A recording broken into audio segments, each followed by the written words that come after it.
Good morning, everyone. My name is Michael Thompson. I am a visual artist and a public speaker here in Cincinnati, Northern Kentucky. I am a Thomas More alum, so I can vouch for this great university. I'm happy to be back here. But I went to school for art, but I originally wanted to be in politics, and I knew that I had to get out into the world, make connections, network, and think about art as a business if I wanted to be successful, which caused me to open my own studio. I now do collaborations and public projects with most major arts institutions in Cincinnati and around the nation. I've given lots of keynote speeches, I've given a TED Talk, and I do consulting for lots of nonprofits around the area. I, like Kevin, was also a former Governor Scholar, so I have a very special place in my heart for programs like this, and I'm super, super excited to see what all of these young entrepreneurs have to pitch to us today. So thank you all. Terrific. Great. Great. Thank you all so much. I appreciate. We were just modeling how to pivot up here on stage. So Ease, if you're watching, I think they are watching the live stream in different parts of this building. So that was how you pivot on stage. So Beautifully demonstrated. Yes, absolutely. Matt, also TMU, Thomas More University student. And while you're up here, and if anybody who can hear my voice in terms of our team this summer team, if you're watching the live stream, they're all over the building. I just want to say thank you to our summer team. Yeah. If you happen to see any of them running around, just be sure to thank them. They have been absolutely amazing here this summer, and you represent them right now on the stage, so that's why I thought I'd dive into that. Matt, thank you so much. Thank you. And we will let you take it away. Perfect. Thank you, Anne. Thank you, Erica.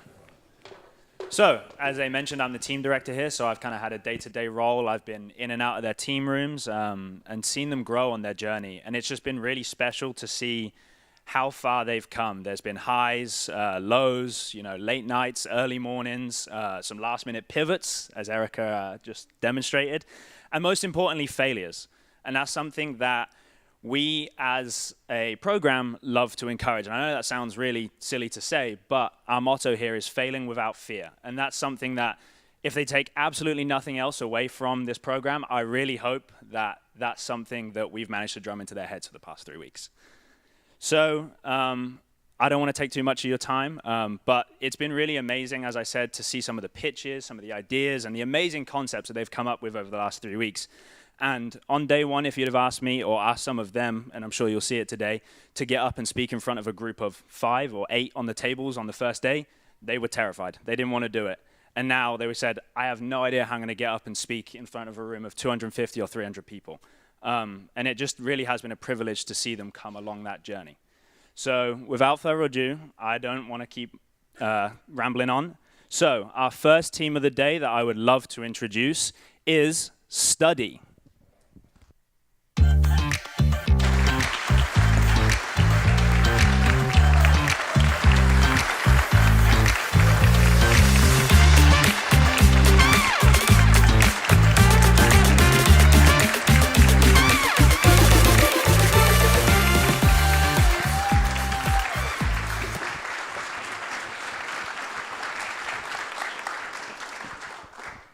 Good morning, everyone, and I'm so excited to see you here. My name is Rory Jones. So, by a show of hands here, how many of you guys care for your child and their education? See, so that's a lot of you. Well, I'm here to tell you a story about my education from a few years ago. I want to go back to whenever I was in elementary school. I was greatly struggling with all of my classes. Every assignment that you could think of, I was failing. My parents and I had decided it would be best if I was homeschooled. But even having my mom as my teacher, I was still struggling. We looked for tutors and anything that could help with my education, but it became very expensive and very hard to find. I have learned that 61% of students, like myself, struggle with at least one subject, and only 2% of students receive high-dosage tutoring. A lot of these problems stem from insufficient education. It is very hard to find, and it is very expensive. Less than 10% of students receive tutoring in the U.S., and that is why we bring to you Study. It is the last thing you will ever need to find a tutor. Hi, I'm Exxon. I'm the Chief Financial Officer here at Study. So when developing Study, we wanted our solution to be personalized, accessible, high quality, and affordable. Our solution is personalized because when you create your account, you are prompted to take a Briggs-Myers personality test along with a learning style quiz so we can put you in a matchmaking service and match you with the best tutor for you. Moreover, our solution is accessible. 75% of students that need tutoring but don't receive it blame accessibility for the reason they don't. We plan to bridge this gap in the market by offering online and in-person options. This will better target the rural communities that don't have the opportunities in tutoring that they need. Hi, and good morning. I'm Drew Patel, the CTO here at Study. Here at Study, we want to bring back the standard to tutoring. That's why we will have tutors with years of experience, as well as students from schools that we partner with. Every session here at Study will be personalized to your students' needs, and it will cater to all of their needs. After a session, you can always use our rating system to quality check our tutors. Most importantly, we are affordable. Our cost-friendly tutoring sessions start at just $25. Our competitors, $50. We also have various price points for everything you need, from ACT help to math test studies. Our free trial, we are so confident that you will like our product that we'll give you a free trial for the first 2 sessions. Here's our app. When making our app, we wanted to make it as seamless as possible. That's why you just enter your location, your subject, and your date, and there'll be thousands of tutors at your fingertips. All right, here's an example of Marianne. As you can see how long she's been on the app and the special services she offers. If you scroll down, you can see her description and what other students have thought of her previous sessions. Good morning, I'm Abby, the CEO of Study. Okay. When looking at our market size, we first wanted to see how many students grades 6 through 12 were in the United States. This number is 26 million. The number you see on the screen is 23.4. That's the amount that don't receive high dosage tutoring. That's a crazy statistic, but in Kentucky, 391,000 of these don't receive this service. Within our first year, we hope to acquire 10% of our statewide market. Hi, I'm Ryan Sexton. I'm the COO for Study.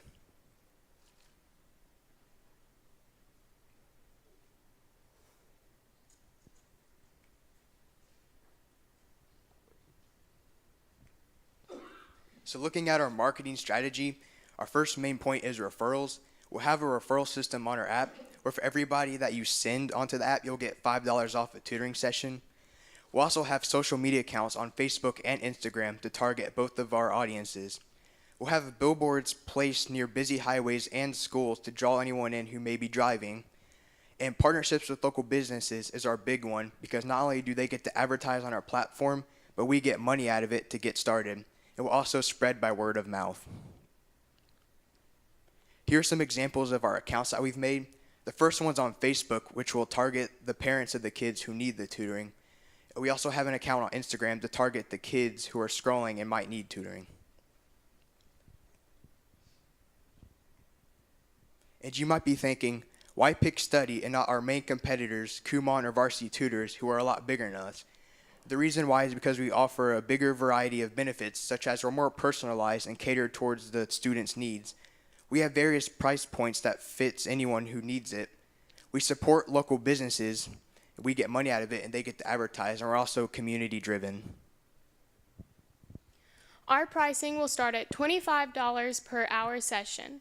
This being half of what the average tutoring session costs, we expect a large customer base. So within our first year, we expect 10% of that statewide market being 39,000 clients. By the end of year 3, we hope to grow to 35% of this market being 136,000. So here are some of our financials. We have a fixed startup cost of $65,000. Our variable cost would be $30 per new customer.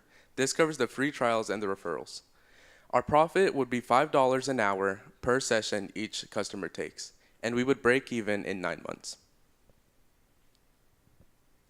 So now that we've heard about our cost, how will we make our money? We plan to take a percentage of our tutors' pay.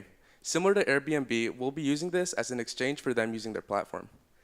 And we also plan to partner with schools and local businesses. They can pay us a fee to either advertise or use our platform to empower their students.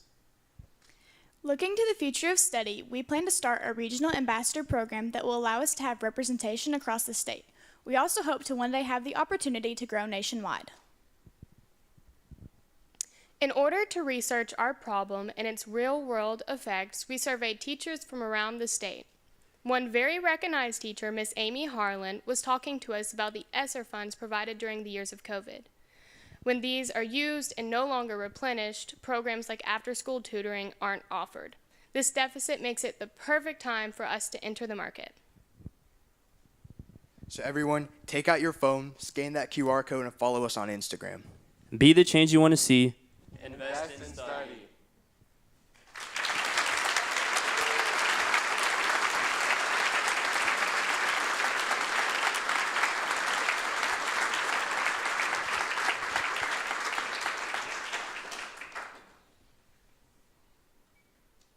Well done, study group. Thank you for a great presentation.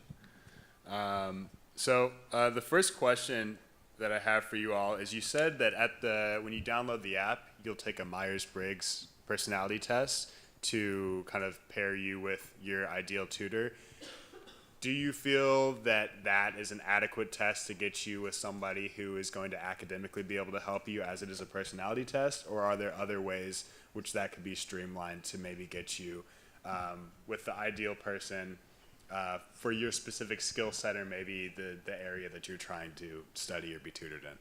Yeah, so everybody learns differently. So we not only have the Briggs-Myers test, we have a learning style quiz. So if you learn better, like hands-on, we'll match you with a tutor that fits that.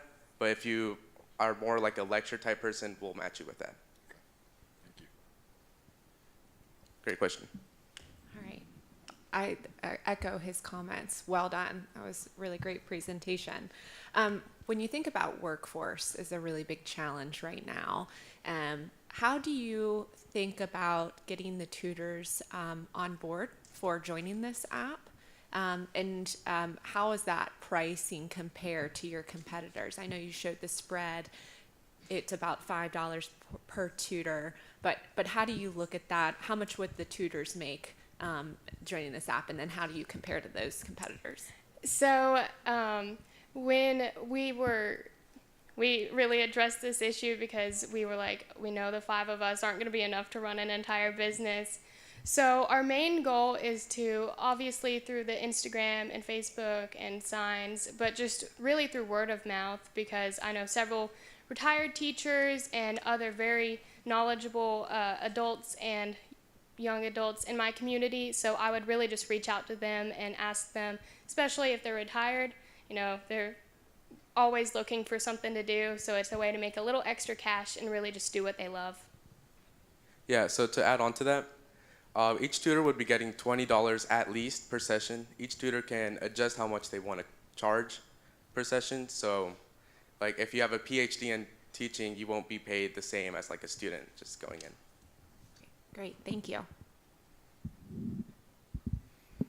I want to tell you, you did a great job too. Thank you. Especially when you, the slides weren't moving as quickly as you wanted. You guys handled that very well. I am wondering, you talked a lot about the app, but you're also offering in person. How are you going to, will you go to the students, or are you going to rent space? How is that going to be addressed? So when the tutor gets matched with a customer, they have the option of meeting in a coffee shop or at a local business we're partnered with, something like that. Okay, thank you. Anything else? Did you want to? Yeah, to add on that, they can also go to the student's house. That's always an option, but we know some people aren't comfortable. That's why we had the local business option. Okay, thank you. And then I had one more question about advertising. So you said you were going to have partnerships who could advertise on the app. As an app that is specifically created for academic and learning purposes, do you feel that having advertisements or pop-ups happening is counterintuitive to your mission? And if not, how will you work that out?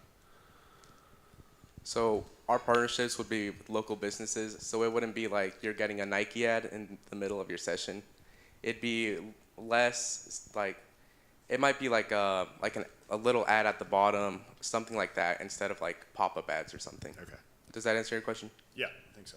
And to elaborate a little more, if you're on an online session, it's like a live meet, it's not going to just like give you a notification. It'll mainly be when you're just searching for other tutors, so it wouldn't be distracting from your actual learning time. Great, thank you. Do you guys plan to work with the local schools and partner with them as well? And can you elaborate on that? So our partnerships would be with local schools, so they can use this as a way to elevate their students. Like Abby mentioned, ESSER funds are running out, and schools just don't have the funding to provide adequate tutoring. So we plan to be used as a platform to elevate them. Great question. Thanks. Anything else? I don't think so.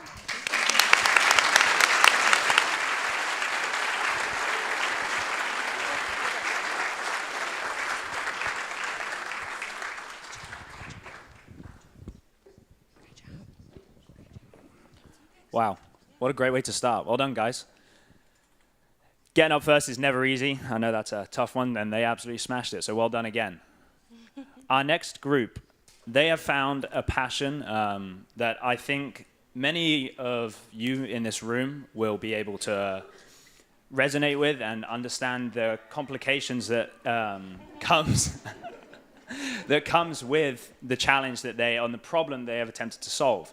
So I would love, please give a really warm welcome to Memory Mate.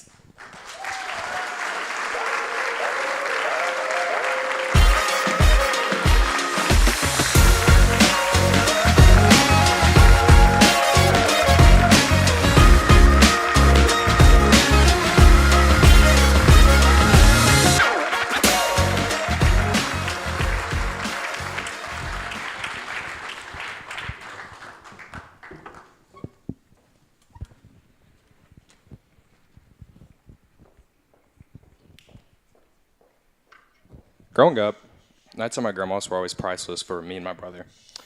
We'd watch worn-out VHS tapes of The Wizard of Oz and Three Stooges and laugh until our sides hurt. And in the mornings, you could see Grandma's beautiful smile and just the smell of coffee in the kitchen brewing. Sorry, guys, this is tough for me. Then she got dementia, and those moments became bittersweet. Grandma couldn't remember the memories we had made the years prior, and it was deeply upsetting. I'm Jackson Smith. I'm McKenna Smith. I'm Jane Tipton. And I'm Nikita Nair. There's 55 million Americans living with dementia today. This number is expected to triple by 2050. And the prevalence of this horrible disease only continues to grow as the population ages. We knew we had to find a solution. Introducing Memory Mate, an interactive app for patients and their caregivers. Our vision is a future where dementia patients are more confident and comfortable within their lives. And our mission is to mitigate the effects of dementia. Our app has 4 key features: family face recognition and matching, memory enhancement tools, voice recordings of family and friends, and a progress tracking portion for caregivers. This is what our home screen would look like for our app for the patients. It has icons featuring the features I just talked about.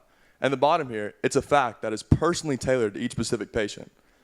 This fact talks about Paul McCartney meeting John Lennon for the first time. This relates to Edith here because she was a big fan of the Beatles. This is an example of what our memory matching game would look like. You simply tap on the family member's face, then tap on the corresponding name. If the answer is incorrect, Memory Mate simply lets you try again. But if it's correct, a reward screen is prompted to let the patient know that the caregivers and family members are proud of them. Another feature of our app is a puzzle feature. Puzzles are proven to improve cognitive function in everyone, especially dementia patients. Caregivers have the ability to insert a picture of the patient and their family, and patients work to complete the puzzle, and in the end, they receive a reward of an image from the past.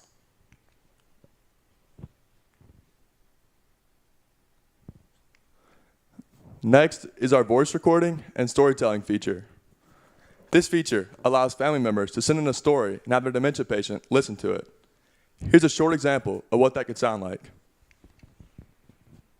Hey Grandma, remember how Leo and I used to spend afternoons in your garden planting flowers and vegetables with you? Those were some of the happiest times of my childhood, learning from your green thumb and enjoying the fresh air together. Your garden was always so beautiful, and I often think back on those days with fondness and gratitude for the memories that you created with us. I hope you know how much those memories meant to me and how they continue to inspire my own gardening endeavors today. I love you. Bye. Along with our patient portion of the app, we also have a caregiver section. This allows the caregivers to track the progress and change the info and settings of the patient's games. And since we have both caregivers and patients on our app, we want to eliminate the risk of a user getting onto the caregiver's portion of the app. So caregivers' profiles are password encoded.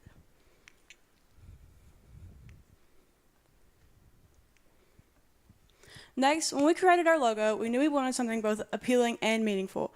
So we chose an elephant, which is a symbol for dementia because of their impressive memory. We also chose a purple color scheme, which is the main symbol to raise awareness for dementia. So our target market is going to be medical facilities and nursing homes, but our target users are going to be the dementia patients within these facilities. There's around 16,700 nursing homes in the United States. When you factor in nursing homes with dementia facilities, this number drops by around 3,000. We plan on getting 1/3 of the market, or 33%, so that'll equal out to 4,170 serviceable, attainable nursing homes. Our total startup cost is $102,000. $47,000 of it will be for app development, $52,000 will be for marketing and sales, and we'll hire a team to personally visit nursing homes and pitch our idea, and $3,000 of it will be for app maintenance, including fixing bugs and security issues. We plan to break even in 4 months by selling around 29 yearly plans. These are our 2 monthly plans that nursing homes have the ability to purchase. Our first one is the 10-patient plan, which is ideal for nursing homes with fewer dementia patients. They also have the ability to purchase $30 for each added patient after that. Our second plan for nursing homes with more than 16 dementia patients is the unlimited patient plan, which is more cost-effective for them.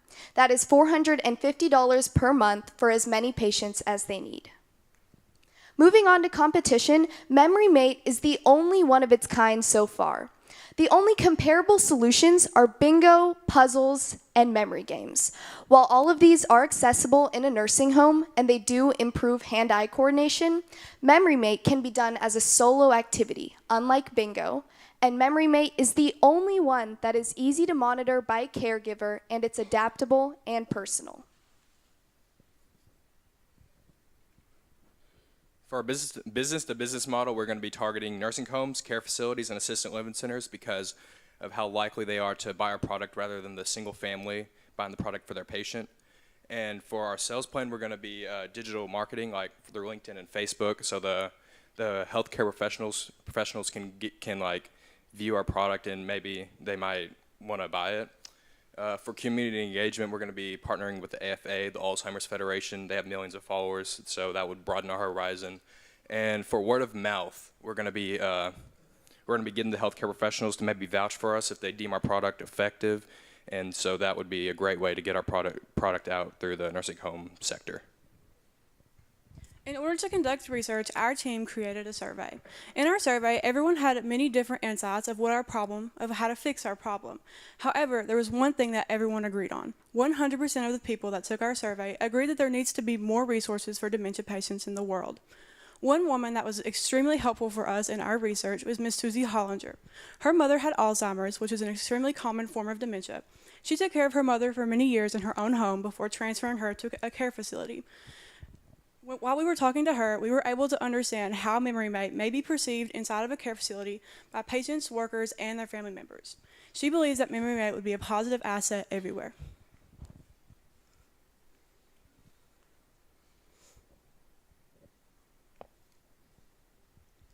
In the future of MemoryMate, we first want to expand. We would like to see our app in as many facilities as possible. We also want our app to be able to be used in individual homes. For example, we believe that MemoryMate would be an incredible resource for families to help re-engage with their loved ones and relieve some of the stress that comes with taking care of a sick family member. Finally, we would love to partner with a tech company in order to provide tablets or other touchscreen devices to facilities or for homes that might not have access to them. Our app is compatible with any device, but it's easiest and most engaging for patients to use on a touchscreen device. We are MemoryMate, and we thank you deeply for being with us today.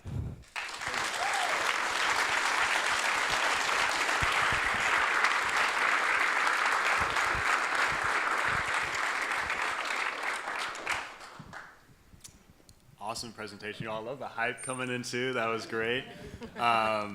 So, I mean, I first want to start off by saying I think that you hit like a really valuable pain point. My grandmother died from Alzheimer's, and I think that more and more people around the nation are dealing with this issue. So I think that you locked in on a problem early is really wonderful. Thank you. One question that I did have, I know that this is an app, or it's designed as an app, and you have the password protection on there for the caregiver versus the user. Technology is kind of notoriously difficult to use, especially for people with Alzheimer's or dementia. How do you plan on using or allowing the patient to get into the app if they don't have a caregiver, as it's something that's going to be probably with a lot of other apps, or is there a possibility for it to be an independent piece of technology that wouldn't have all those other distracting elements? Yeah, so thank you so much for your question, first off. So I think that's also part of our marketing strategy. We're marketing like specifically towards nursing homes and care facilities. For one reason is so they'd have a caregiver to like kind of teach them how to like to run through the app and maybe like get them on the specific game and let them play individually.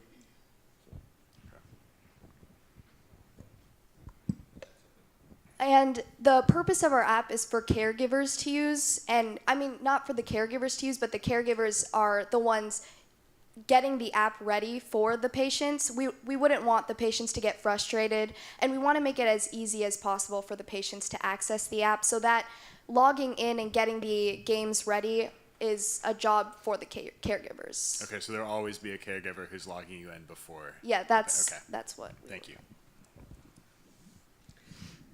I'm again echoing Michael's comments.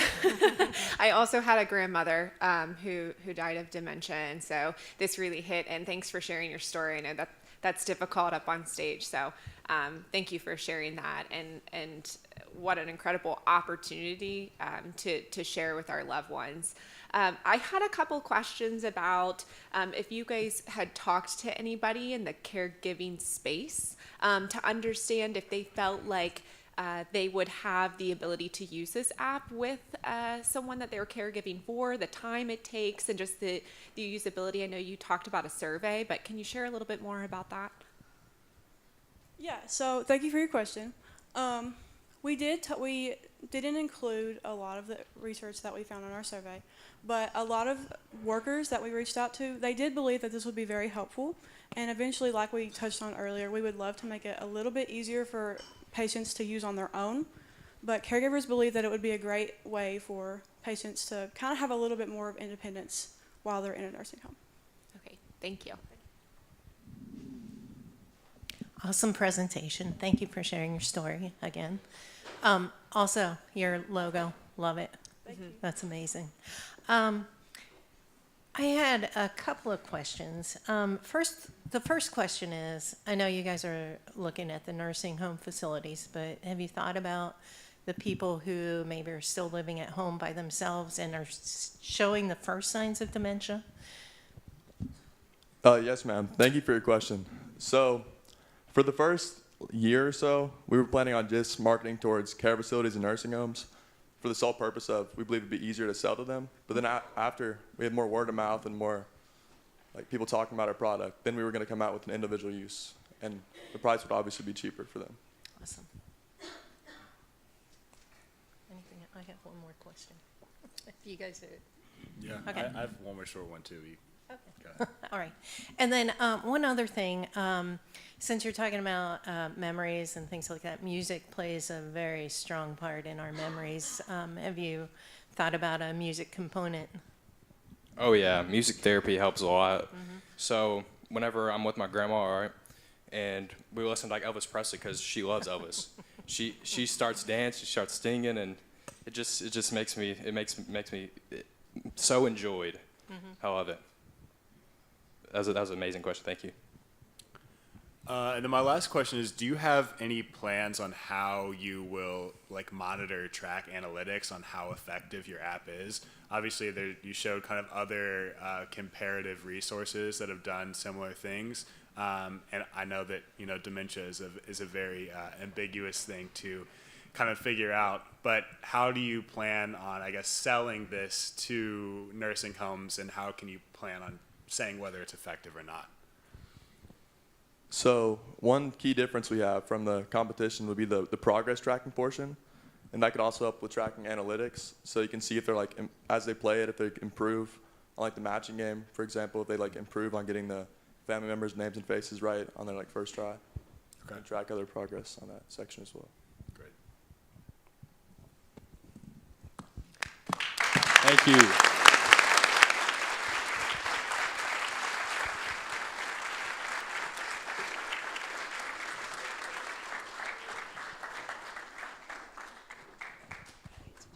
Thank you, guys. I think I'll find myself saying this a lot today, but that was amazing and such a moving presentation, and it has a real personal feel to it, and I think that passion showed.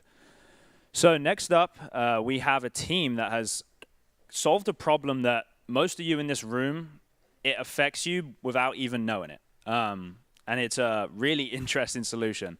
So please give me a big round of applause for Athena.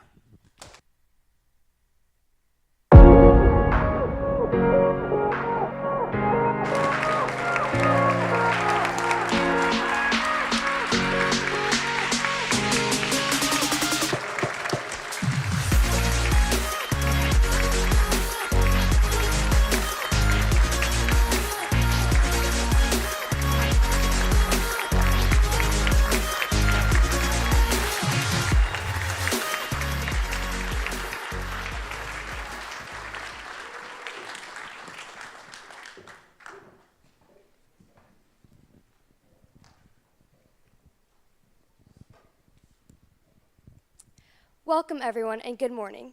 Thank you so much for taking the time out of your day to come and listen to our pitch. To start off, we'd like to ask the audience a couple of questions. First, raise your hands if you currently drive a car. Now keep your hands up if you've ever been in a car accident. Thank you, you can put your hands down.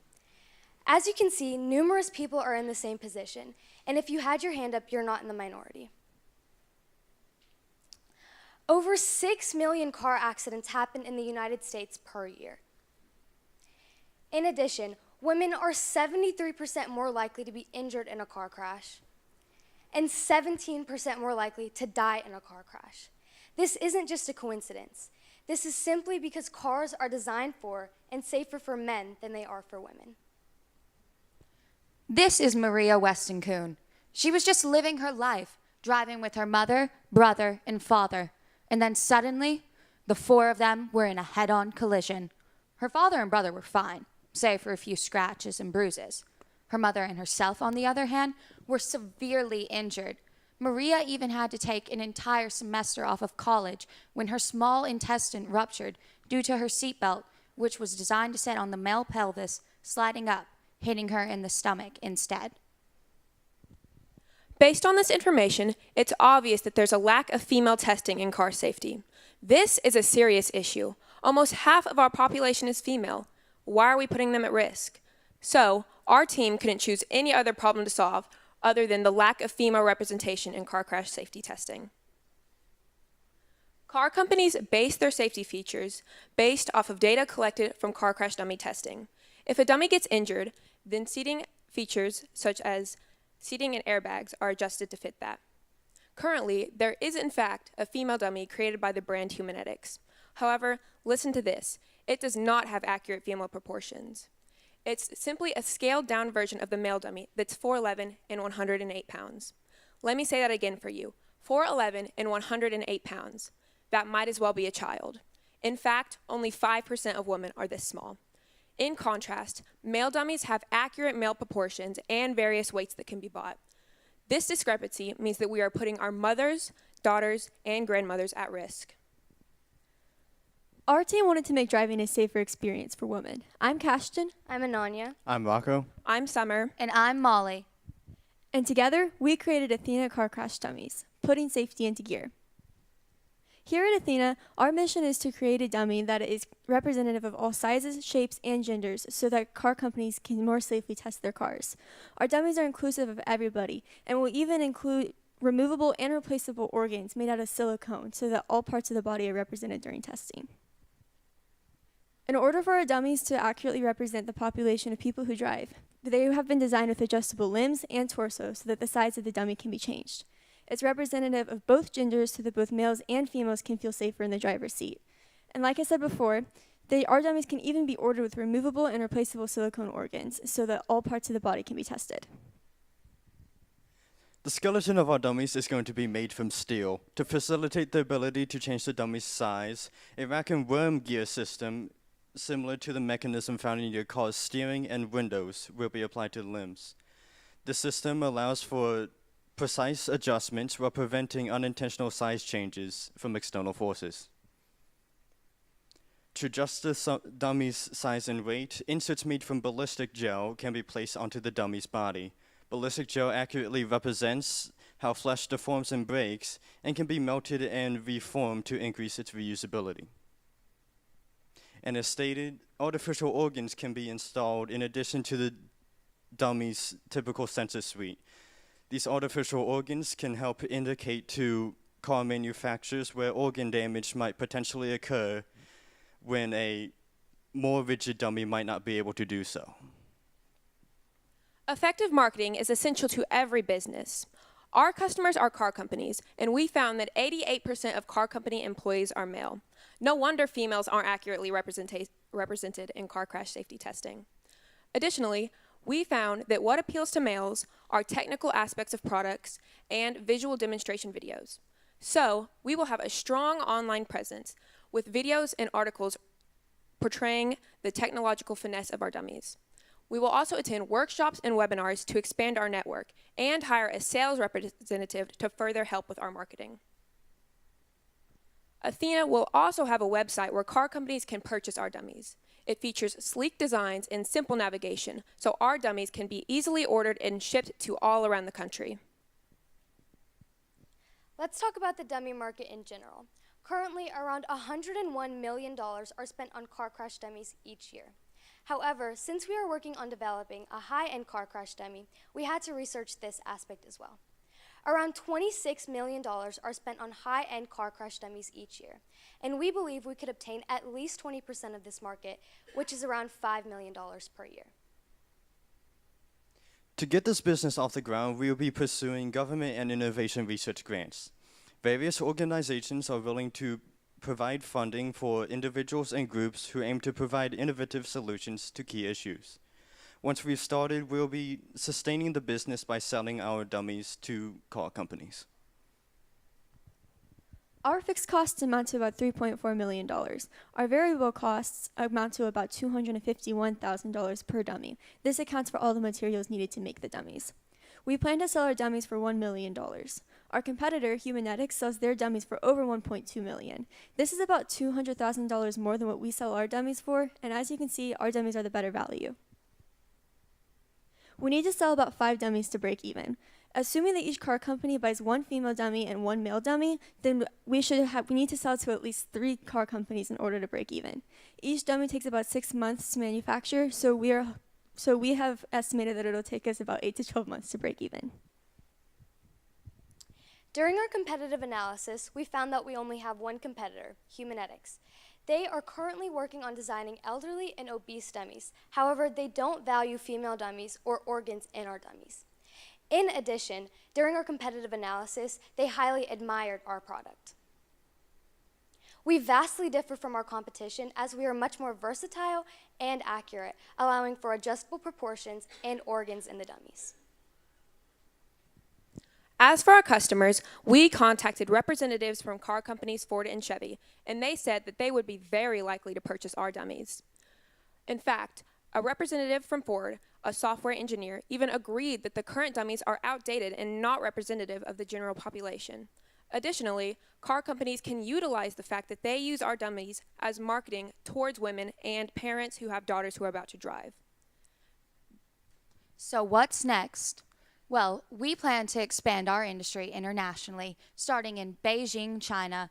In Beijing, we will take advantage of Chinese government incentives and the talented workforce of the area. Additionally, Beijing is well connected by road, railway, and air, making it easy for us to ship our goods to Surat, India, a city well connected to both major consumer markets and major ports of India, making it vital for our international expansion. We also plan to expand to other markets, such as amusement parks, fire and rescue, military, and airlines. Car safety isn't the only safety that's overlooked. This is why we urge you to join us at Athena by Putting safety into gear.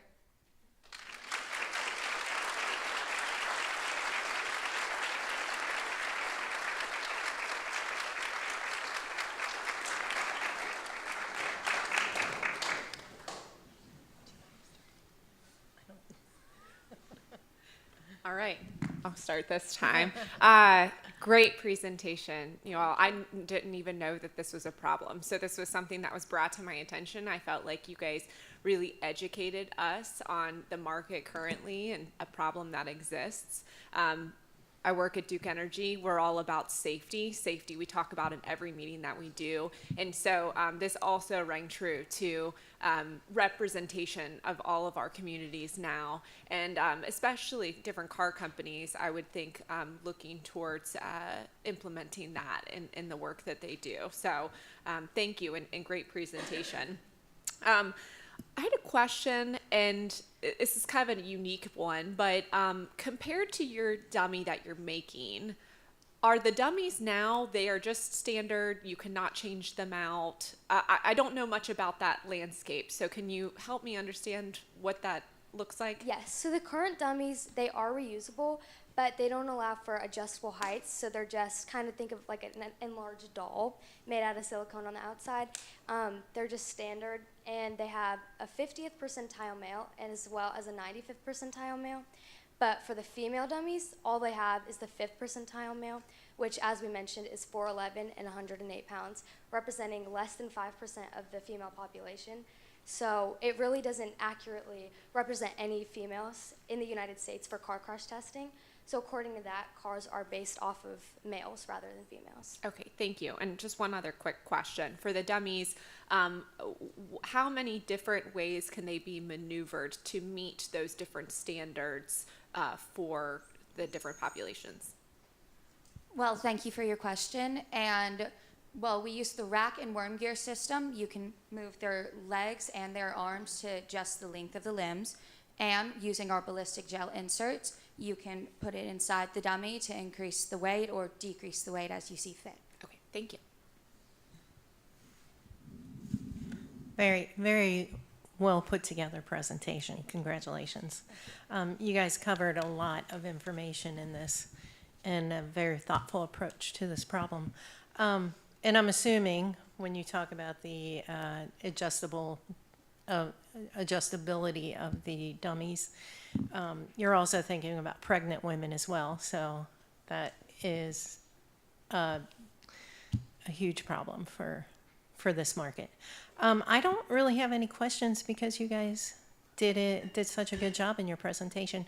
I do have a thought about one possible market for you to think about. I had some CPR training recently, and the female dummies are almost non-existent and incredibly expensive, so that might be another market for you. Because Yes, I thank asked you. about that when we had the training, and they said they are available, but they're very expensive. I think a lot more expensive than the male ones. So, add that to your list. Thank you. Thank you for your feedback, ma'am. Yeah, absolutely wonderful presentation. I think you all came very well prepared. I also don't have a ton of questions because I think you walked through things really, really well. I appreciate that you pointed out that so many of our societal issues boil down to design at the end of the day, which I think you hit on really well. I do have a follow-up question, and I may have just missed this. I know you said that the current market is 26 million for high-end dummies. Yes. If those are reusable, how consistent is that market if you are planning on trying to get $5 million worth of that market, and that's essentially 5 dummies? Yes. Or is that kind of where you want to expand into other fields, or how often will you need to produce? With their dummies, they are reusable, but only for a certain amount of time. You can reuse them for a couple of tests, a couple of car crash tests, but it's not like it's not going to last forever. Our dummies work the same way in that matter, but the fact that you can get multiple dummies in just one dummy changes a lot, because for them, they're having to buy multiple dummies just to test all the different sizes and shapes of people. But with our dummy, you only have to buy one dummy for a cheaper price to test all the different types of people. How durable is that if you're kind of using the same dummy and adjusting it over time, if it only lasts a couple tests? How do you plan on convincing companies that it's worthwhile to purchase an adjustable high-end dummy if it's going to be destroyed after a couple tests? Yeah, okay, so the dummies aren't necessarily destroyed. You can remove the parts and add new ones, like Rocco touched on with the organs and the ballistic gel. Like the ballistic gel is not going to be able to be reused every single time. You're going to have to buy more and like remold it, remelt it, and reshape it so you can put it inside the dummy. We're also, like, you can remove the limbs as well and add new limbs if you need to. The base of the dummy is going to stay the same. So you won't need to buy a whole new dummy, but you might need to replace a few parts. Does that answer your question? Mm-hmm. Okay. Yeah, great, thank you. Thank you.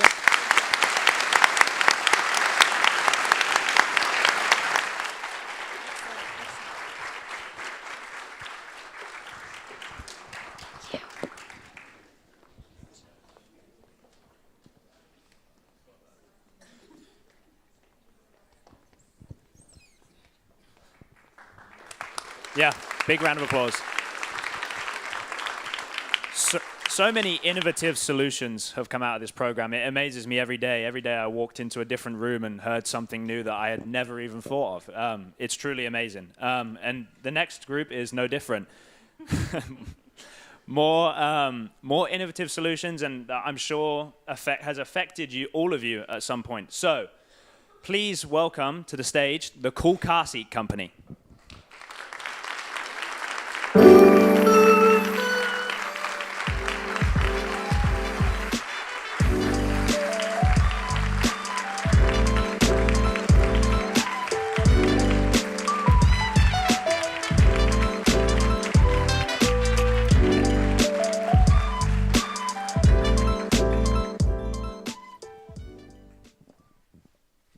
Good morning. We are the Cool Car Seat Company, or the CCC, and this is our team. I'm Chris Shaw. I'm Taryn Turner. I'm Tate Hill. I'm Riley Brillhart. And I'm Anna Giltz. About 2 years ago in Mid-Lithania, Virginia, Aaron and Anderson Beck had just arrived back from daycare. Aaron inadvertently left his young son Anderson in the back of a scorching hot car, leading to Anderson's untimely death. Aaron, overwhelmed by the grief of the loss of his child, tragically took his own life as well in the wake of the incident. The community and authorities alike were deeply shaken by the heartbreaking sequence of events that took place, and an officer involved expressed, "This is a heartbreaking tragedy that's got so many levels to it, and our hearts go out to the friends and family that have been affected." The death of Anderson adds to a staggering statistic of 1,000 plus deaths since 2000 in just the United States itself, with an additional 7,300 children suffering injuries. This harsh truth highlights the essential need for critical prevention and awareness efforts toward the safety of children, especially in southern states like Texas, Florida, Alabama, Arkansas, and so many more, where the ability for car seats and cars to get hot is very easy. As families in the community mourns the death of Anderson and his father, they are repeatedly reminded of the preventability of tragedies like these. This is why we've developed the Cool Car Seat Company. Our solution is a cooling car seat with multiple features that make it more safe and comfortable for your child. These include phase change materials and an alarm system. In our prototype, the light blue represents our special fabric, and in the bottom of the car seat, the dark blue represents the port where our alarm system and its charger will be held. How it works. Our fabric is intertwined with bamboo, silk, and cotton. To make the phase change material, salt hydrates are also weaved in. These textiles regulate temperature to keep your child comfortable. At around 75 degrees Fahrenheit, the phase change material will absorb cool air, and at around 45 degrees Fahrenheit, the phase change material will emit absorbed hot air. Our alarm system monitors the surrounding temperature and sends alerts to the parent's phone via Bluetooth. In simpler terms, charge, connect, monitor, and receive. Charge the device, connect it to your phone, monitor its signals, and receive its alerts. Next, I'm going to talk with you about our target market. Our target market is strategically designed to allow us to have the maximum number of customers possible, which will allow us to generate maximum revenue and maximum profits. As shown in the diagram, our target market is more toward the southern states, as this is where the issue is most prevalent. Within that demographic, we will focus on targeting to mothers, new mothers, parents, grandparents, overprotective parents, and more. For our general marketing techniques, we will use email marketing, digital marketing, paid advertising, public relations, press relations, and many more profitable strategies. Now onto our target, our market size. 12 million car seats are sold every year. We hope to captivate just 25% of that market, which is 3 million car seats. If we can have just 10% of that market, that is 300,000 car seats sold each year. Our product stands head and shoulders above the rest. Our product keeps your kid comfortable and always under 80 degrees no matter what time of the year.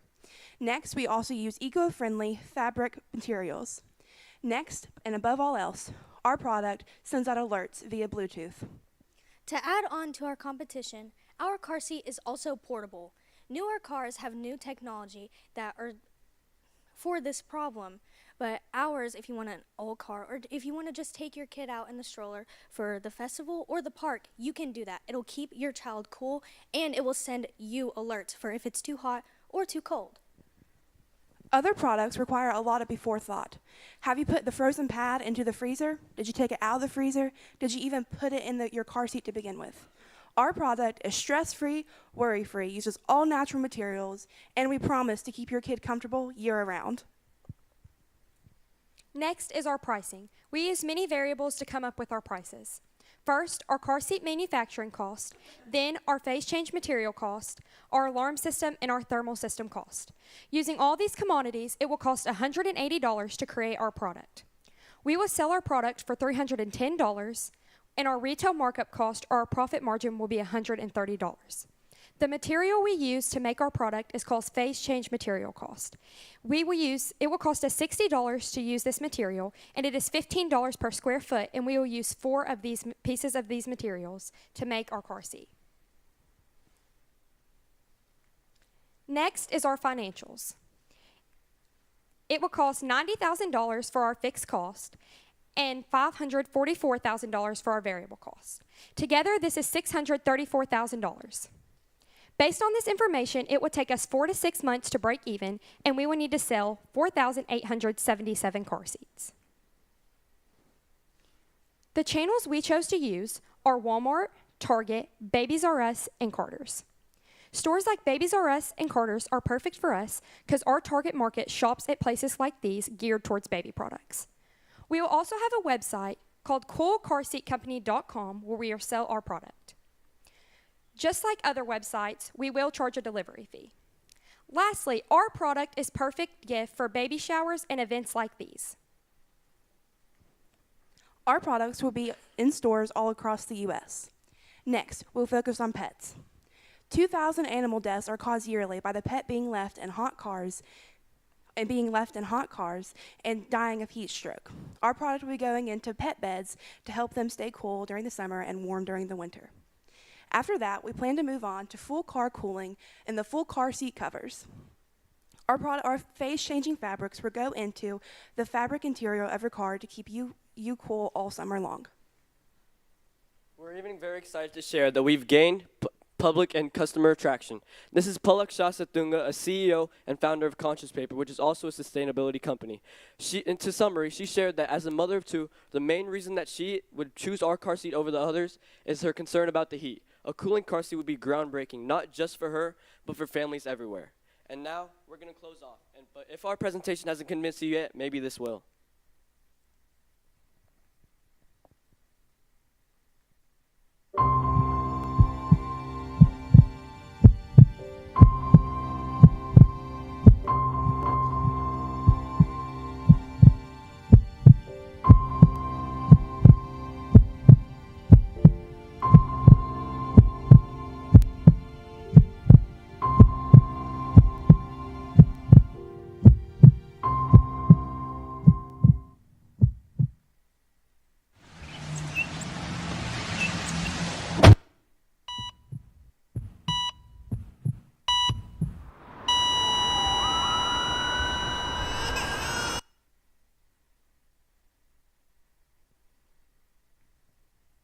Thank you, and we're ready for discussion.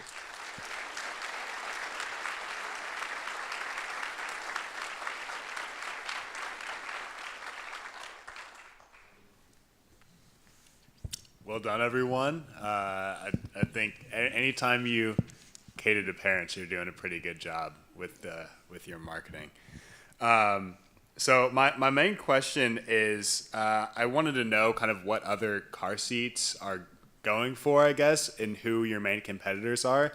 This feels like a kind of a luxury market, and so the amount of the market that you're hoping to capture seems a little ambitious to me. So I'm wondering how you plan on, I guess, upcharging or capturing that percentage of the market with competitive pricing versus other car seats. So there is another car seat out there, not a car seat, but like a cooling pad that you can put into a car seat that'll keep your child cool, but it does not offer anywhere near the technology that our car seat offers. So basically what our car seat will do, it regulates so at a certain temperature, the car seat will start cooling your child's body temperature down and keep them alive in a hot car and things like that. So thank you for your question. And to add on what Tate said, usually car seats cost between $100, and the more pricier ones can cost about $500. So ours is right around the middle there for all the technology that we have in it. All right. As a mom of a toddler now, I love this technology. I think it's well warranted, needed. And so I know a lot of, you hit a point, speaking with parents, like Michael said, with this market and trying to prevent these deaths from happening. And so great job on your presentation. Had a couple of questions for you. As being a mom, you know that kids go through a lot of different car seats depending on their age and their weight. So can you talk a little bit about how long this car seat lasts, if it's meant for infants, babies, toddlers? Can you talk a little bit about that? Yes, of course. Thank you for your question. So we want to create different size car seats, obviously, so infants, toddlers, etc. And we hope that they will last or as long as you need them to.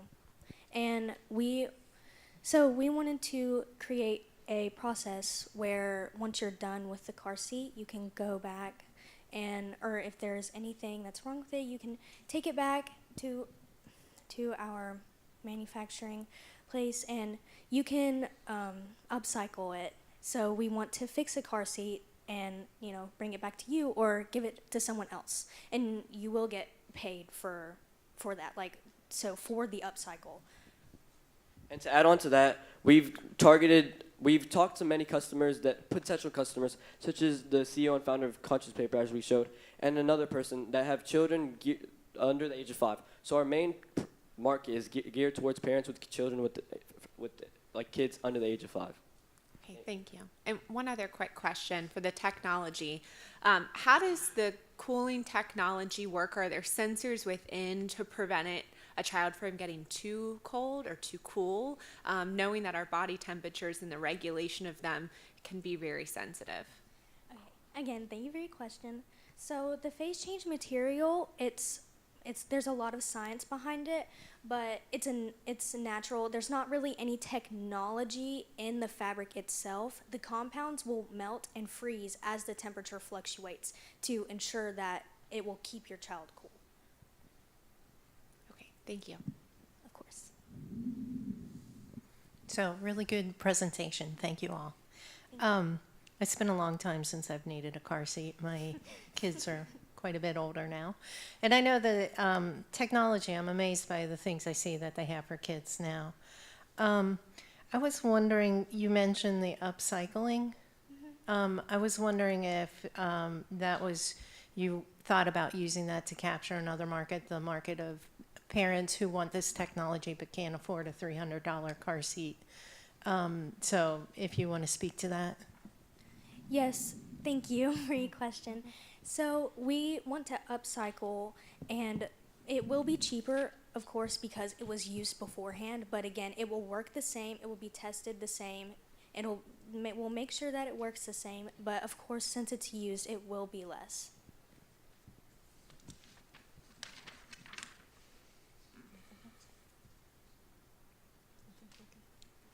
I don't have anything else.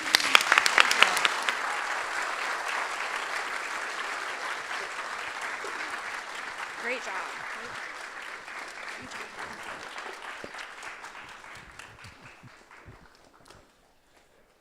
Okay, so moving on. Our next group up to the stage. I'm sure we've all had car trouble at some point, and this product, I'm sure most of you will be able to sit there and go, definitely could have used that at some point to save myself some money. So I would love to introduce to the stage Road Doc.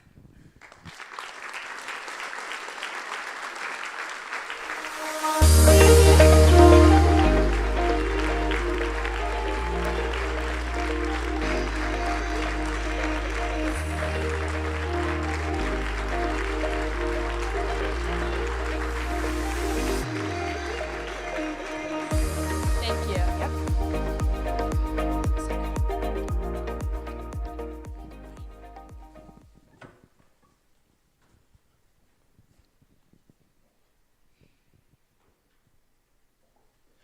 Growing up in Lexington, I've never had to worry about driving, as public transportation has taken care of everything that I've needed. However, now I'm 17, my parents are officially ready for me to start driving, but I'm scared because I don't know anything about basic car maintenance. But that shouldn't be my problem, should it? Well, it should be, as we as a team has figured out that this is a common problem in today's society, that people are way too dependent on car mechanics for basic car maintenance. Nearly 92% of drivers procrastinate on basic car maintenance. 50% of Americans don't even know how to change their own oil. This all leads to the fact that 70 million car breakdowns occur yearly. We've discovered that this is a huge issue that needs to be addressed. First of all, cars seem too complicated. If a car seems too complicated, people are not going to take the initiative to take care of it. These simple repairs that they could easily take care of themselves turn costly quickly. This all leads to the fact that we neglect our cars and have a shorter car lifespan. If a car has a shorter car lifespan, the car could break down in deserted, sketchy areas where their safety could be at risk. Thank you so much, Josiah, for that explanation. As a team, we've taken a lot of time to understand and realize this issue is prevalent amongst Americans and must be addressed. People don't know how to manage their cars. If people were more educated on their vehicles, they would understand how to fix simple problems before they grew and became costly, and they could save hundreds of dollars when it comes to maintenance. People don't just want a solution, they need a solution. And so I introduce to you Road Doc. Road Doc is a website to help parents and educate new drivers on basic car maintenance. We can help you with jump-starting your car, changing your oil, and many other car problems. Ultimately, we are for any and all car owners, although we were designed specifically for new and incoming drivers. We are the WebMD for cars. WebMD is a website that is successful at helping people understand their health and become independent when it comes to the maintenance of it. We want to do the same thing for cars and be just as successful. Thank you, Giovanna. RoadDoc is dedicated to making car maintenance simple. Not only is the website easy to access, but so is the connected community of experts and enthusiasts that are ready to help at a moment's notice. That's exactly right. And that leads us to meeting our team. I'm Sarah Hicks. I'm Josiah McCain. I'm Logan Frazier. I'm Jack Ralph. I'm Giovanna Gemma. And we're Road Doc. As a team, we all work together to create our website in order to lower car repair costs, instill independence in new teen drivers along with their parents, and offer them support through emergency DIY solutions should the situation arise. Our website consists of multiple key features, including the diagnosis section, where users will answer an AI questionnaire about the current situation that their car is experiencing.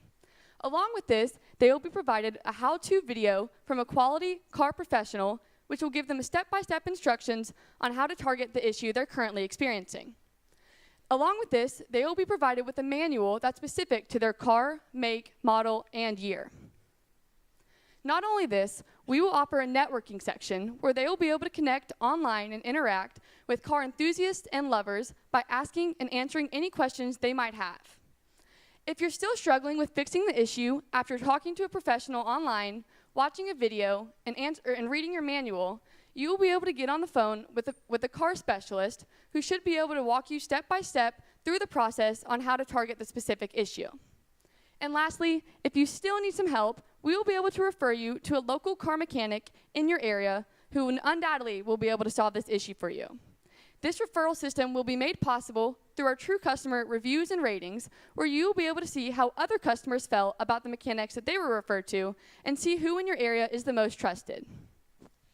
To begin, we will source our content through a website. It will be mobile-friendly, very informative, and easy to access. Customers will be able to reach us through our URL, www.roaddoc.com. As Giovanna said previously, RoadDoc is able to be used by any and all drivers. However, it has been tailored to suit the needs of new drivers and their parents. Since the car maintenance referral will begin in the Northern Kentucky Greater Cincinnati area, we aim to have all teen drivers and their parents in the area using the website. But in order to turn a profit, RoadDoc needs only 1% of these drivers to purchase the premium access offered on our website. At RoadDoc, we have two versions. We have the free and premium. The free version will contain the AI survey, the networking, and the diagnostic. Our premium version, which will be $5 a month, will have the manuals and videos, the specialist phone calls, and the mechanic referrals. Acquire. We will offer all current and potential customers 1 month free trial to our free and premium features, giving them a sense of all the functions our website offers. Keep. We will rely on empowering independence, ratings, and reviews to keep our customer base. Expand. To expand our customer base, we will rely on community-based interactions, referrals and advertisements, and discounted family plans. RoadDoc's target audience is parents of new drivers and new drivers themselves. We have a social media and in-person way of advertisement. Our social media will have an Instagram ad, which we will show you shortly. We also have Facebook and other online platforms. Our in-person will have billboards and auto shop ads. And here's the Instagram ad that we'll be using with our logo at the top and the services at the bottom. RoadDoc will have two key partners that we will be partnering with, the first being AutoZone in order to acquire accurate and reliable data for our car manuals, and the second being Car Mechanics in order to upload professional videos to our website. RoadDoc has three main competitors, YouTube, My Subaru, and Google. The two main things that makes RoadDoc better is that it's inclusive and interpersonal. What we mean by inclusive is that it has older car manuals for the older cars. We're also interpersonal, which means we rely on the community to make the connections. We asked one of our fellow E's, Alex Mattingly, about our website. He explained how he almost had to spend $1,000 at a local car mechanic before he had his dad help him. This issue could have been changed if he had used our website. Our main stream of revenue comes from the premium access offered on our website. We also have advertisements and referrals as a stream of revenue. And in addition to this, our total startup cost is about $93,000. We will break even in 14 months, and within the first year, all fixed costs will be paid off.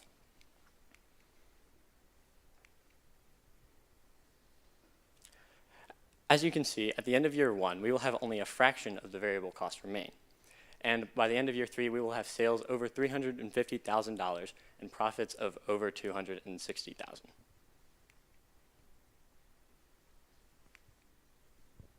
The future of RoadDoc consists of developing an app version for users to download on their mobile device. We will then expand to the rest of Kentucky, Ohio, and Indiana.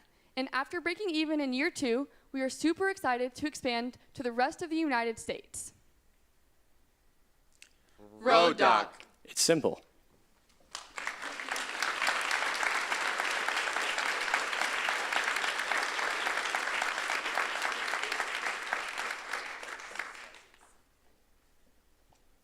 Well done, everyone. I think this is a super. It's okay. Thank you. I think this is a super valuable asset to young drivers and probably all drivers, honestly.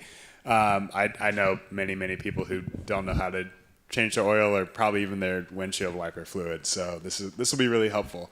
The only real question I have is why do you feel the need to wait to expand past the tri-state? If you're going to be mostly online and have a website, and it's going to be, I guess, a free resource that can be accessed nationally or internationally kind of immediately, what is the hesitancy to wait for that expansion?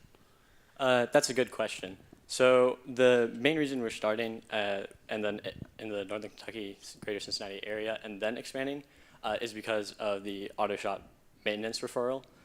So in order to grow that, we want to start out in one area and then slowly expand out. Does that answer your question? Yeah. Okay. Thank you. All right, great job. As a daughter of my dad, who had worked on cars his whole life and still does all of that stuff, before we were able to get our license, we had to learn how to change a tire and change our own oil. So I do appreciate this, and I think that there's going to be a lot of knowledge gap in this next generation as some of the folks who worked on cars forever begin to not be able to work on them at all. And having this new generation really as a do-it-yourself car maintenance is really exciting, because I think that empowering ourselves to be able to do these things is a great idea. So just a couple of questions for you. I thought when I was getting this pitch, I was just instantly going to YouTube. Like, why not YouTube? But I love that AI feature to really personalize it, because I find that, you often don't know what the issue is and you don't know how to ask the question. And so that the AI really pairing it to the potential problem is a really great opportunity. And so I was kind of thinking, why not include that AI part in the premium version, because I find that is a really good and a tool that people would pay for to have that solution. But I know you all included that specialized assistant you could call in the premium, but did you guys think through that a little bit more? That's a great question, thank you. So our main reason for wanting to keep the diagnosis AI questionnaire in the free version was sort of as a hook to want them to come in. We want them to come into our website, and then once they realize what their issue is, they're going to be like, well, they're going to need to buy the premium version if they want to figure out how to solve the issue from a professional video. So we wanted the AI questionnaire to be free to bring in users, and then have them buy the premium version to get what they actually need to solve the issue. That's great. Thank you. Yeah, sure. And just one other quick question. Are there any other competitors out there doing something similar to this? And can you talk a little bit about that? Yeah, the main people that we usually compete with is just of course we said My Subaru. Just any, a lot of newer versions have kind of and a lot of new car manufacturers have something kind of like My Subaru with just the checking to make sure your car is up to date. The reason why we are better than them is kind of basically just because we focus more on the older car models, because usually people who are buying this app are going to be more for used cars, so they might not have access to something like My Subaru or just really any website kind of like that. Okay. Does that answer your question? Yes. Okay. And I have one more question. Can I ask one more? Sure. Do you guys know the market, and you might have shared this, so sorry if I missed it, but the market of older cars, because the way that they're making cars is changing, especially with the EV manufacturing, a lot less easy to work on your own cars. So do you guys have the numbers on how many older cars are out there, what that looks like? I'm throwing a curveball, sorry. Yes, so I looked up this statistic a while back, and from sales within the past couple of years, it is about 60 to 70% in sales. So that's that's a reasonable estimate that I would say. Okay, Thank you. I'd just like to add one more thing. Another statistic is that the majority of the cars on the road right now are 12 and a half years old, which is why we want to tailor to apps that aren't going to be just target the new 2024 versions of cars. Awesome. Thank you. All right. Great presentation. Thank you for that. I want to know a little bit more about your partnership with. You said you were going to partner with AutoZone, and maybe you answered this. What was the partnership with them going to be? So the partnership with AutoZone was to get car manuals that we'll upload to our website, and we wanted to get like the most reliable and the most accurate data. So we thought by partnering with AutoZone that we could get the best type of data that there was. Does that answer your question? Yeah. Great question, by the way. Thank you. And then just to add on to that, Sure. We were also trying to get like a source of revenue through AutoZone, kind of just for the startup, just to make sure like if we referred to them, they might be able to sponsor. So that's kind of what we're going with. Yeah, that's what I was wondering too. But that was more specifically with the car mechanics. Were you going to have a referral fee that they would pay? Yes, so for the car mechanic shops, they will pay a flat fee for us to refer them from our app, and then there will be, obviously, they gain the referral of getting customers, and then it'll be 5% of their commission will be coming back towards our website. Okay.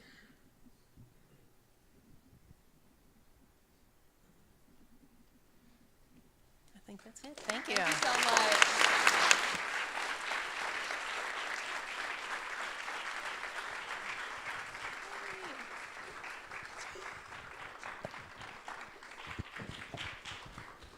Thank you, guys. So, moving on, our next team. Little story about these guys. Late on in week 2, they realized that their initial idea wasn't quite viable and it wasn't quite working for them. And as Erica demonstrated this morning, they had to pivot. And I think they really embodied our motto of fail without fear. They said, okay, how can we change our skills, our knowledge, our sources, and transition to something else? And I think they've created a solution to a growing problem in the US, and I'm really excited for them to share it with you. So please welcome to the stage, Modern Mods.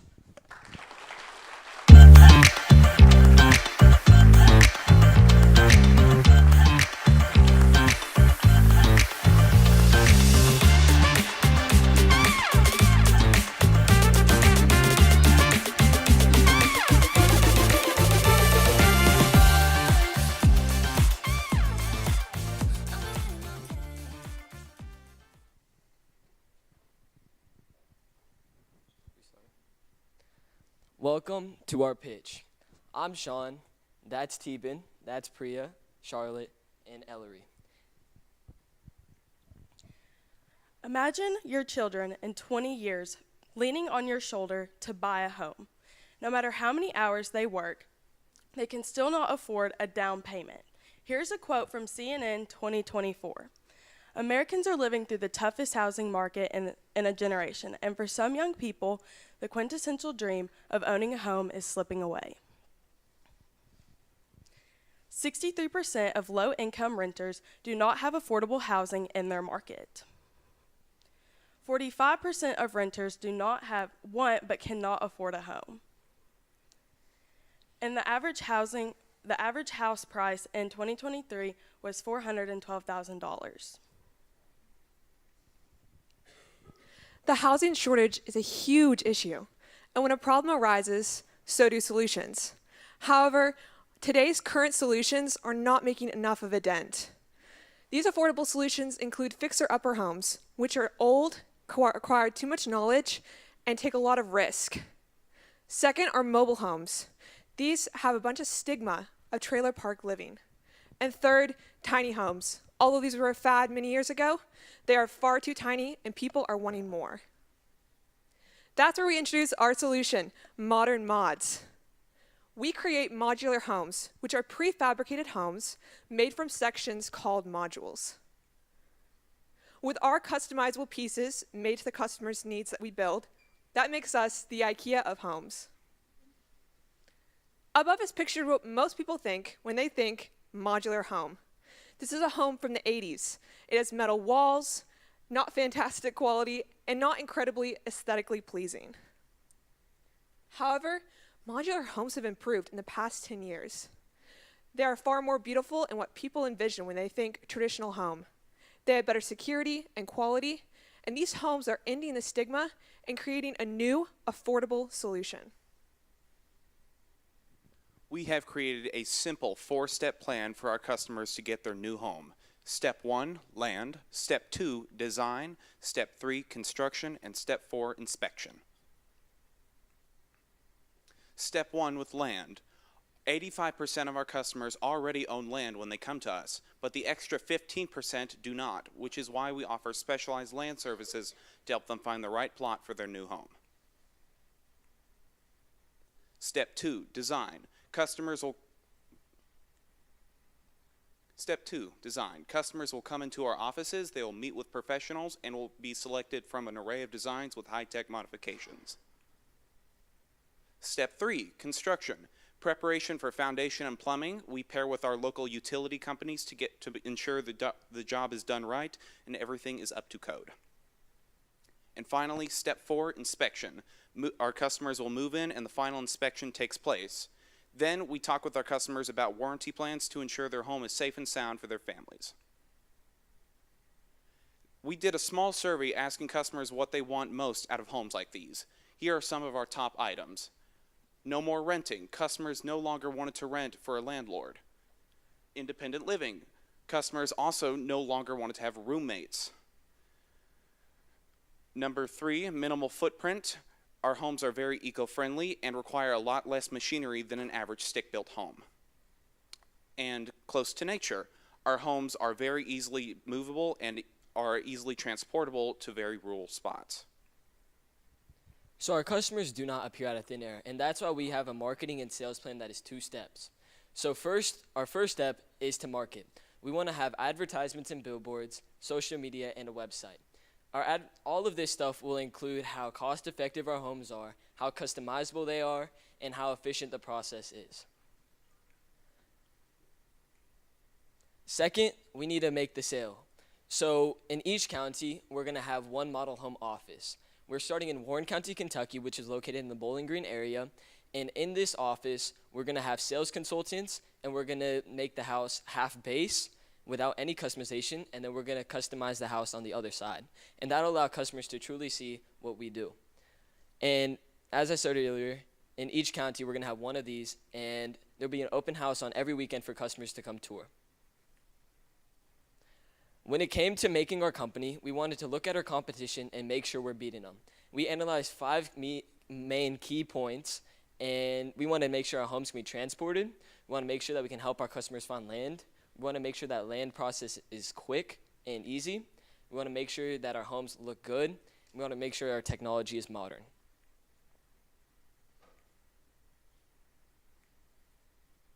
When it comes to our revenue streams and how we make money, we first meet up with our customers when they purchase our base modular design. That will average for around $120,000 US. Then we will offer them customizable add-ons that range from $5,000 US to $25,000 US. These can range from an extra porch to an additional bedroom to up to 3 extra rooms, and also smaller tech innovations such as security systems and automatic lighting. Our target segment is young adults living in rural areas looking for affordable homes. 141 million people in the U.S. make up the young adult population. 43.5 million of these people live in rural areas, and 3 million of these people are looking for affordable and permanent homes. If we can capture this market, we can make up to $50 million in revenue. Our startup cost is around $559,000, with costs including marketing and cost of our location. Our base model is 1,200 square feet and costs $120,000, which is $100 per square feet. Our profit per home is $11,000. Both of these numbers will vary, however, based on customization preferences of our clients. We need to sell 51 homes at base price in order to break even, and this should take us around 9 months. So when it comes to the future of modern mods, we want to meet these main 3 criteria. Eventually, we want to manufacture our homes in-house instead of outsourcing it. This will help cut costs on our side and the consumer side, allowing for more customization and more technology to be put in. Second, we want to expand geographically. As I said, we're starting in Warren County, Kentucky, and eventually that market will be filled up. So we want to expand to other counties in Kentucky that are similar and rural, And after you spread all around Kentucky, we want to go to states like Ohio, Indiana, Illinois, and Missouri and find rural areas there too. Third, we want to make sure that we keep our technology updated. That is one of our key points when it comes to selling a home, because when you think of buying a car, you look at the technology inside of it. And if that technology is not up to your standards, you're not going to buy that car. So we want to stay up to date with all the technology and allowing customers to replace that if time comes. And that leads us to our team. I'm Sean Baines, I'm the CEO. I'm Priya Gautam, I'm the CFO. I'm Ellery Tartar, the CMO. I'm Charlotte Blevins, the COO. And I'm Teban Travers, the CTO. And together, we are Modern Mods. Own the process, own the outcome.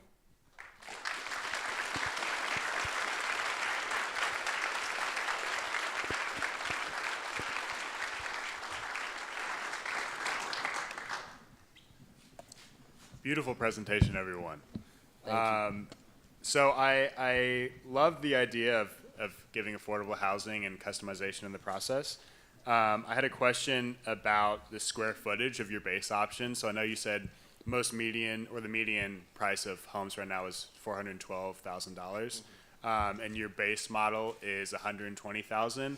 I guess, what is the square footage of your base model, and are there different options as far as larger, smaller base models to kind of pick from, or maybe have different kind of customizations happening? That's a great question. So our base model right now, the biggest size is 1,200 square feet because we're trying to keep our cost minimum. Our smallest would be around 1,000 square feet. Yeah, to jump off what she said, thank you. Our modifications will add on square footage. So the modifications to the base model can include a second floor and up to 3 extra bedrooms. So this can add it up to about 2,000 square feet.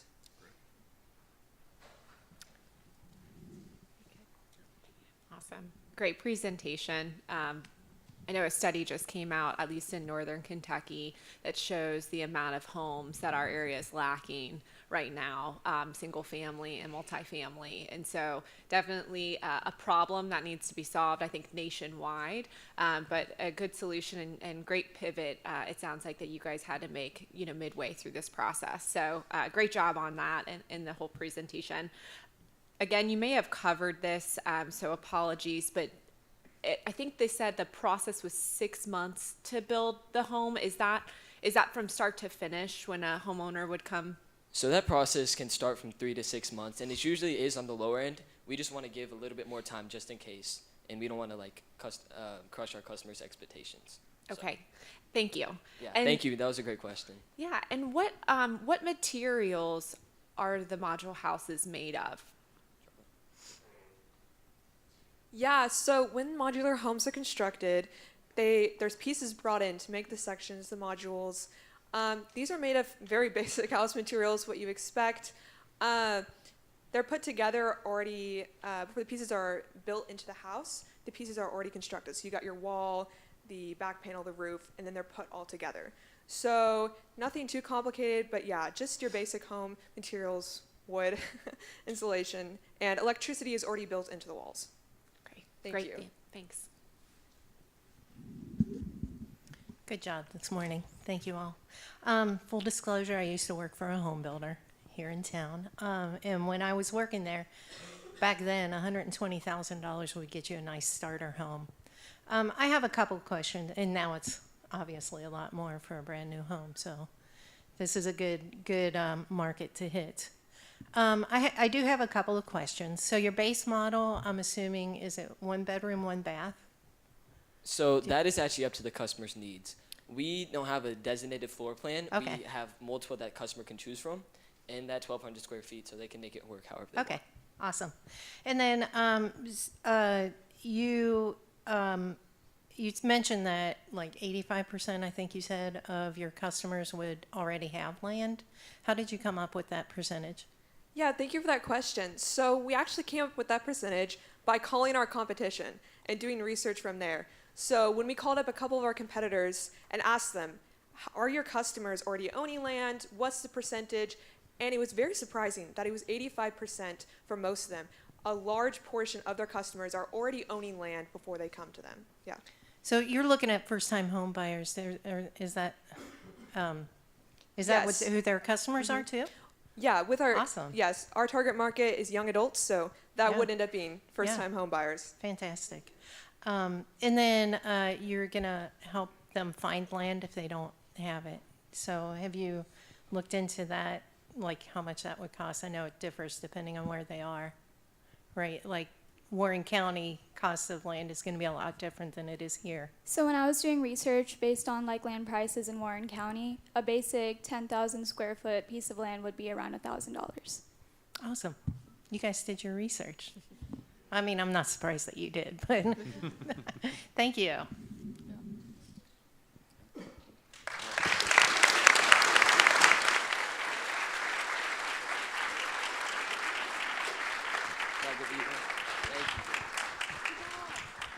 Thank you, guys.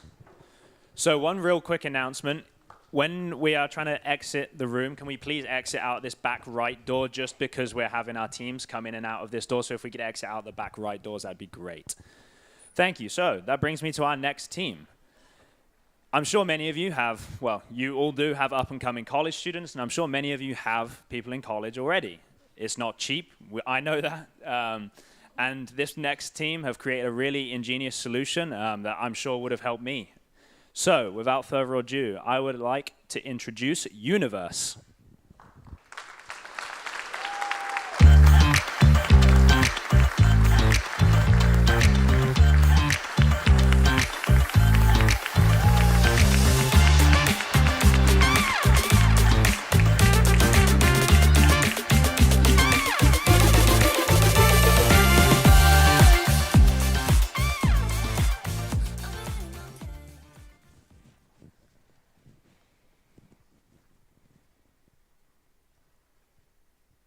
Good morning. My name is Addie Shoup, and I'm the Chief Executive Officer of our company. I'm Kara Scheffler. I'm the Chief Operating Officer. I'm Landon Patton, and I'm the Chief Financial Officer. I'm Lola Edge. I'm the Chief Marketing Officer. And I'm David Reznichenko, the Chief Technology Officer.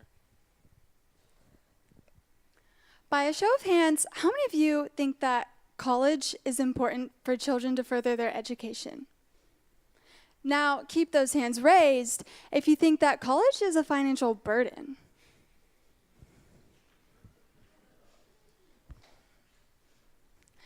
"71% of undergrad students use student loans to help them pay for college, and 44% receive need-based scholarships. In a survey of 500,000 college students, it revealed that 11% skip meals. Did you hear that? 11%. In a span of a school year, approximately $1,212.67 are spent on other materials than college tuition itself. As you know, college is expensive, and that is just one ongoing issue. There's a second problem.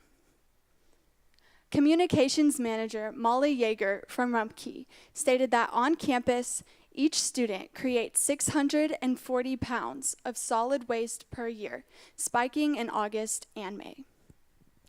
With that, we are Universe. We strive to create cost-effective supplies for incoming students while also making a way for outgoing students to make some money.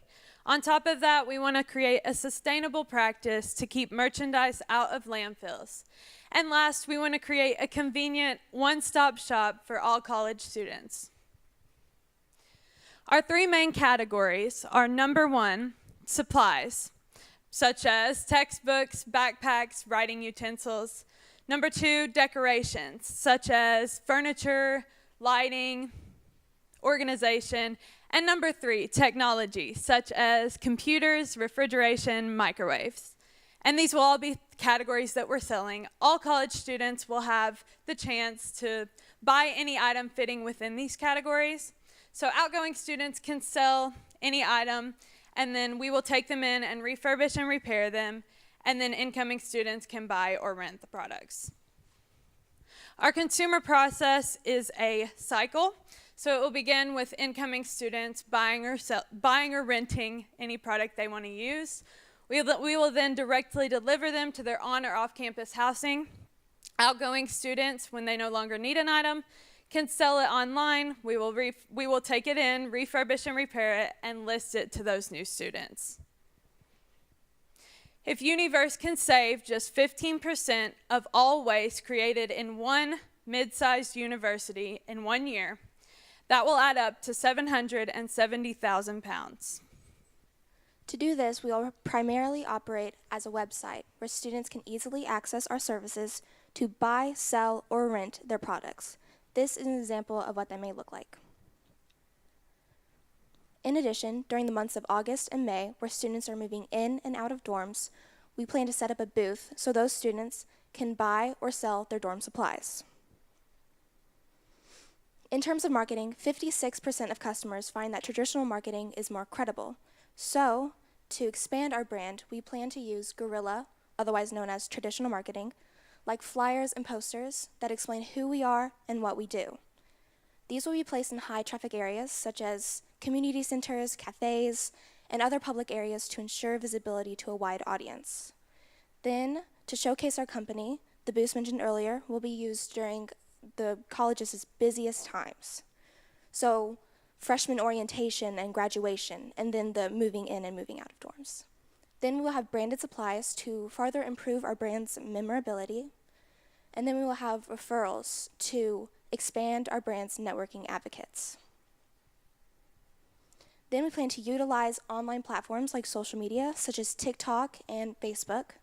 Then we use video marketing to captivate our audience, and then we'll use email to give access to direct communication, and advertising to capture our audience's attention. One of our key partners and first customers will be Morehead State University. Morehead fits within our target market segment because it is within the 57th percentile for average income families out of all universities. On top of that, 50% of all Morehead students live on campus.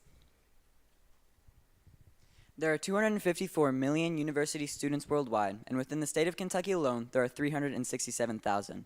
At Morehead, there are 8,059 graduates, and that will be our initial target market. Our costs for the first year will be $387,000, with $120,000 being annual costs that we'll have to repay, and $297,000 being costs that we have to pay to purchase our initial inventory. Our cost per item, on average, is $33.27, which includes the cost that we will have to spend in order to repair and refurbish them.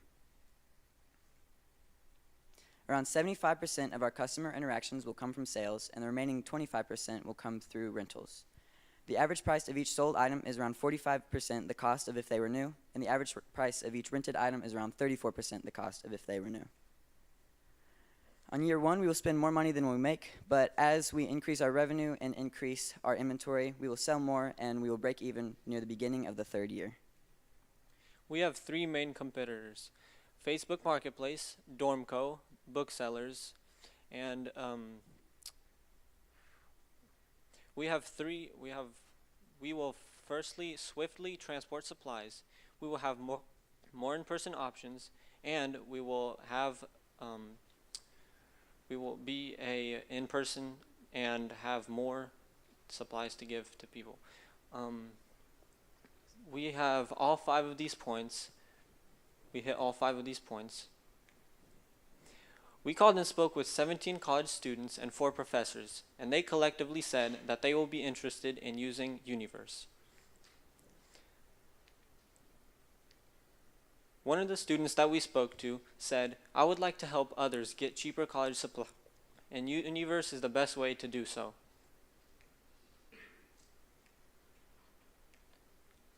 We surveyed 40 upcoming college students, and 80% said that they are worried about college expenses outside of tuition, and 75% said that they are interested in using our website. Over the past 3 weeks, I've gotten to know this group of 80 students pretty well. I'm proud to call each and every one of them my friends, and you should be proud to call them your children and family members, because each and every one of them have goals and ambitions. Our company is an investment into their education and an investment into our collective future. Thank you.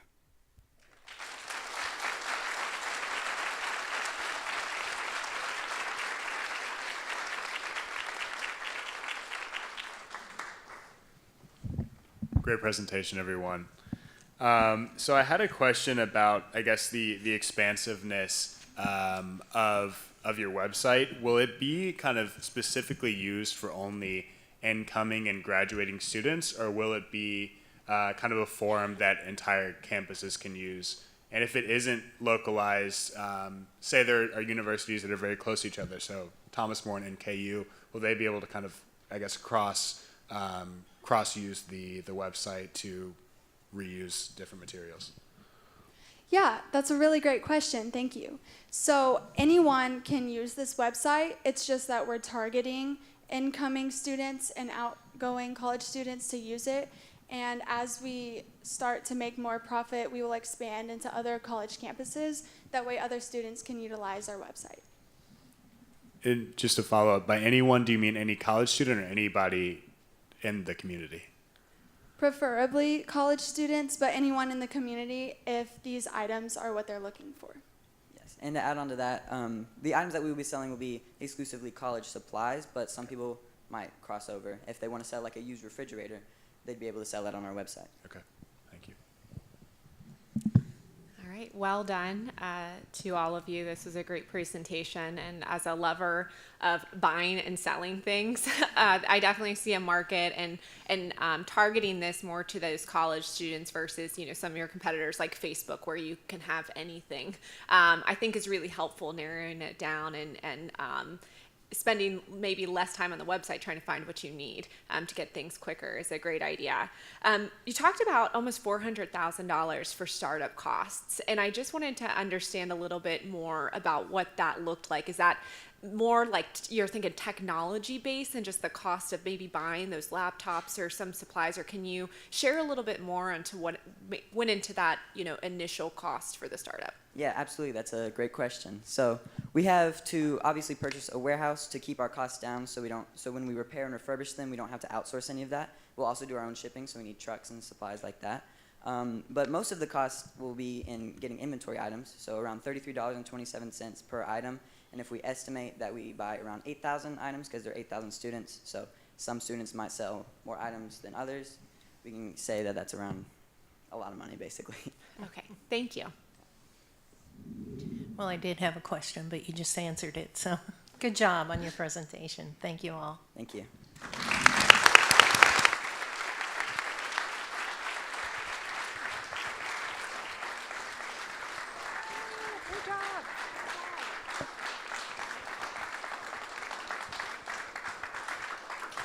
Thank you, guys.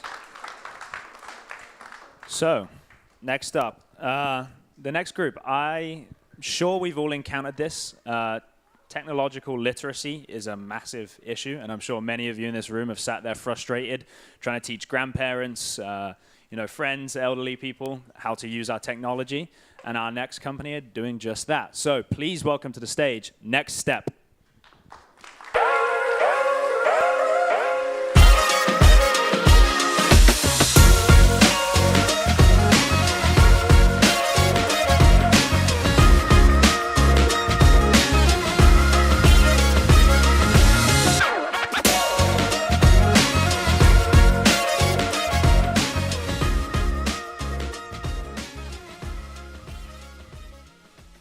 Hey guys, think back to the moments when you've been sitting down with your parents or grandparents, patiently trying to guide them through the maze of modern technology.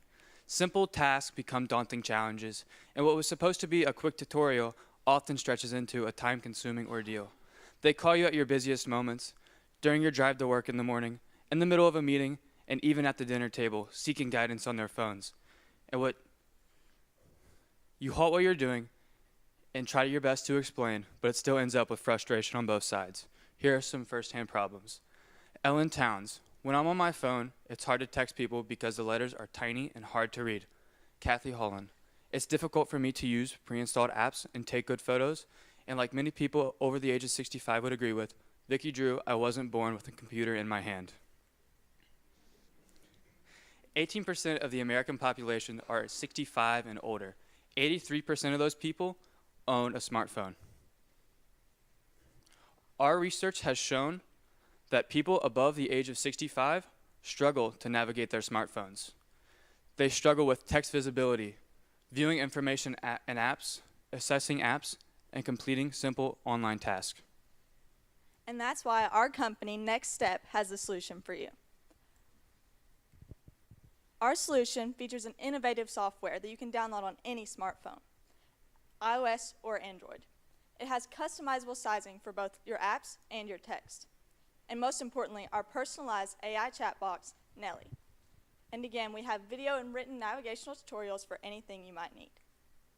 Further into our solutions design, here's an example of what your phone screen would look like with our software installed.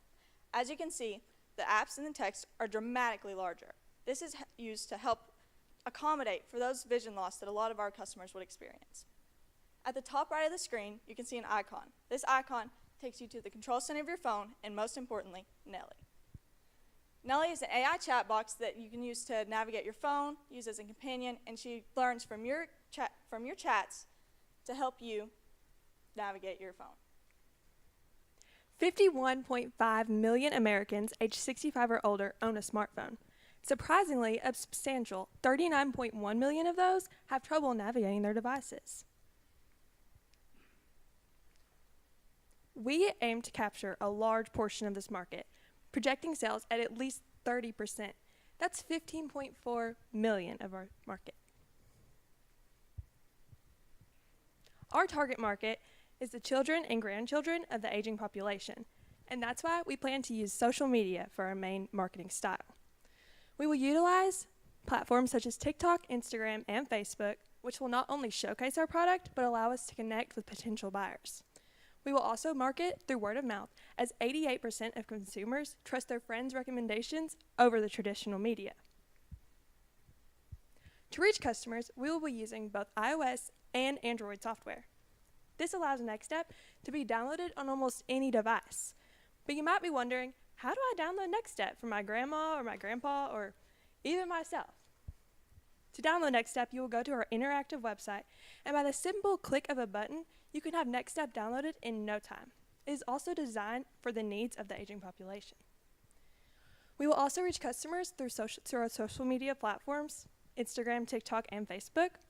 This allows us to produce engaging content for them. And we will have brand ambassadors to promote Next Step and hold social conventions to make personal connections with our buyers.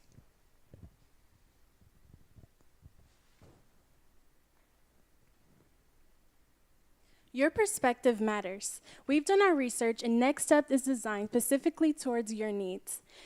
You might be wondering, why is this better for us? We offer call centers, reliable software, engaging social media posts, and uniquely curated and generative software. Now, you might be wondering, I already have a digital assistant, but let me tell you why Nelly is your best friend. As soon as you open your device, Nelly is there to assist you. Your wish is her command. We offer AI chat boxes, service calls. It's designed for ages 65 and up. You can also download it on iOS or Android. It has advanced security and it's convenient. There's no need to buy a new device. We plan to partner with Apple and Android. Partnering with these companies ensures that the users of these devices can easily download our software.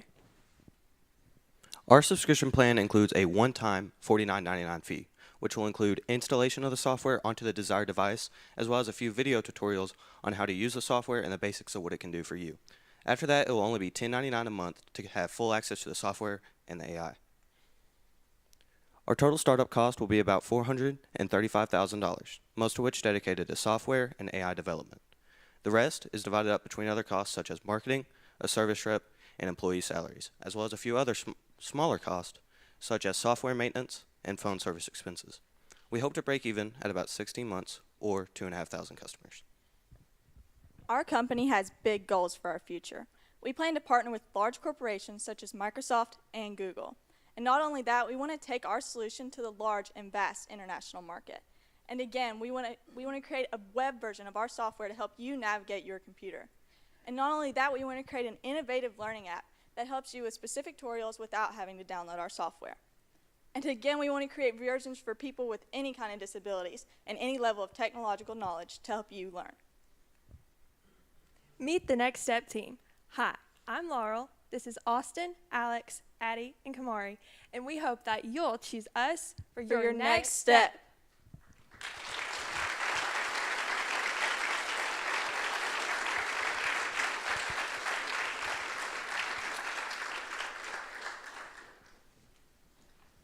Great job. Is my mic's now on? Hold on just a second. Thank you. Great work on your presentation. And I didn't realize how much of the population 65 and older had smartphones or technology. So I think you have a good target market for the app that you've created.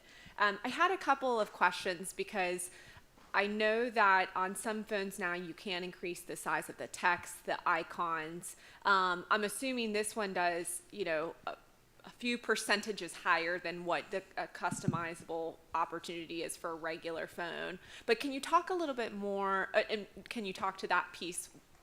First question. Second question, can you talk a little bit more about what Nelly can do on the phone?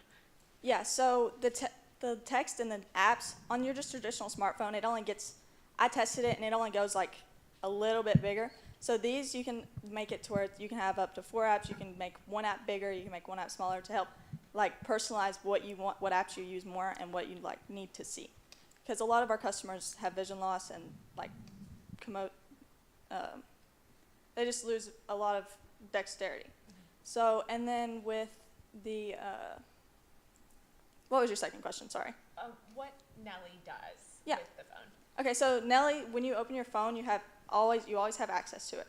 So if you click on it, you can ask, hey, show me a picture of my friends. It'll pull up Instagram, Facebook, your photos, anything that would have something of friends or family. So then you can ask questions about how to get somewhere, how to change something in your settings, anything that you need to know. Great, thank you. So I have a question regarding some of your partners or future partners, I guess. So companies like Google and Microsoft and Apple probably are offering things that are very similar to some of the things that you might have in-app, especially I think AI. Obviously, kind of all these big corporations are launching their own versions of AI. How would you incentivize these corporations to want to partner with you if you're offering competitive services? Yeah, okay, you got it. Next Step is designed just for the needs of the aging population, and then obviously our next steps are to go to disabilities and everything. But with Nelly, it's just designed for them, so you can it'll answer any questions that they have. Yeah, and to add on to that, we want to create it for the aging population and then add on to our different targets. But the thing is, with Apple Siri, it kind of is just for Apple, and it's just she's learning, right? But Nelly is more. We're making her more advanced and more personalized to our target segment. And so we want to partner with Apple and Android to help us implement our program into it. Incentive-wise, we're creating a target market for them also. So we want to help them with their business. Thank you.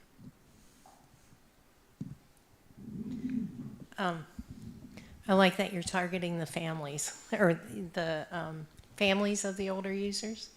I think that's a smart move. My mother-in-law resists any new technology. So that's a really smart move, I think, because those are the people, like you were saying, that are trying to teach them.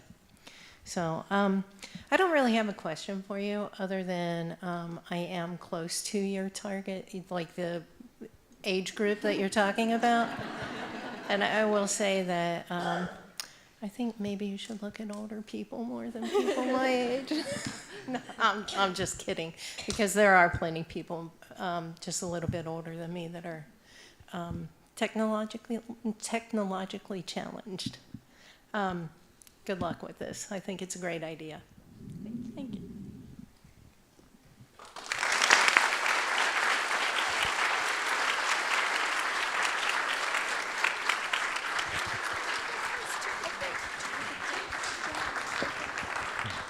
Thank you, guys. Great job. Okay, moving on.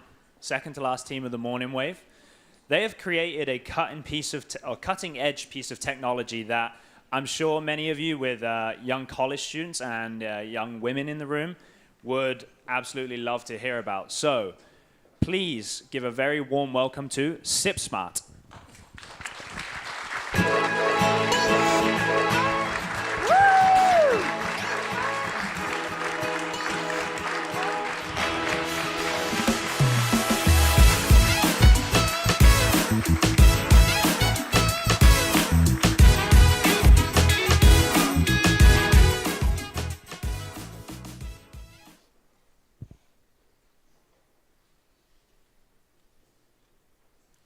All right, I'm going to start off this presentation with a show of hands. Please raise your hand if you are a parent. That's a lot of you, yes, I know. Now keep them raised if you have a child that's going to be graduating high school and going to college in the next 2 years. And keep them up, lastly, keep them up if your child is a female. All right, thank you. Now picture this. You've just sent your baby girl off to college. She's meeting new friends, and she tells you she's going out for the night. And she tells you that she will call you back whenever she gets home. She never does, though. Instead, the police call you. They tell you that during the night, a stranger placed a drug in her drink, and now she's in the hospital lying in a bed severely injured. I personally would never want that to happen to me or my 2 younger sisters, and I would want to do anything to protect them and prevent that from happening to them. Drink spiking is when someone places something into your drink without you knowing, like drugs or alcohol. This could be alcoholic beverages or everyday drinks like soda and water. Now, drink spiking happens every day, everywhere. But did you know that 52% of females in college said they have seen someone be spiked or they have been spiked themselves at local bars? Now, 41% of those drinks were spiked with sedatives or other drugs. Date rape drugs are the most popular because they are hard to detect and the victims do not usually remember being drugged. Now, these numbers may seem small, but that is because drink spiking is very unreported. 90% of people who say that they have either been spiked or seen spiking do not report it to the police, venue, or the hospitals. Now, 480 out of 6,000 students across 3 major universities said they have been spiked, and 80% of those students were females. Introducing Sip Smart. My name's Eli Fessmeyer. My name's Addie Dover. I'm Ashvita Sharagar. My name is Matthew Garrison. My name's Siddhi Rajput. And we are Sip Smart. Our company has 3 main goals.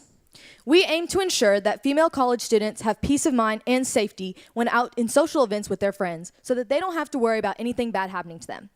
We also aim to ensure easy accessibility of our products for whenever they are needed. Now, we will be targeting the University of Kentucky and the University of Louisville in our first year, the 2 major colleges in the state of Kentucky. Now, based on our research, the most recent data found from 2022 said that the University of Kentucky has around 17,000 total female students, while the University of Louisville has around 13,000, making our total market of students in our first year around 30,000 college female students. Our 2 target audiences will be female college students and their parents. We will target the female students by setting up at K-Weeks and college orientations to teach them about what drink spiking is and how we are here to help. We will also target them through social media like Instagram and TikTok. Now we will target their parents through social groups like the University of Kentucky's Facebook page, where we will inform parents what drink spiking is and how we want to help protect their children. We will also be targeting their parents through social media, but mainly Facebook.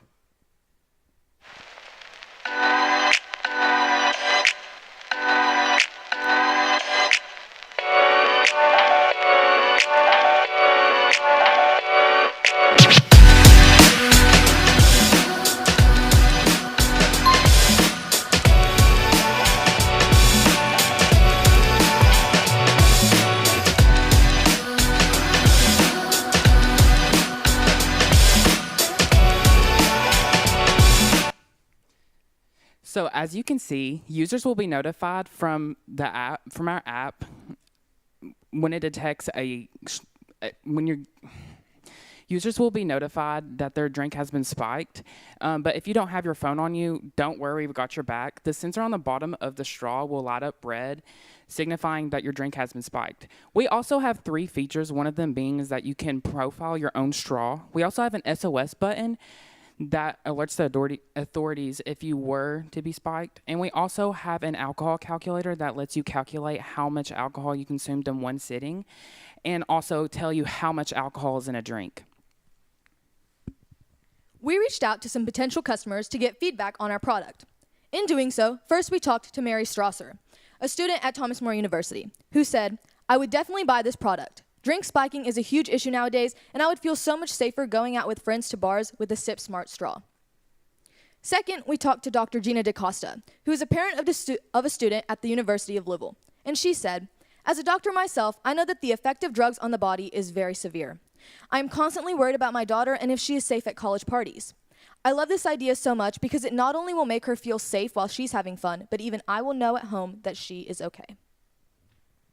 Now, we will be reaching our customers through 4 main sources: our Sip Smart app, Sip Smart website, commercials, and social media marketing, which includes influencers and Facebook groups. Along with this, we will be doing some field marketing at college orientations and K-Weeks, as previously mentioned. The total customer base for the public and personal security market is around 40.8 million people. Around 4.38 of those people are female college students and young women who have high exposure to drug activities. Our market share, however, is only 0.2% of that population, giving us a reach of around 730,000 women. And we offer 4 packages to our customers. The first package is the starter pack, which costs $55. The mini starter pack costs $45, and the 3 sensor attachments cost $25. The singular sensor attachment will also cost you $8. You can find these products on our Sip Smart's website. It will cost our company $10.40 to create 1 straw, and it will cost $3.34 for 1 sensor. And that's excluding shipping and packaging, which is roughly around $1, making our profit 90% to 210% from the production cost. To get our company off the ground, we'll need an initial startup cost of around $1.1 million. This may seem like a large amount for a startup company, however, it's not completely unreasonable. We'll be using this money to develop our software, establish a KSU system, do some marketing, hire a legal team, and contract an assembly line in the local areas of Louisville, Kentucky. In the first year, we'll estimatedly sell 16,500 starter packs, 4,600 mini starter packs, 4,500 3-sensor attachments, and around 6,000 singular sensor attachments. This will help us cover our initial startup costs in the first 12 months post-launch. As this problem continues to grow, some smaller companies have started to gain traction, but not as much traction as we think we can gain with our own unique marketing. Our 2 main competitors are Sip Chip and Smart Straws. They are like us in the sense that they are easily accessible and pretty simple to use, but are not like us in the fact that they are not reusable, as technologically advanced as us, and as long-lasting. Along with that, Sip Chip and Smart Straws products do expire after a certain amount of days, while ours do not. Our company's next steps are to expand to more colleges and universities inside the state of Kentucky and slowly start to make our way outside of the state. From there, we hope to create a warehouse where we'll make our own straws and expand upon our technologies. And finally, we want to wholesale to bars, fraternities, and sororities.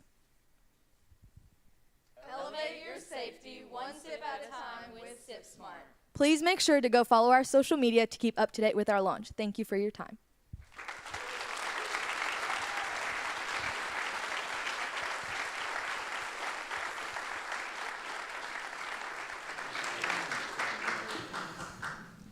Wonderful presentation, everyone. Super, super applicable technology, very valuable and necessary. I really hope that this does get off the ground. My question is mainly to do with your sensors.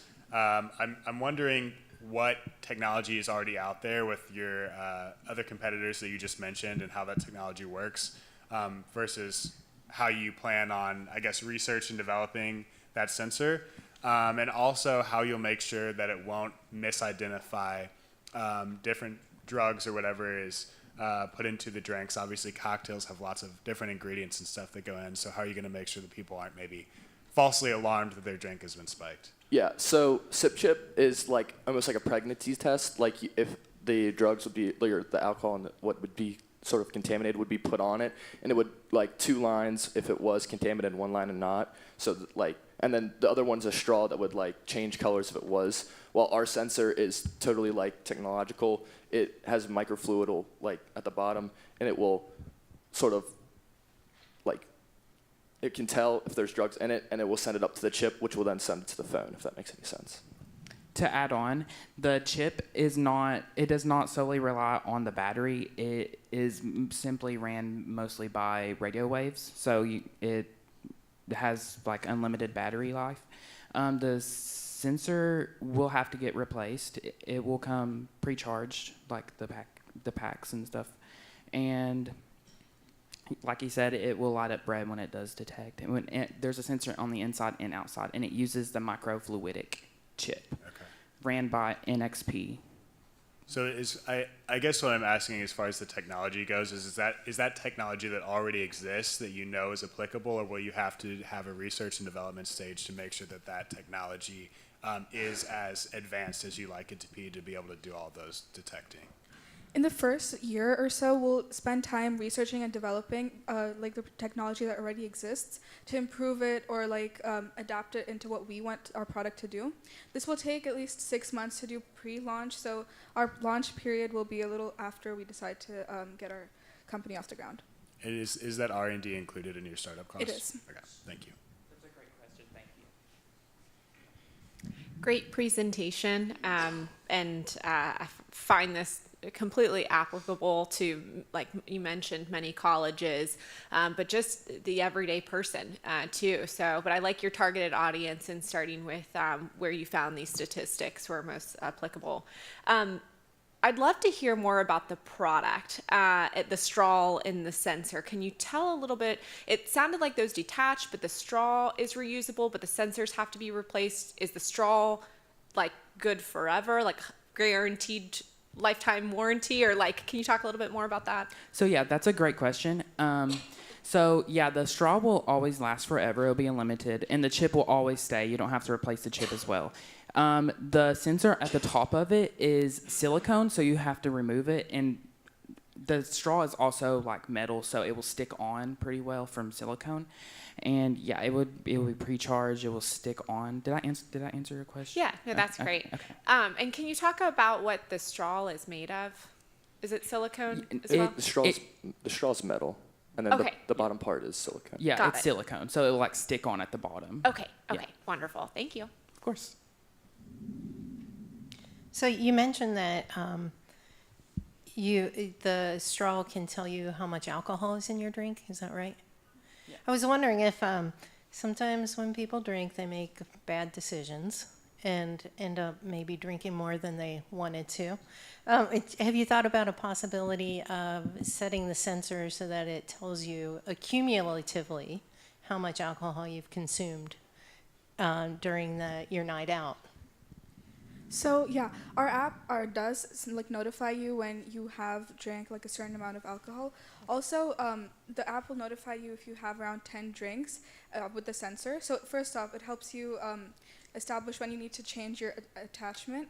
Also, that can help you like count how many times you've had a drink, how many times you've refilled your glass. So I feel like it would work for both cases. Okay. Our app also offers like pre-made options that tells you that alcohol percentage, and you can also adjust it about like how much you've drunk, like how like milliliters and stuff. Okay. The cup holds. Cool. Thank you. That's a great question. Thank you. I have one more quick question. Does the sensor work when it goes into a drink, or does it work when you drink the drink? It works whenever it's put in the drink. Okay, perfect. I think about it's you have your beverages, you have your cans. People do shots too, so you'd be able to stick it into a shot also to test. Okay, thank you. Thank you.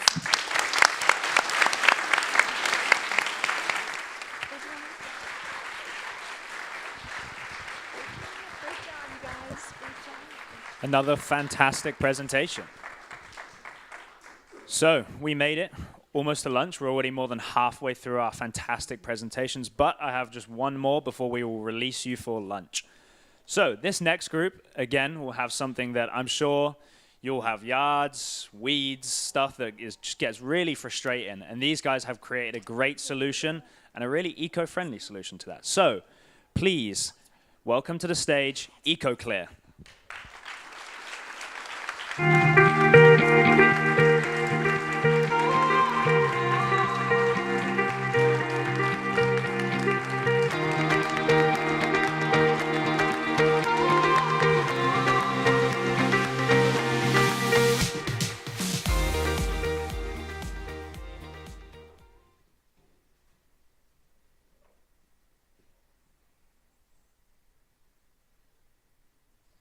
So we all have a neighbor. He's always outside. He's always taking care of his grass, and only thing he cares more about than his yard is his family. And we're going to call him Brad. And Brad's always outside gardening, always outside taking care of his plants and killing weeds. And one day, Brad was diagnosed with cancer. He's in and out of the hospital, and he's trying to take care of his garden, but he can't, and he ends up hiring a yard care service to do it for him. One day, you wake up and you realize Brad has been murdered. The murderer, Roundup. Let me tell you about Roundup. How might we solve toxic weed killers causing illnesses to Americans? Glyphosate is an active ingredient in Roundup proven to be carcinogenic. Contact with glyphosate increases your chances of getting non-Hodgkin's lymphoma by almost 41%. And it doesn't work. It creates unkillable superweeds, almost like antibiotics do with diseases in your body. It gets everywhere. It gets in the water supply, it gets over the produce, and it gets on livestock. There's been 3 big cases against Roundup in the past few years, which have ended in $2 billion in reparations. There's been 100,000 other cases that have ended in $11 billion in reparations without Roundup claiming liability, and they need to be stopped for this. The solution, EcoClear, a simple, organic, and effective weed killer that is non-harmful to the health of your loved ones. I'm Finn Maddox from Covington Catholic High School. I'm Wyatt McCleary from Graves County High School. I'm Tate Getzinger from Lexington Christian Academy. I'm Jada Lacey from Louisville Mill High. I'm Ben Kingery from Adair County High School. Here at EcoClear, we'd like to be clear that we are a healthy and simple product for all to use. We only contain 3 ingredients: vinegar, dish soap, and lemon juice. The vinegar kills the weed, the dish soap helps it stick to the leaves and the stem, and the lemon juice adds extra acidity to help kill the weed faster. Here at EcoClear, our product is just as effective as the competition without containing any harmful chemicals found in other weed killers such as glyphosate. Keep your family safe and your yard clear by using our product and avoid these harmful chemicals. Have the peace of mind that your family, your pets, and your children are safe from these harmful chemicals. Here at EcoClear, our target audience is health-conscious households with yards, specifically in the state of Kentucky. So, with that being said, if any of you in this room consider yourself a health-conscious household, EcoClear is just a product for you and your family. Our market size. So in the United States, there are about 27.5 million households with children. Out of those households, 543,000 of them are found in Kentucky. And out of that, 380,000 of them consider themselves to be health-conscious households. Here at EcoClear, we plan to use social media as our main channel. First, we'd like to start off with an Instagram, Facebook, and a Twitter page, where we'll post updated content on any future products or wholesales that we plan to do in the future. But don't worry, if you guys aren't familiar with any of these apps, we also will have a website where you can reach us at ecoclear.com.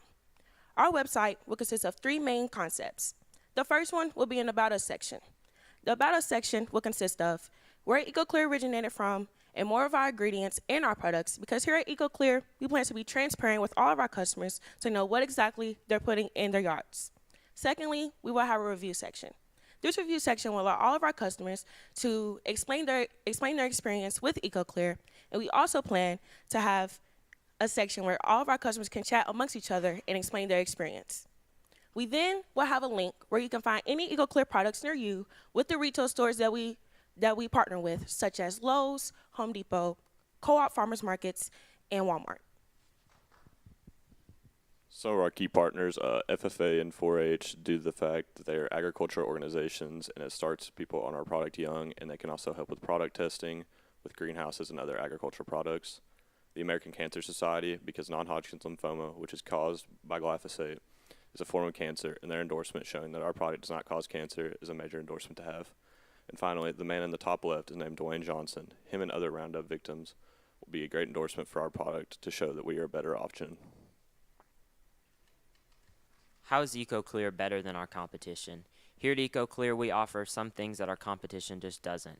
We contain an organic, all-natural weed killer that doesn't contain any harmful chemicals such as glyphosate. We also provide a more affordable option for you and your family. We are almost $5 cheaper than Roundup and $10 cheaper than our biggest organic weed killer competitor, Green Gobbler. Our startup cost is going to be $157,000. It costs us $8.98 to produce the product. Selling it for $19.99 leaves us with a profit of $11.01. After a 16-month period and selling 7,834 units will be our break-even period. For customer feedback, we've worked locally with organic farmers throughout the state of Kentucky, along with household magazines, to get a real feel for how people envision our product. It is clear to see that anyone who just understands what we're doing knows we're doing leaving our community with a healthier, safer environment. What's next? We're starting out with the EcoClear Weed Scourge product, which is what we discussed today. And then we plan on making a spray bottle to accompany this. Eventually, we want to move on to Amazon and to retail stores and expand outside of the state of Kentucky. Finally, we want to make an agriculture-based product for farmers to use, either an amino acid-based solution or an iron and nitrogen-based solution. Thank you for listening, and thank you for your time.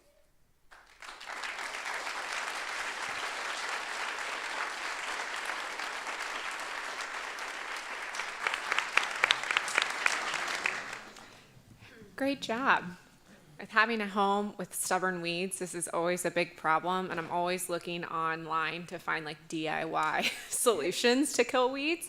And so I appreciate this, but I have to note I have seen these ingredients be mentioned before. And so can you talk a little bit about if there's going to be any like proprietary ingredients that would differentiate yourself from someone just using the lemon and dish soap and vinegar to kill the weeds? Well, when we start a company, we're gonna hire chemists that will help us figure out what else we can put in our product to make it even more effective and still healthy to use, though.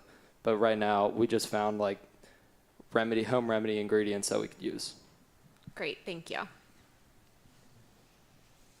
Yeah, I guess to add on to that, I think that whether it's a proprietary blend of some ingredient or maybe it's a specific application method. I know you talked about adding a spray bottle. I think that there needs to be some sort of factor to differentiate it from the home remedy because those ingredients are household items, and at the price point of $19.99, people will probably be more likely to defer to making that solution on their own. Have you had any ideas as far as, I guess, your spray bottle or maybe further extensions of that will allow you to offer something to your consumer that is unique to what they might be able to make at home? Well, we did some research on a chemical called atrazine, which is a selective weed killer, and we decided that we couldn't use it in our product because we wouldn't know how to get our hands on it. But once we become a company and we have chemists that we can test it with and can tell us how to blend a solution together, we would use more chemicals. But right now, like I said, we have to just start with the home remedy ingredients. Cool, thank you. You talked about expanding to more of a agricultural use. I didn't quite catch what you said about the farmers. Can you repeat the product that you would offer for farmers? Yes, thank you for the question. An amino acid-based solution or an iron and nitrogen-based solution. We've researched both. However, we'd have to have product testing and chemists to determine the most effective option. Okay. Those will be organic as well? Yes, ma'am. And that can be scaled down for household use, or is it just that it requires more research on your part? Thank you for the question, but yes, we would have to do some more research on that. Okay. I'm sure we could scale it down, but right now we are not sure about that. Okay. I would like to add to that, the vinegar isn't great for farmers because it kills a lot more, and you don't want to kill the crop. Right. So the research for this the research for the amino acid and iron and nitrogen based solution would be best for farmers, but you could use it at the house as well. So the amino acid base would replace the vinegar part of it, you're thinking? Yes, ma'am. Okay. Cool. I have one more quick question. Have you guys thought about or looked into any insect harm that the solution may do? we have looked into pesticides. That's part of our future expansion as well. Perfect. All right. Thank you. Thank you.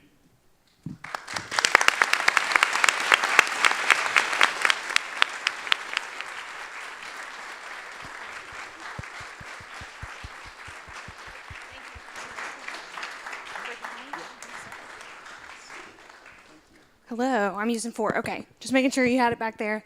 Thank you all so much. It was such a lovely morning and so many wonderful teams. Before we break for lunch, I want to let our judges go ahead and head out first so you can get your lunch, and Jonathan will be back there to meet you. He's actually in this back corner here to show you where the deliberation room is, to kind of get a head start on that during lunch. So, a couple details about lunch. We do have box lunches provided for you. They are on the first level, right behind the auditorium. There will be multiple options of box lunches. If you're gluten-free or vegetarian, there's another section. It'll be in this area, so to my left, but when you walk out to the left, you'll find the gluten-free and vegetarian options.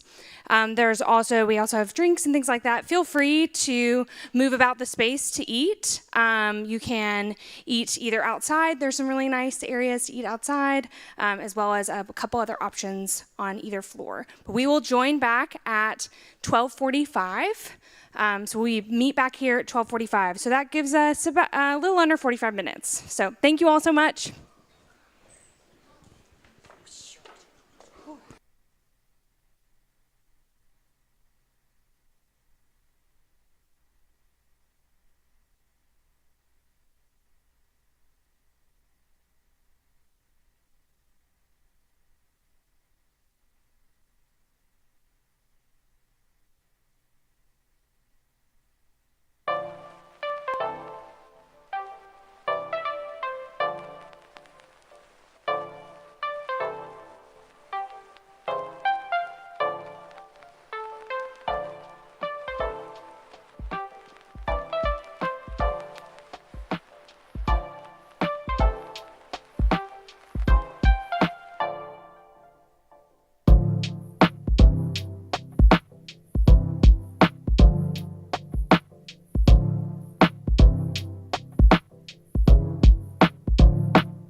right, welcome back after lunch. I know we probably have some folks, maybe if you can hear me outside in the lobby as well, if you want to come back in, and we're going to get started here in just a minute.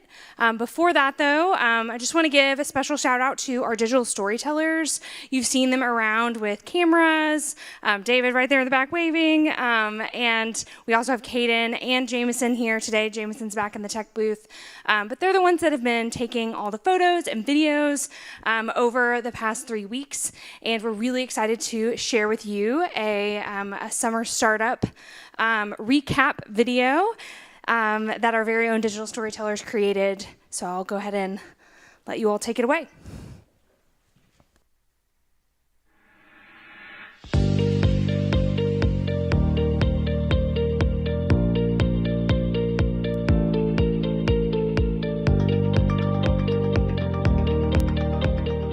The biggest thing that I've learned at GSE would definitely have to be how to work with teams to get one large accomplishment done.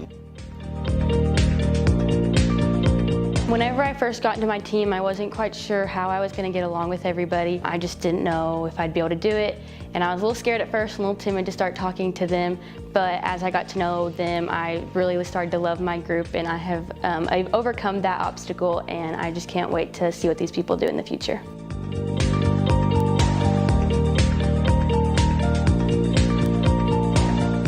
My biggest takeaway is probably networking. It's not always about what you know necessarily, but who you know. They can help if you're trying to grow your own business or just need help, and just getting to know more people in general, making new friends that could last a lifetime.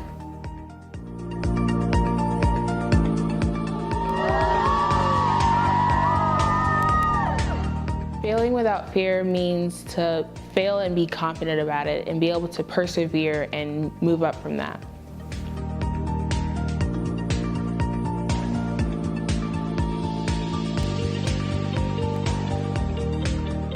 At GSE, I've learned a lot. One of the main things I've learned is all the entrepreneurial skills. We've learned all about how to start a business, and I think it's going to be very useful in the future for me. Not only if I go into business, but also with any major that I go into. I feel like the skills that I've learned here can help me in anything.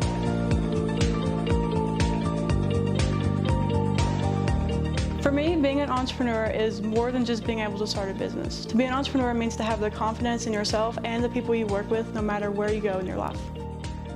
At GSE, after being with the team and creating a product, I realized that failure just helps you get better. And now I'm kind of excited to fail because I know that there's going to be better things in the future, and I know that I can improve myself. And failure is just a stepping stone to success. All right.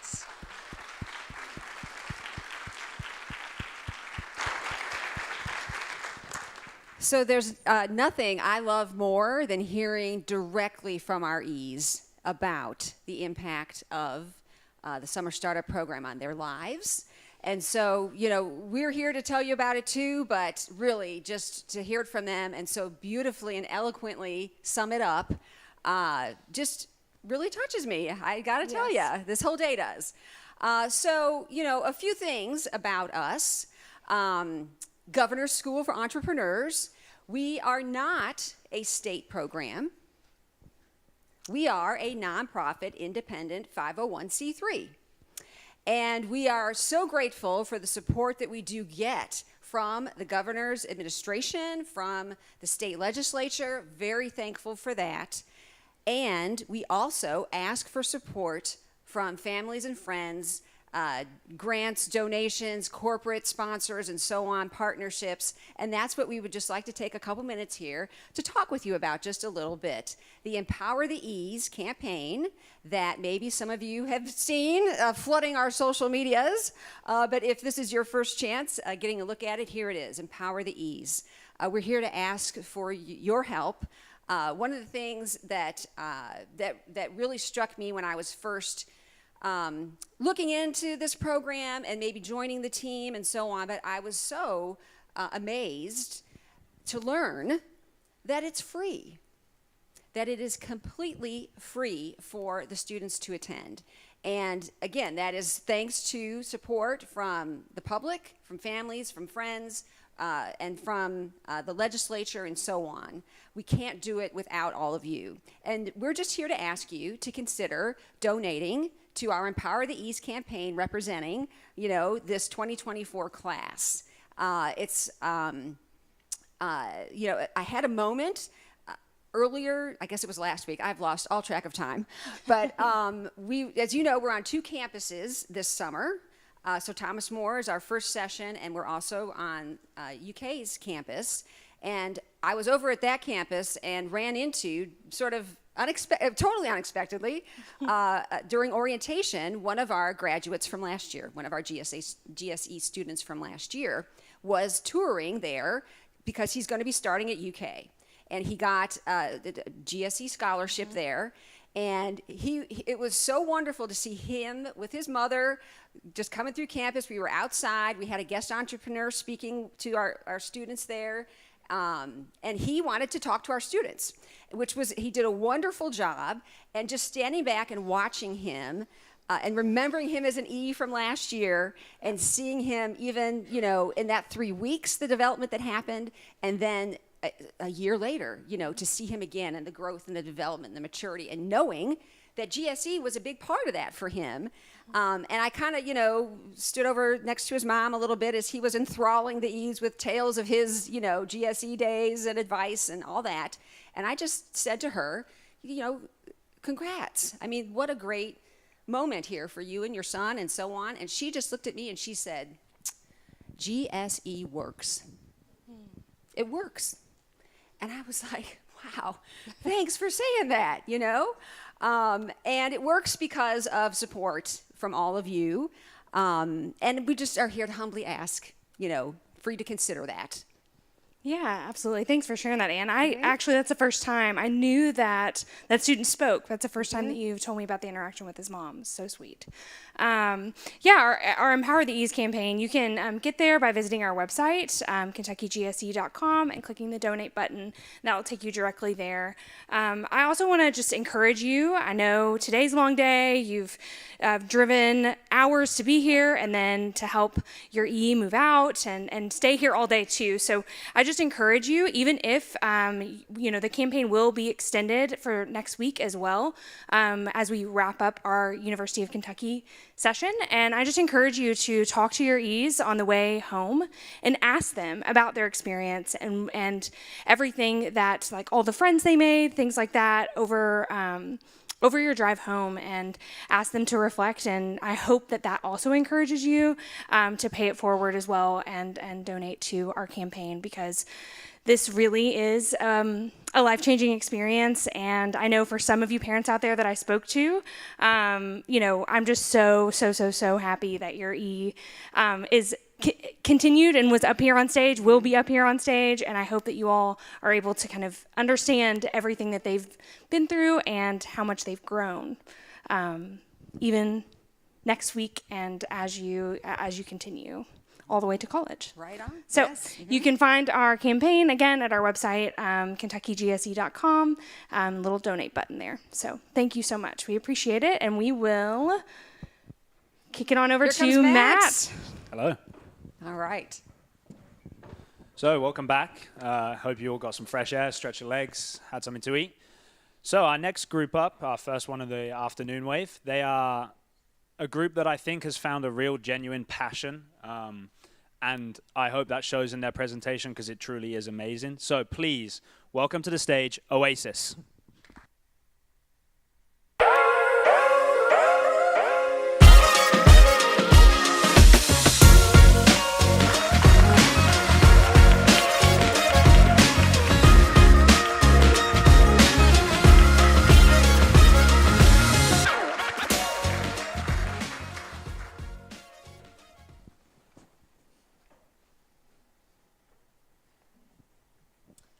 This is Dominic Minnis. She lives in rural Indiana.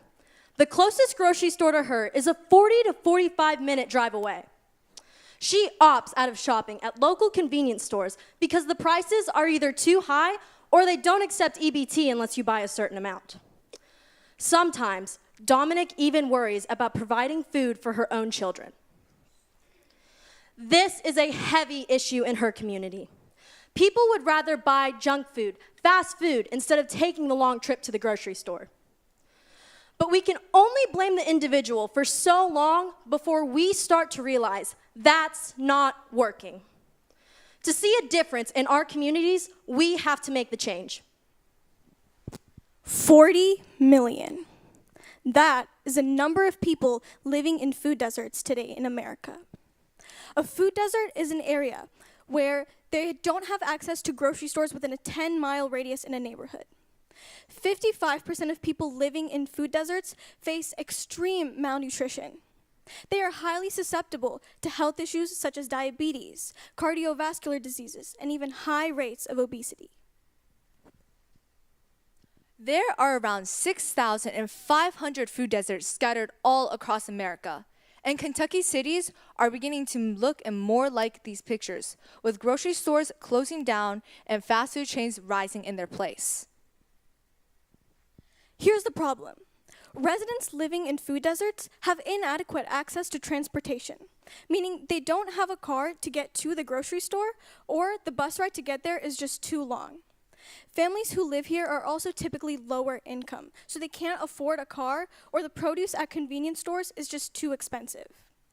A low number of food retailers in this area has caused a fast food influx, making up most of their diets. That is why we created Oasis, the mobile grocery store for fresh food on the move. My name is Mason Atnip. I'm Andrew Wilson. I'm Sanvi Vinod. I'm Cindy Wong. And I'm Carly Hinken.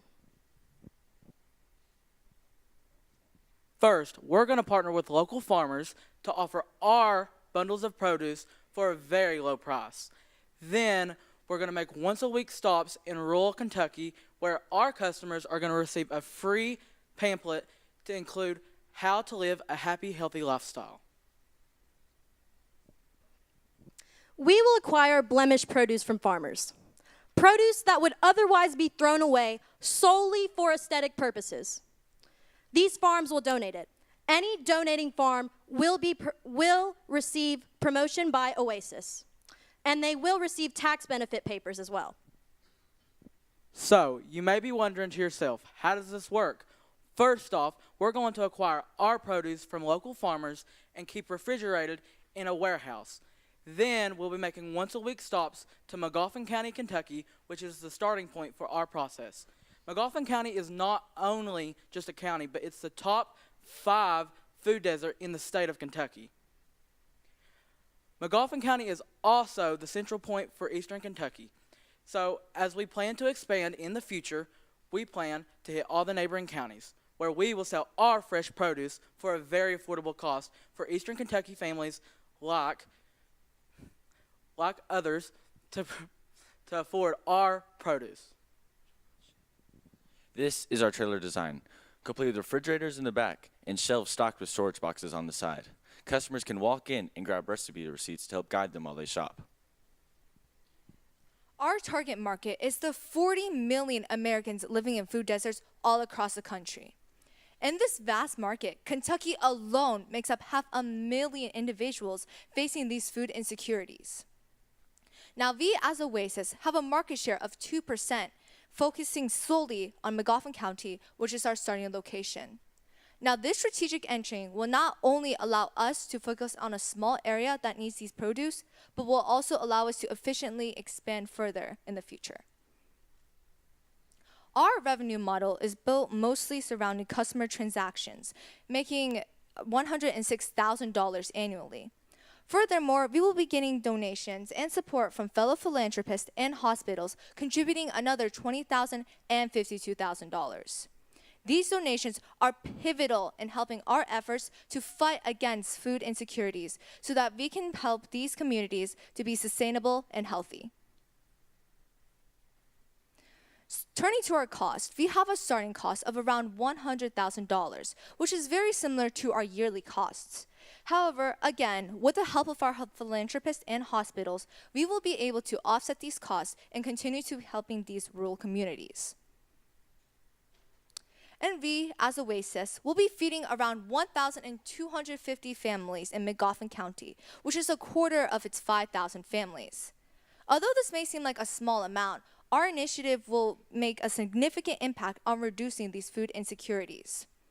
Our innovative approach is selling bundles of 8 pounds of produce priced at $7 each, which is 70% lower than supermarket options. This will not only save customers money, but it will also save them time. So people like Dominique can spend more time with their families or on their careers.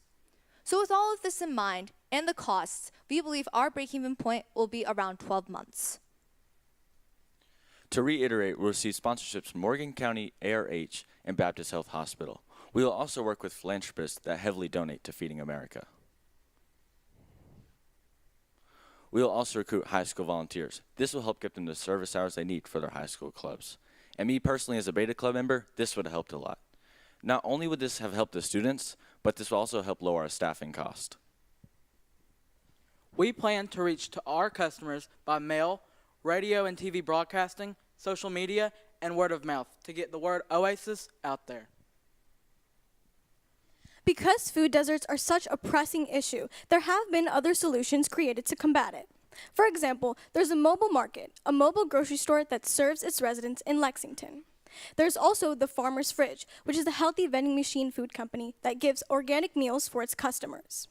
Although both of these companies solve the problem of affordability, they do not offer nearly as many benefits as we do at Oasis, because we have a focus on farm-friendly local produce, as well as also accepting EBT and food stamp cards, and giving out free complimentary recipe pamphlets. We are so excited to share with you that we've already heard back from potential customers. This is Hannah Little, a McGoffin County resident. She believes that Oasis will help her community because residents won't have to stretch out their money to buy groceries. We have partnered with Half Pike Acres Farms in Owensville, Kentucky. They are one of our donating farms. The owner, Darla Mann, supports us because we're helping little communities just like her own. At Oasis, we are so excited for our future.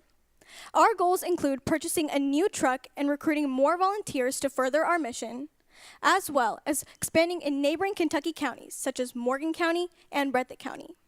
Eventually, we hope that every single Kentucky resident living in a food desert is helped through our services. At Oasis, we believe that healthy food is a right, not a luxury. Please feel free to take out your phones and scan our website QR code to join our mission in eradicating food insecurity and helping those suffering in food deserts. Thank you. We are now open to questions.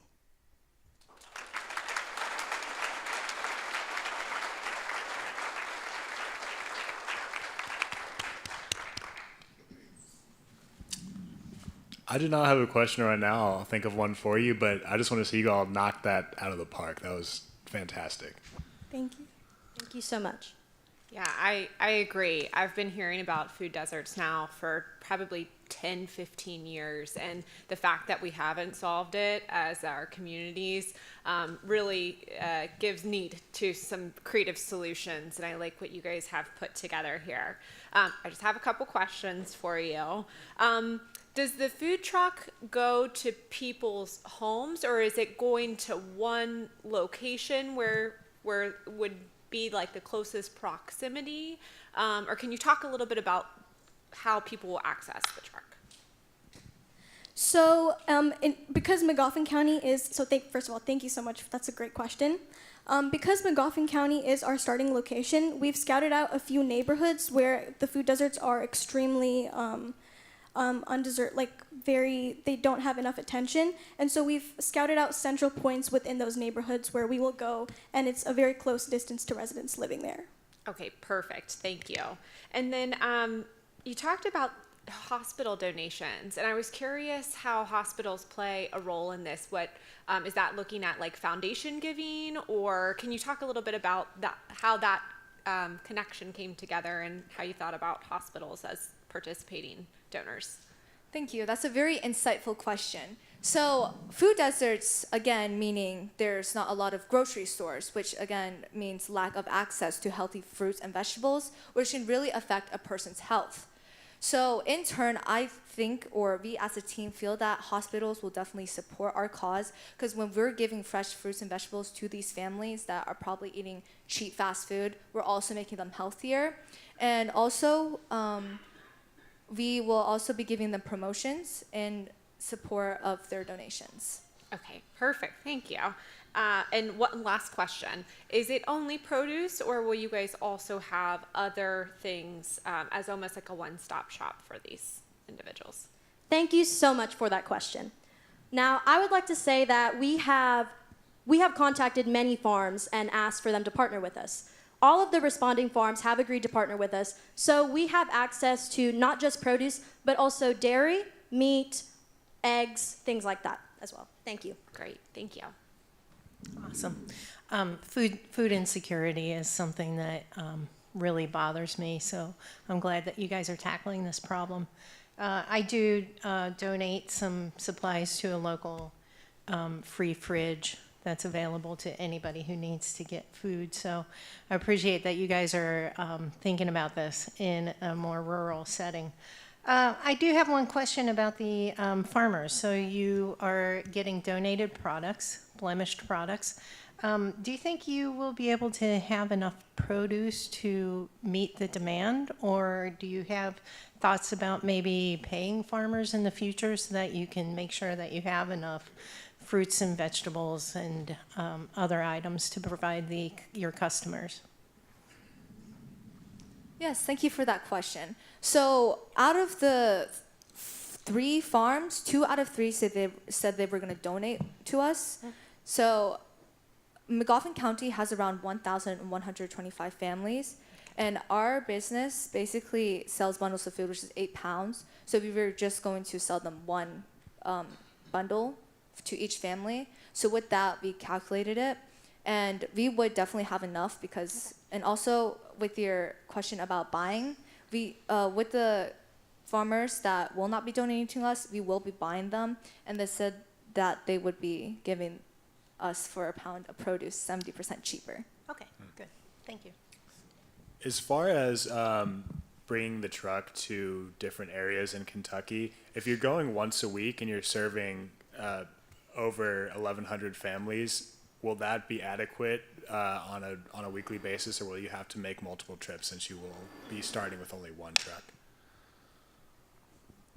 So McGoffin County is somewhat of a smaller county, and our once-a-week trips, we plan on covering all of McGoffin County, so we're making stops in between each neighborhood. Okay. Yeah, so as far as we consider for now as our starting point, it should be adequate enough. Okay. Thank you. Great. So you'll be like restocking at the farms Yes. during the Yes. trips. Great. Thank you. Thank you. I don't have anything else. I think that's it.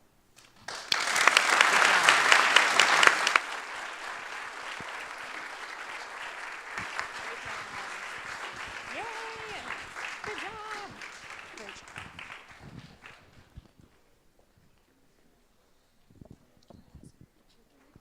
Yes, it's Great job, guys. Well done. So, the next team up to the stage, I'm sure it's going to tug on all of you parents' heartstrings out there. It seems like there's a lot of that going on today, but this is another product that I'm sure you guys will love. So, please join me in welcoming to the stage Buddy Bands.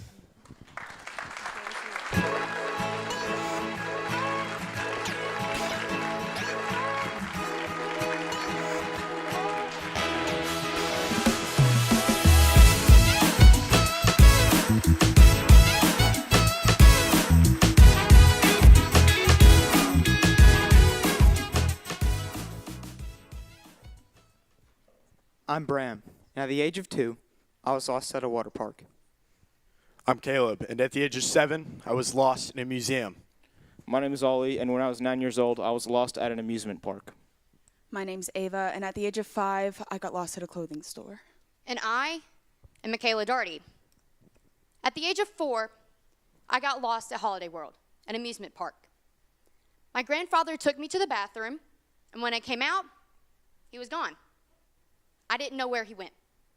I walked into a crowd of strangers and kept walking and walking and walking, and I still couldn't find him. I was lost. started to panic. And if I was panicking, then he was freaking out. But what is worse about our 5 stories is that we're not the only ones experiencing this. Every 40 seconds, a child goes missing. That means in a day, over 2,000 children get separated from their parents. On average, 2 in 5 parents said that their child has walked off without them knowing. That means from the about 160 parents in this room here today, statistically, 65 of you have had your child walk off without you knowing. On average, parents said that their child had been lost 5 times. 5 times before they even turned the age of 10. We even took a survey of all the kids here at GSE today. Out of the 79 students we have, 39 of them said that they had been lost as children. That is almost half of our student population. This problem is huge. And that's why we created Buddy Bands. Buddy Bands combines a simple silicone band with modern GPS tracking technology. When paired with the app, Buddy Bands is designed to give parents peace of mind. So, what exactly is the Buddy Band? The Buddy Band is a silicone band that is customizable and is equipped with a GPS tracking system, and it also has a child-proof lock to make sure your child doesn't get lost or stolen. It also has a unique QR code that takes you directly to our app. The Buddy Band works by sending a signal to a satellite and then sending that signal to the phone. Our app works by a parent pressing the red button to ping the child and then direct locations to where the child is and the quickest route to them. Our target audience for this specific product include worrisome parents. Though parents don't expect to lose their child, things simply happen. Furthermore, we're going to target those parents with multiple kids. More specifically, kids ages 2 through 10. We will also be targeting those parents who frequently visit crowded public areas, including amusement parks and malls.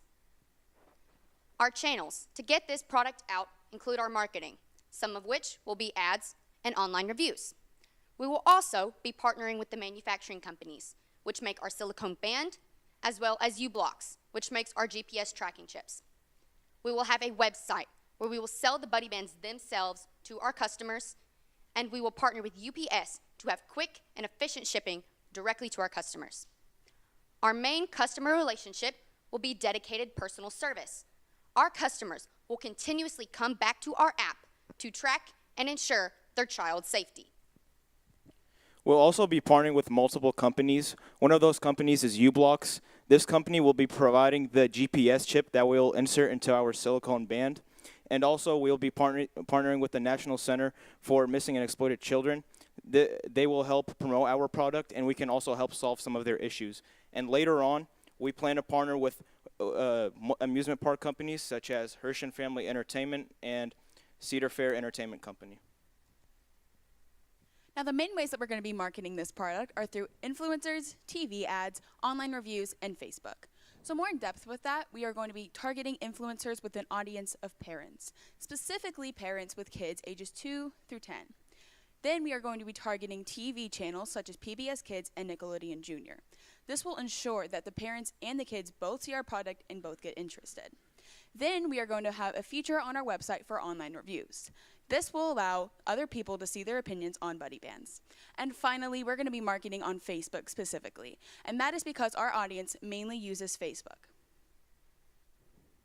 Now, to actually make a Buddy Bands, it costs $21.65, and we're going to be selling that Buddy Band at $34.99.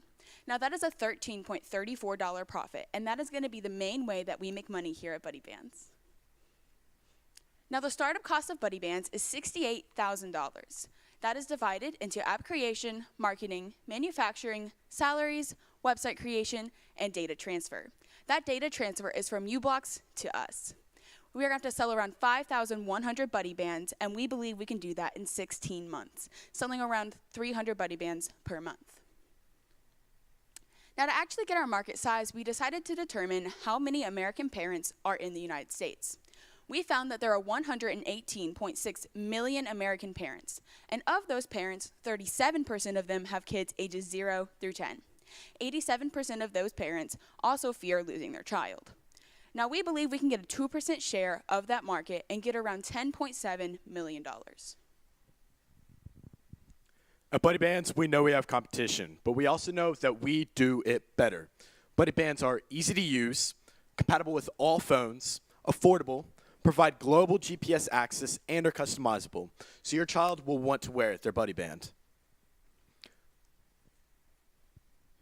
We contacted 20 parents and asked what they thought about Buddy Bands. Parent 1 said, I would definitely pay over $30 for Buddy Bands. Parent 2 said that they would even be willing to pay a monthly app fee for Buddy Bands. And Parent 3 said, I wish I had this technology when raising my daughter. Later on, after we break even, we plan to partner with amusement parks because these are areas where it's heavily crowded and where kids mostly get lost.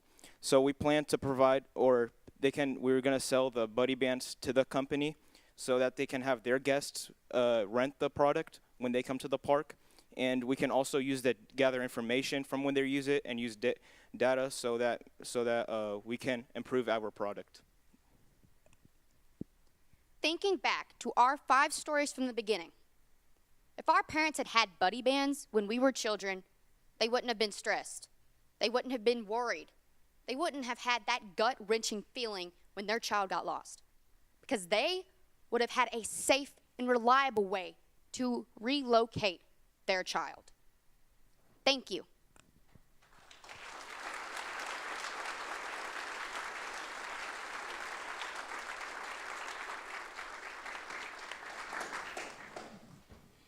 Great presentation, everyone. I think that you're targeting a really important issue here. I said this earlier to one of the other groups, but anytime you're helping parents out, you're helping a really good audience there. So I guess my main question is, you're obviously doing something to help alleviate some of the fear that parents are having when their children are lost. Obviously, those children are also scared too. I'm wondering if there's any kind of haptics or communication on the Buddy Band that will also communicate to the child either to stay where they're at or to maybe find shelter, or something that will allow them to maybe feel a little less fearful while their parent is looking for them. Thank you for that question. That was really good. Our product, though it does have an alert system for the parent, it will not have an alert system for the child. Moreover, we were trying to keep the product as cheap as possible because we didn't want to add too much technology into it where it would up the price to where parents couldn't afford it. We wanted it to be for all different sorts of income so the parents at least would have a peace of mind.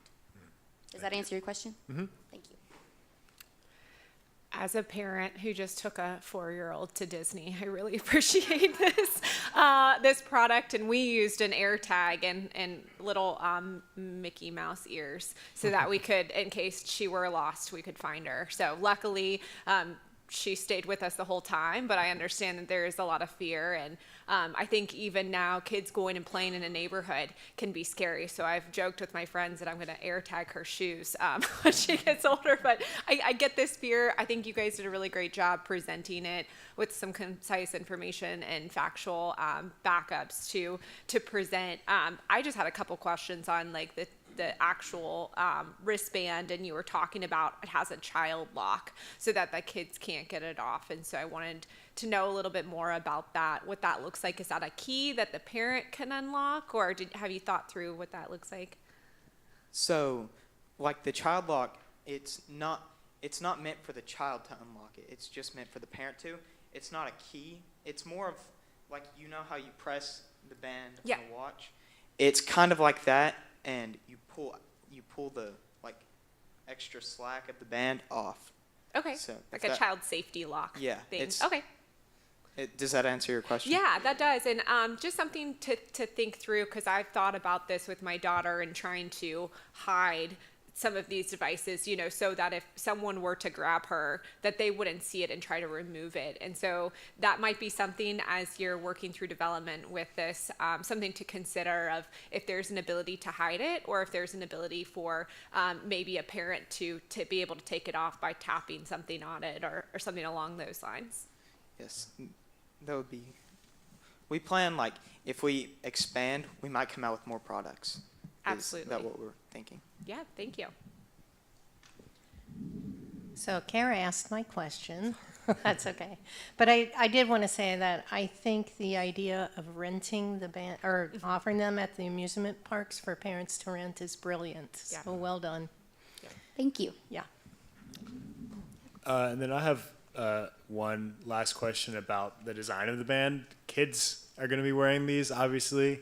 Are they going to be like waterproofed, durable? Kids get dirty, going to try to rip it off. It's going to knock against things. How are you kind of dealing with that design issue? Yeah, so we decided to choose a silicone design just specifically for the waterproof because we wanted to implement it into amusement parks and water parks. So we specifically chose silicone for that. And then that's also going to help, of course, whenever they're sweating or anything of that sort. Does that answer your question? Yep. All right. Thank you.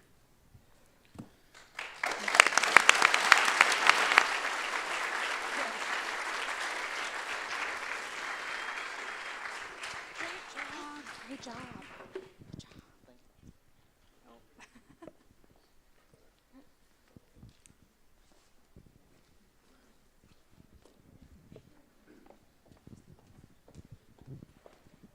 Great job, guys. Well done.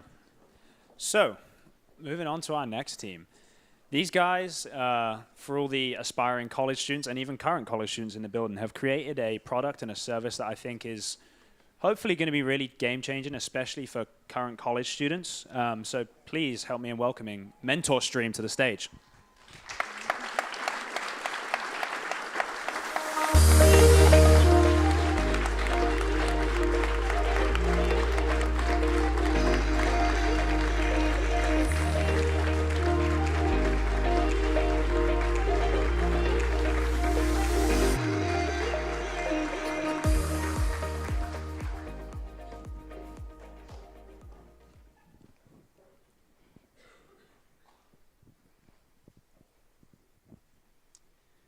Parents, picture this.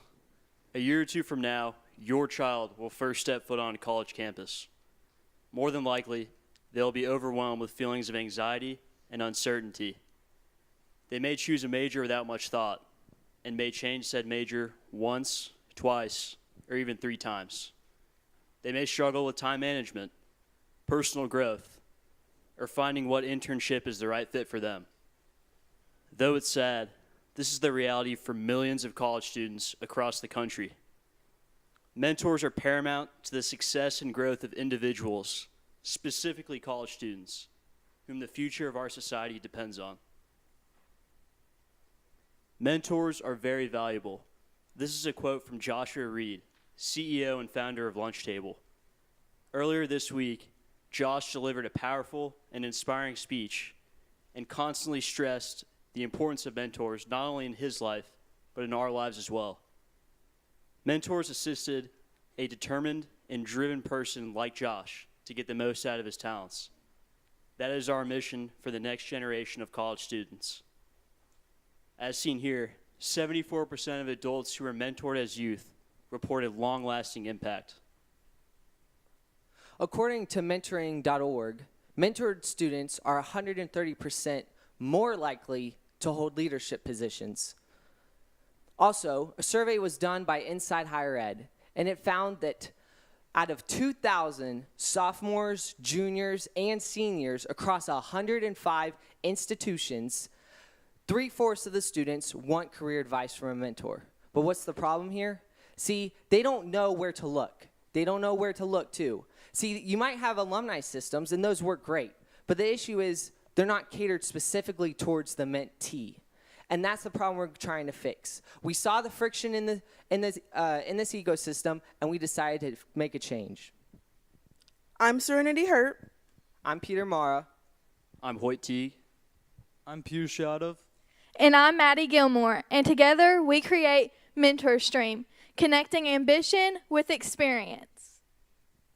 Our solution is at Mentor Stream is connecting students with mentors through one-on-one collaboration with experienced individuals where they can learn valuable networking skills and business expertise while learning valuable marketing skills, personal resume builders, and personal development within their careers.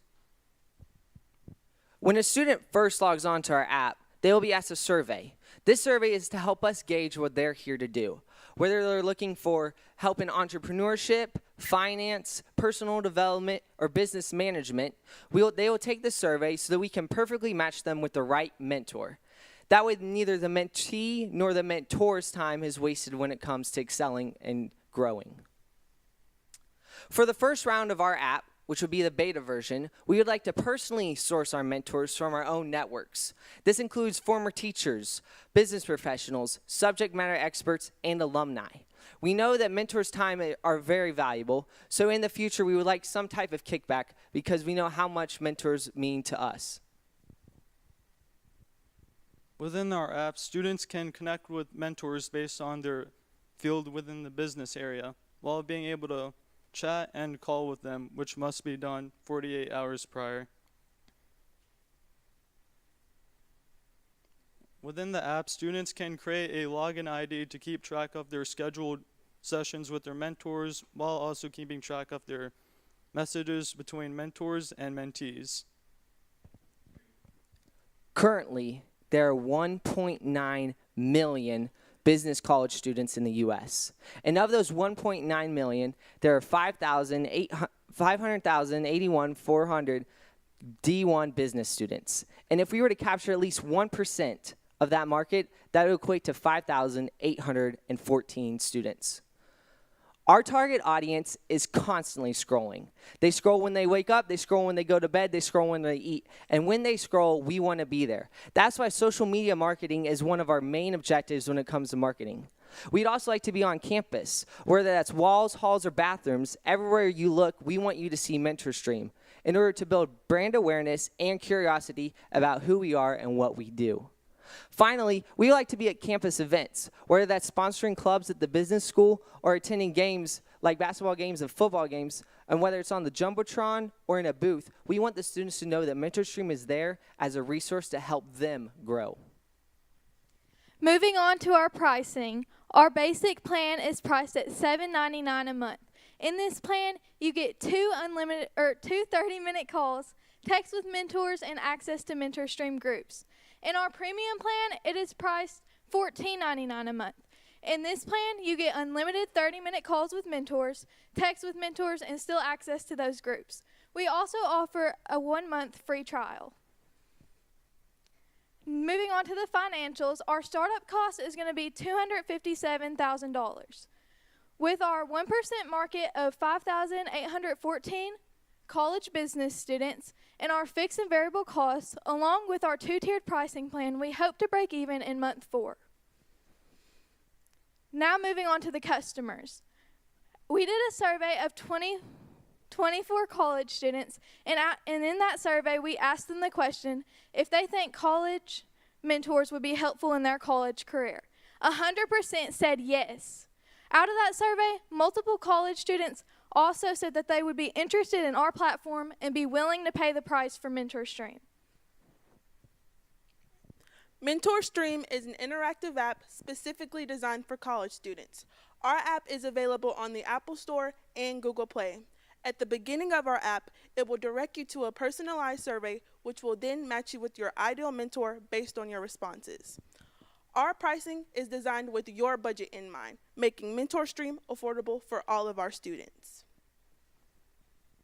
Our next strategic moves include securing funding to excel our growth. We aim to begin at the UK Gatton College of Business, where we will showcase our values and then establish a position in more D1 business schools.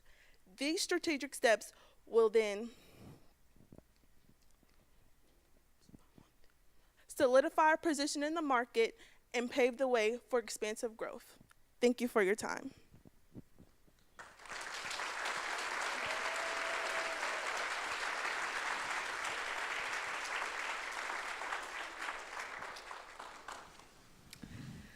I think this is a great idea. Mentorship is super important. And as you all know or may come to know, especially in college, I like how this one caters directly to that, those individuals.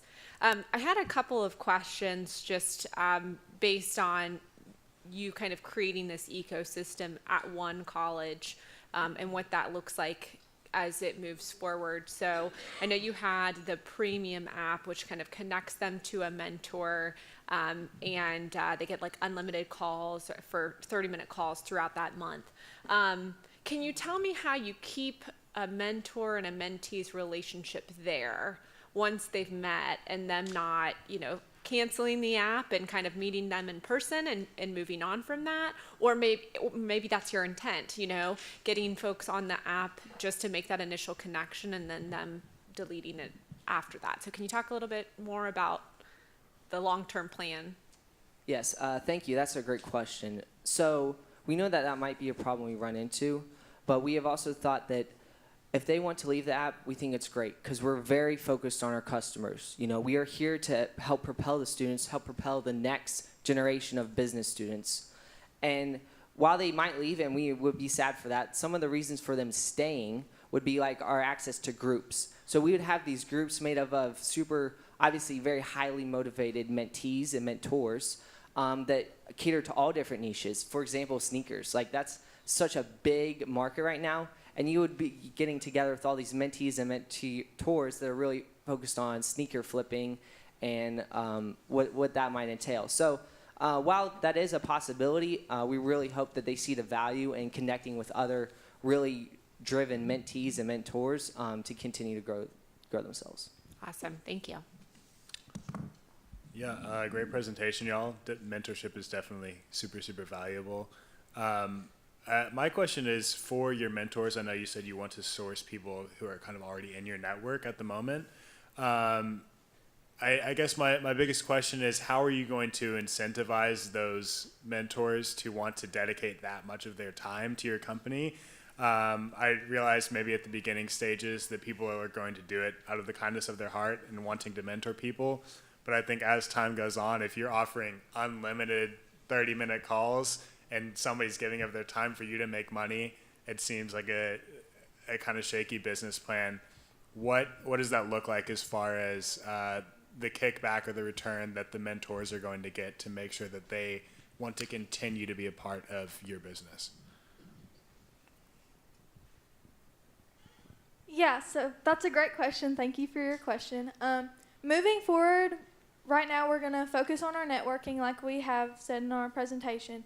And then as we grow, we might allow mentors to start offering their own prices so they can get paid from the mentors, or mentees, my bad. And so then they'd be able to set their own prices and they'd be getting paid for their time.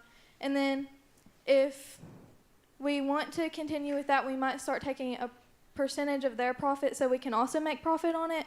But if we continue to grow, that's our plan. Great. And also to add on to that, Maddie said it beautifully, but at first, they're obviously going to be volunteer, but as they go on, they obviously want to kick back, like you said. And we know that that's, like she said, something very important, but we also know that there are a lot of mentors out there that really want to, push forward the next generation, and we're really betting on that. And that's also why we made it so cheap, to really show that, hey, we're not in it to make a quick buck. We're actually trying to cater this towards the students. Mm-hmm. And also the mentors will be able to set up their own times that they're available. That way they're not just on call 24/7. It's usually Monday through Friday except for holidays, and they set up the times that they're available to talk. Great, that's helpful. Thank you. So this time Michael took my question. But I do want to talk about your logo, because I don't know if you guys did this on purpose or not, but the tassel kind of looks like a hand reaching back to pull someone forward. So that's really cool. Oh, yeah. Was that on purpose? Initially, we did not think about that, but as we were designing the logo, we noticed it and we realized it would be a great message and further add to the meaning of our business. Nice.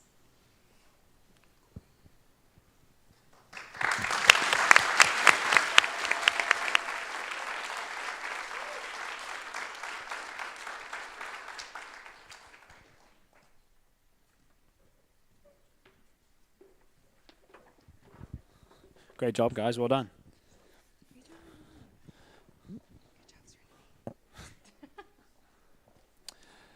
So this next presentation, it's a little bit different. They've branched out into a different space. They've gone into the healthcare field, and they've developed a software that they think is really going to help aid hospitals and aid medical centers. So please help me in welcoming to the stage Easy ER.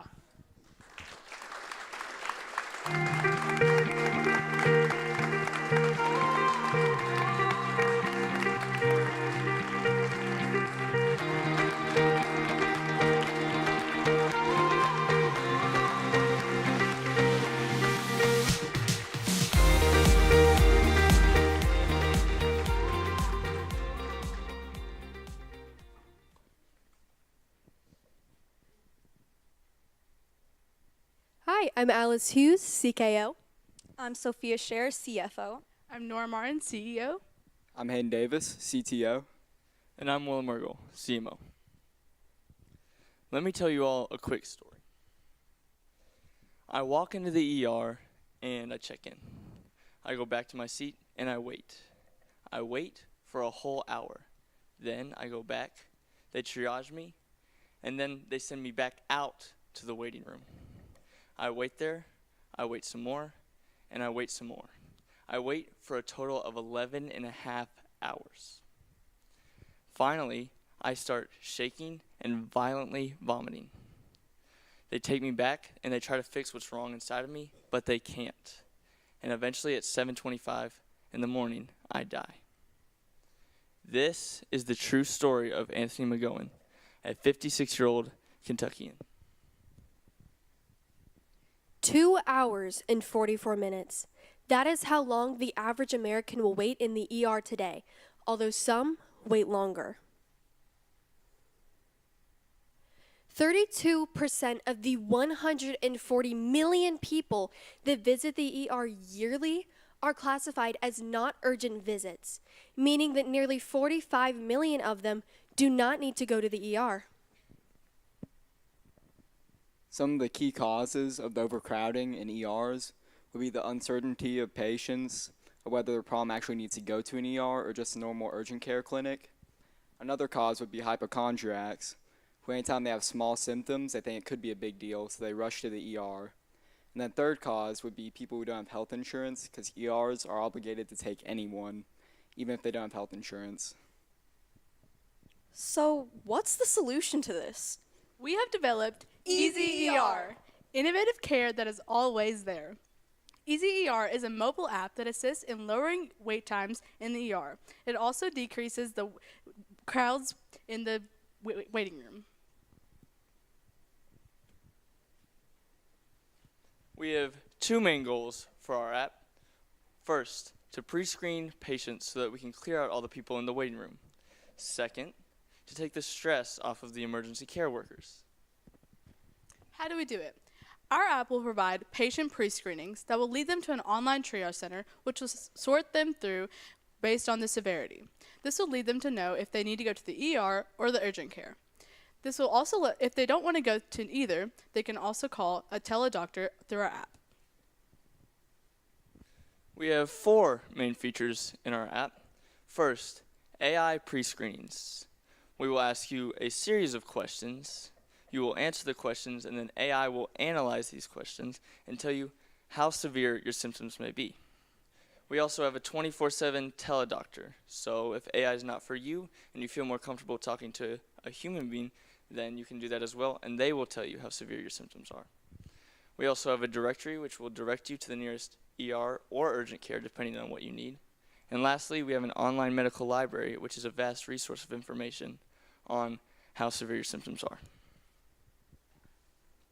Using AI technology, we will be able to sort through the patients based on their selected symptoms during their pre-screening as seen on the screen. They will then be sent to a new page showing results for where they can get the most correct, quickest, and most appropriate medical care. We have also included a disclaimer showing that we are not medical professionals. We are here to help medical facilities. Here, as you can see on the screen now, these are the results showing where the fastest urgent care or ER if you really need it. And if you still don't trust that based off the AI stuff, then you can always go to the teledoctor within one click. While making our app, we gathered many customer feedbacks from many medical professionals. These are a few of them. Bobby Lunsford, who is an ER radiologist, says the biggest issue for crowded waiting rooms is that they don't know that they don't need to be in the emergency room and they can easily go to urgent care. Amber Charter, who is an internal medicine doctor, said the downsides in working in the ER is that the triage, because you never know who needs to go first based on the severity. Our selling process for the Easy ER app, we will first get into contact with the hospitals and show them the app. After we show them the app, they will eventually show it to their patients and explain how to use the app. Our different channels for contacting, or our different channels to connect with the hospitals and the patients will be our sales representative who will make cold calls to the hospitals and then start conferences with them where we will form the contract. And then the doctors at the hospitals will use word of mouth to show the app to the patients and explain how to use it.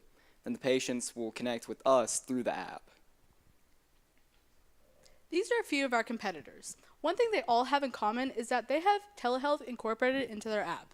Although we have telehealth also incorporated in our app, we also provide pre-screenings for our patients, an online triage center for ER workers, and alternative options for those who don't have health insurance. We have identified multiple partners that are vital to the success of our business. Appalachian Regional Healthcare. This is a chain of hospitals that runs across Appalachia. They own 14 hospitals in total, so partnering with them would give us a very large influence over Kentucky. We also want our app to be accessible to both Apple and Android users, so we will be partnering with both of these companies. We will work alongside emergency care facilities so that they can show their patients our app. And since we want to implement telehealth services in our app, we will partner with telehealth companies as well. We are going to target hospitals with over 100 beds. There are 2,692 of these in the United States.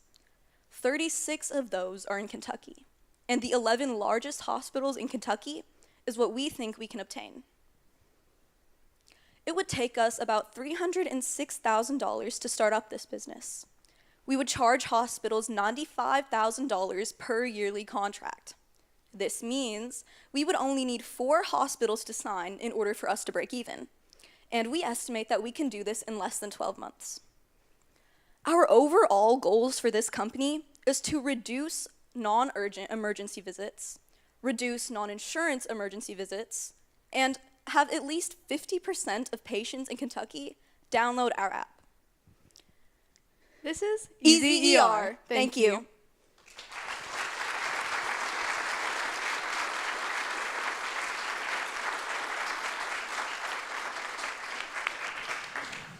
Well done, everyone. I was really hoping you were going to walk up to an Eazy-E song when I saw you, the name of your company. So a couple of quick questions I have for you. My first one is regarding the app. Obviously, you've made it a goal for your company to have 50% of patients download your app on either Apple or Android. Is there an opportunity for this same technology to be implemented in like a kiosk style, some kind of computer that would be in the hospital so people would have access to it whether they had the app downloaded or not? Is my first question. And then my second question is, if you are screening people based on the severity or their symptoms, how will you make sure that people aren't, I guess, gaming the system to get higher priority, whether they're overestimating the severity of their illness? Is that something that the AI is doing? Is that them inputting their symptoms? How will you make sure that screening is accurate? That is a great question. So we would try to make sure it's accurate. The AI will sort through it and use AI technology to figure out if it's accurate or not. If patients lie on the screening, I guess there is not much we can do, but we do think that AI will help sort through that. Okay, thank you.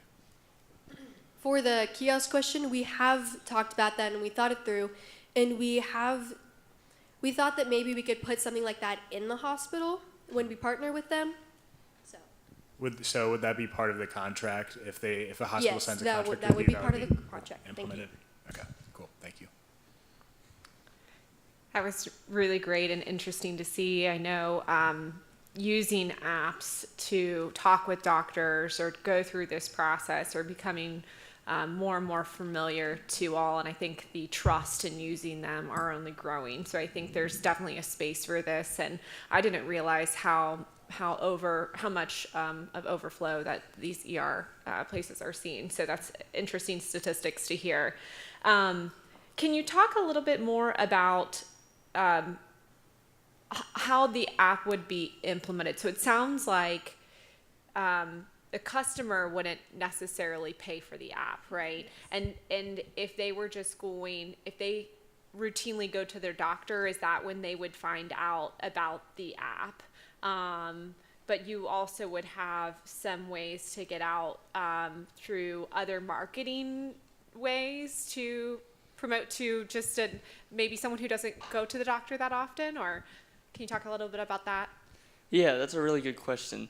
So we would have hospitals and doctors market for us, but we would also probably have other means. Like, for example, right now I'm formulating a Instagram and Facebook, and we would also probably have flyers of some sort, and really just any general information, and word of mouth would most likely be our strongest. Great, thank you. So I think this is an interesting idea, and in the future I think it would be really cool, especially for people who are traveling to some place where they may not know where the closest hospital or urgent care is. So that would be another target market for you guys.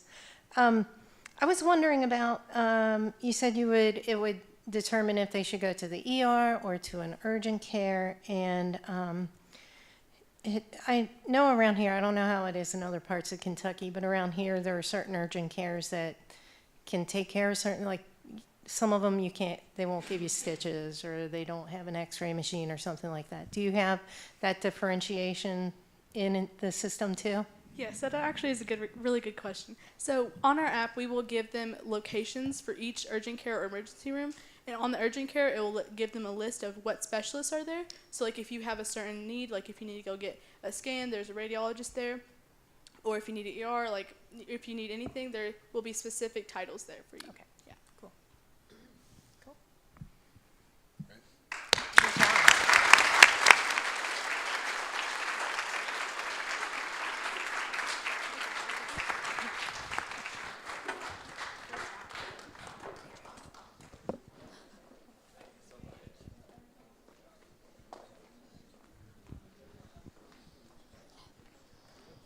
Great job, guys. Well done.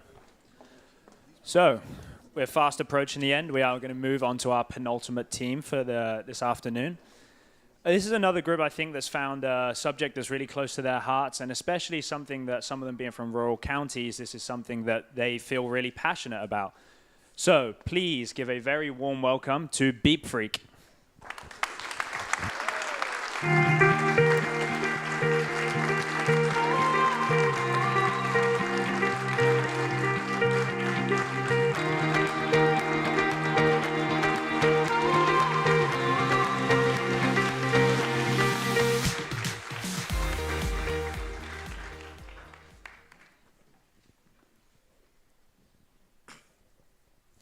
Introducing Beat Freak.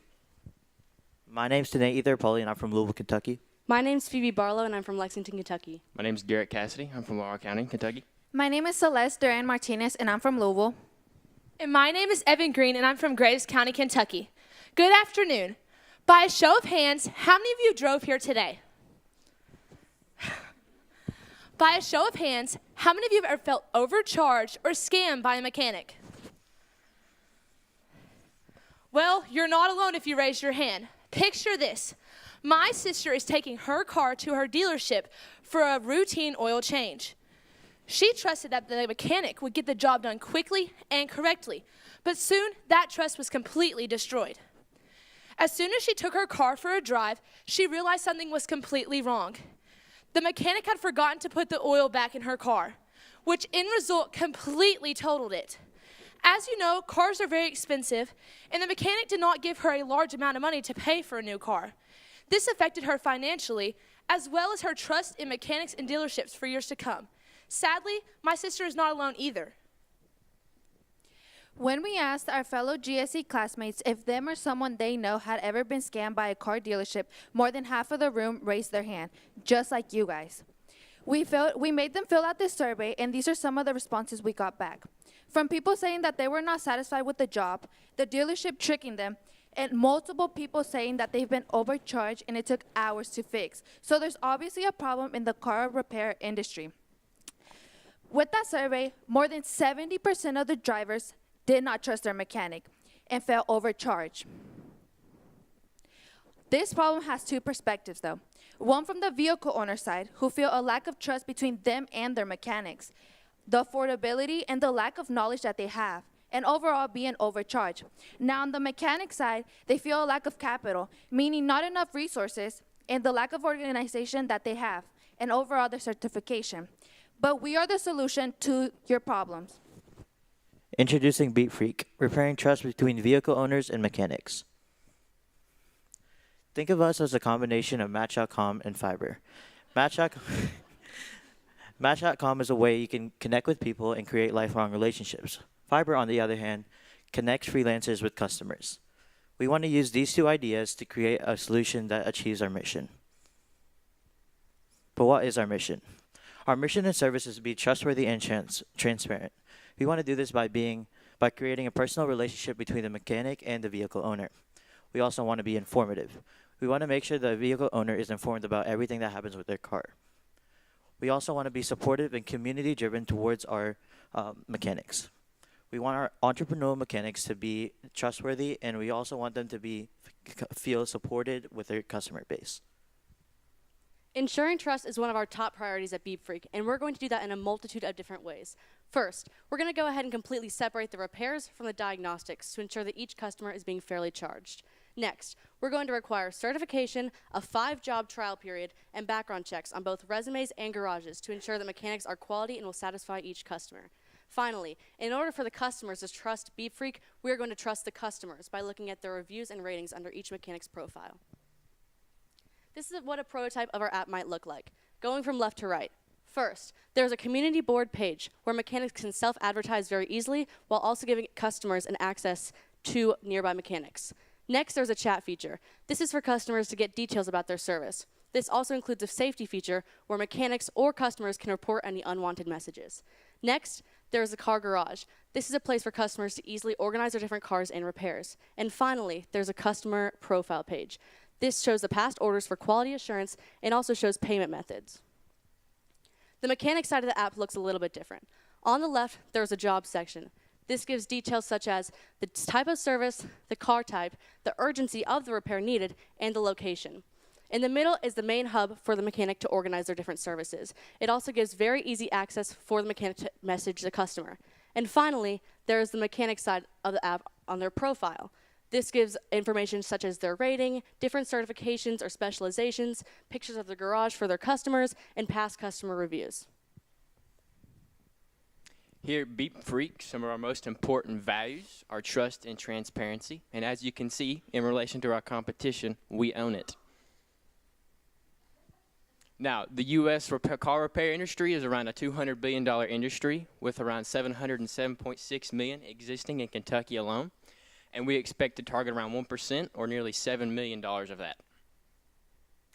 Our current target market are vehicle owners aged 18 to 50 in the U.S., which is around 43 million, and 750,000 in Kentucky alone. And there are also 10 million people in rural areas who need the service of a mechanic as well. Now, how are we going to target this market? Well, we're going to use target advertising, visual advertising, and word of mouth in rural areas like billboards, signs, and flyers, as well as sponsorships and social media marketing to target the online presence as well. And we're going to launch a beta app, which will only exist in Kentucky, and within our first year expand to nearby states and cities. Our total startup cost is $600,000. $500,000 of that will have to be paid yearly. This includes marketing, customer service, app updating, and app placement in the app stores, as well as the beginning $100,000 initial app development fee. We will gain revenue by taking 10% of each service through our app. The average service ranges from $300 to $500, meaning we would make approximately 30 to 50 off each service, as well as selling ad space on our app, such as outside companies, as well as the personal ad space mechanics can buy to promote themselves. So what do the next years look like? Looking at our profit for year 1, we should break even in about month 14. We plan to increase our market size by 1% each year, meaning in year 1, 1%, year 2, 2%, and year 3, 3%. We should end year 3 with a profit of $1,104,000. So what are the next steps for Beep Freak?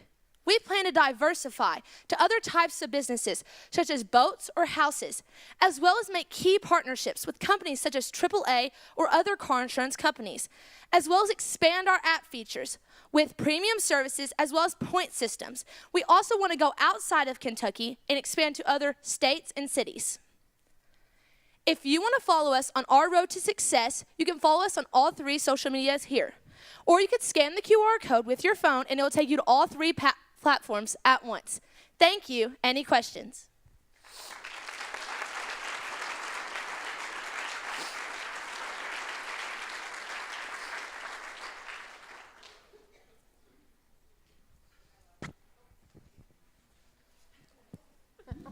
Thank you. Great job, all. I love this idea. I just had my car worked on last week. And I love just the sheer fact of how you guys presented the app and the clear usability in that. I think seeing the images of that really helps us understand how a customer would use it. And I like how you also included how a car mechanic would use it. I can't believe something doesn't exist like this already, to be honest with you. Like, I think this is a great idea that I would definitely use. And I also like the fact that it keeps the car details on there as well, because I have so many forms right now that I keep in filing cabinets or in my glove compartment trying to keep track of oil changes and all of the different things that a car has for maintenance. So I think this is a really great idea, a well thought out plan, and I don't have any questions at the moment. So. I want to echo what Kara said in that I love that you're incentivizing both the mechanics and the customer to hold each other accountable and to kind of offer the best price point for the customer. I also really like your logo. I think it's great. My only real question is how you are planning on getting your startup costs, the $600,000, to kind of do your initial launch. What your plans are for fundraising? I think for our initial startup costs, we get a lot of fundraising from families, maybe like inside your friend group, or we can also go outside to venture capitalists and stuff as well. Okay. Thank you. So I don't have a question either. I just want to comment that I like how you guys were really thoughtful of looking at both sides, and that not just the customers have problems, but that the mechanics might have problems too. So well done on that. Good job.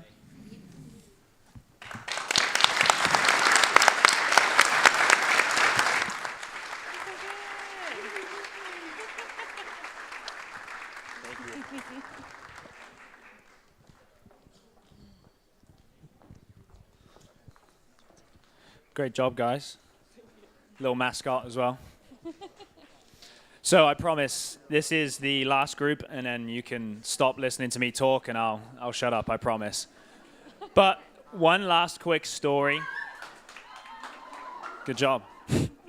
One last quick story. So this last group, on day 3 maybe, I walked into their team room, and they looked at me and said, Matt, we can't do this. We don't want to do this. There's no way I can get up on stage and talk in front of this many people.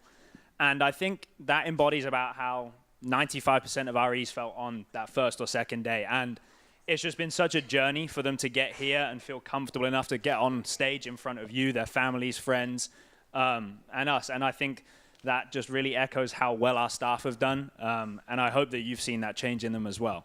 So please give a huge round of applause and welcome to our last group, Flowway.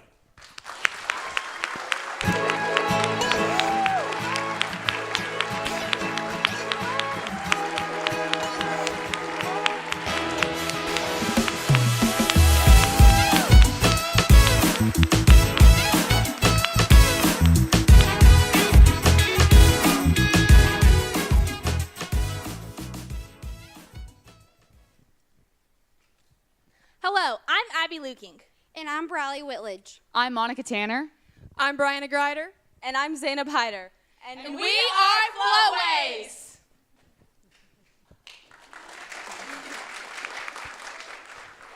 In 2018, I went on a mission trip to the Imam al-Hajjah Hospital in Karbala, Iraq.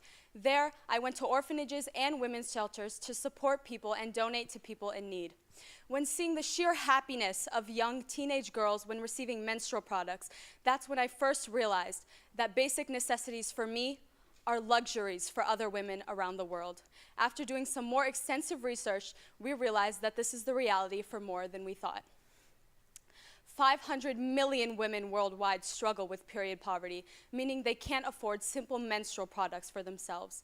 14.8% of these women's incomes are going to menstrual products, and of the ones who can't afford it at all, 540,000 of them are using rags. Our business is very unique. We sell our products to women here in the U.S. and use our profits to help solve the problem in developing countries, starting in Algeria, since they have the highest period poverty rates. Our business strives to be convenient as we provide easily accessible menstrual products to women around the world. We are compassionate because we care about all of our customers, not just the ones that we give profit to, but the ones that benefit from our profits. And we are empowering because we empower women around the world to look past the societal stigmas that surround periods in their developing countries. We will be generating profits through our business in the U.S. by selling these monthly subscription boxes. These will contain menstrual products and other items. Our ideal customers are like-minded women who want to combat period poverty and who also value the unique and convenient experience that comes with every Flowways purchase. We will also be including this pamphlet in every box. This will educate women on period poverty and show them how their purchase is empowering girls across the globe. One way we add value to our Flowways box is by supporting small businesses. Within the first 2 weeks, we have partnered with 3 local businesses, with 2 of them already sending us sample products. This benefits us by allowing our customers to have quality products in their box, as well as helping the businesses with advertisement. Flowways offers 2 types of subscription boxes, Flow and Flow Pro.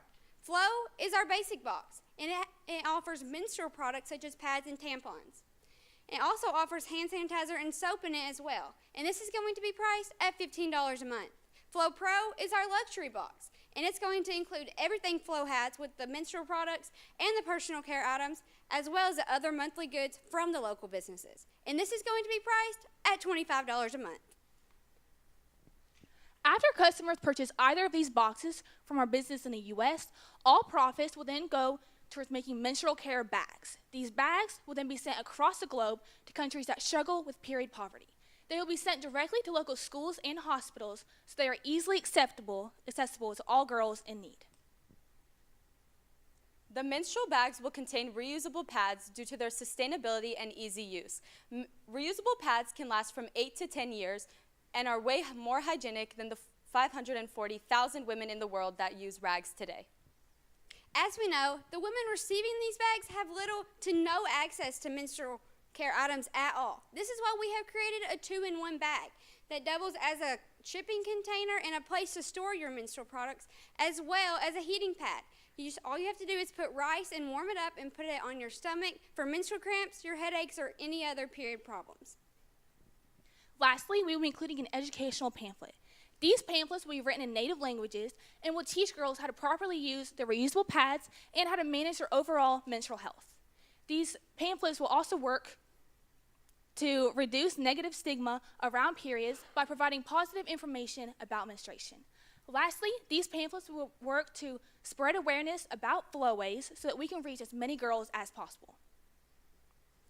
Our primary form of advertisement is social media. We will be using social media ads, creating our own content, and sponsoring established influencers. To cater to our older demographic, we will be sending out promotional mail and emails. Lastly, to advertise to our current customers, we will be offering referral programs. Abby told you a little bit earlier about what our target customer looks like, and after crunching some numbers, we believe that around 21.2 million women in the US fit that description. It is our goal as a business to attain 1% of that market within our first 2 years of operation. This leaves us with about 200,000 customers in the first 2 years. We have recently surveyed a group of women asking whether or not they would buy a subscription to our Flowways box, and 44% of them said yes, absolutely they would. And 41% of them said they were more than likely if they knew more details about it. This is a total of 85% of women saying they would subscribe to our box. I think that's a win for us. Our main source of revenue will be through our box subscriptions. However, we are also going to be offering donation options in case there are people who would like to give to our cause but don't necessarily want the products for themselves. Our major costs are going to be our warehousing spaces, our staff salaries, our advertising budget, and our utility costs. These are going to run at about $48,000 per month, and in order to cover those costs, we would need to sell 5,654 boxes. In our first month, that would be about 64% of our sales. However, as we acquire more customers, that percentage will dwindle, and by the end of our first year, only 5% of our sales should be going towards covering those costs. By the end of our first year, we are projected to sell around 690,000 boxes and generate $5.3 million in profits. With those earnings, we could create around 3 million bags to send to Algeria, which is almost 15% of their entire female population. For years to come, we plan to support other developing countries in need, develop and sell our own line of high-quality menstrual products that is both profitable and affordable. As we said before, we also support small businesses, 2 of which were kind enough to send us products for our demo box. The first one we have here today is the Mavericks Chocolate Company and the Grandpa Soap Company. They sent us these products to show support for our businesses. Please take a pamphlet and a chocolate.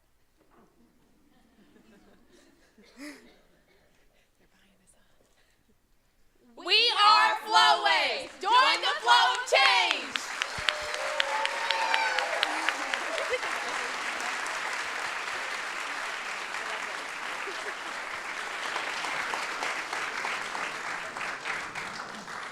Great job, you all. Thank you for tackling such an important issue. I appreciate that you're looking at things in the U.S. and globally as well.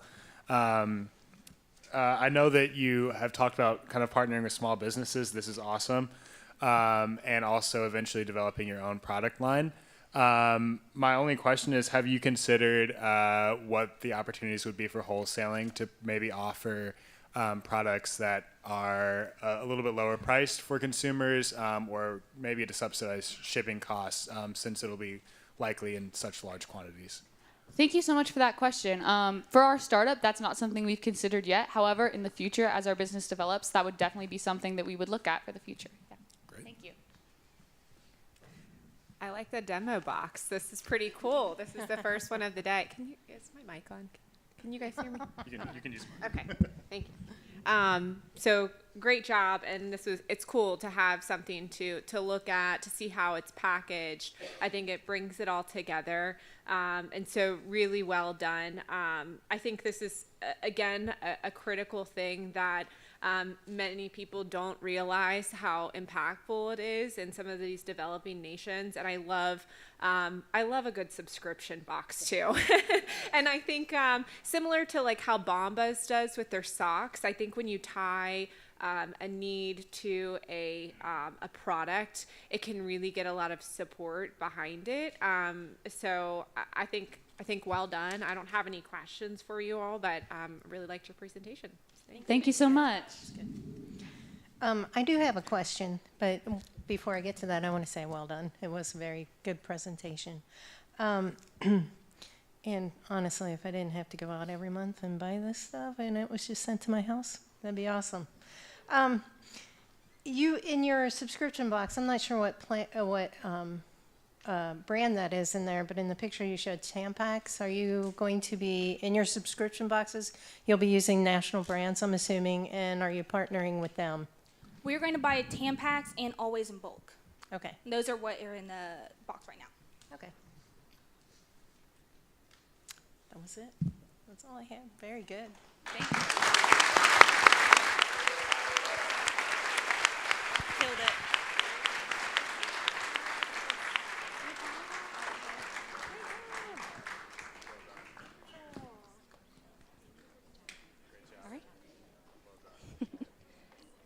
Great job. Great job. Thank you all so much. Our afternoon was a little bit shorter. We had 6 pitches this afternoon as opposed to earlier this morning, so we've gone through all 16 pitches. I do want to take a moment before we break. I just want to, hold on, our campus director, Jonathan, can you hear me? He just walked back out there. Well, maybe he'll see me on the live stream, but I wanted a round of applause for Jonathan. I know some of you all...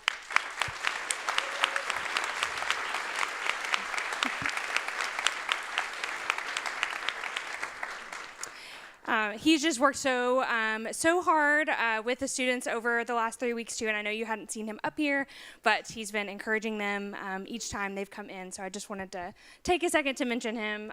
We are going to move on to our graduation certificate ceremony. The E's are getting ready right now with their team leaders, and they are going to come in through that back door and then walk across the stage and get handed their certificate for successfully completing their GSE experience. But before we do that, I want to go ahead and release our judges so that they can have the very, very hard decision of deliberation for our top 3 teams. So I'll go ahead and dismiss you all, and then we'll get started with the graduation certificates. I'm sorry to ask you all to do this again, but here's Jonathan again. One more round of applause for Jonathan. Yeah.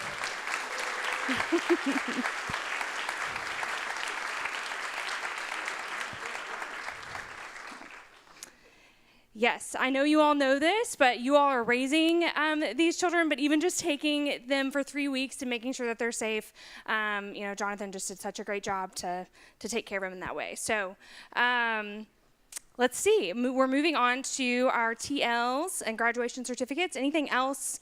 Oh, lunches. I wanted to mention, too, we do have some lunches that are left over. So either on your way out today, or if you're hungry now and you want to take another lunch, please, by all means, do so. Sure, yeah, we'll probably need like a 10-minute break to set the stage, so we will meet back here in 10 minutes. Thank you all.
Yes, sir.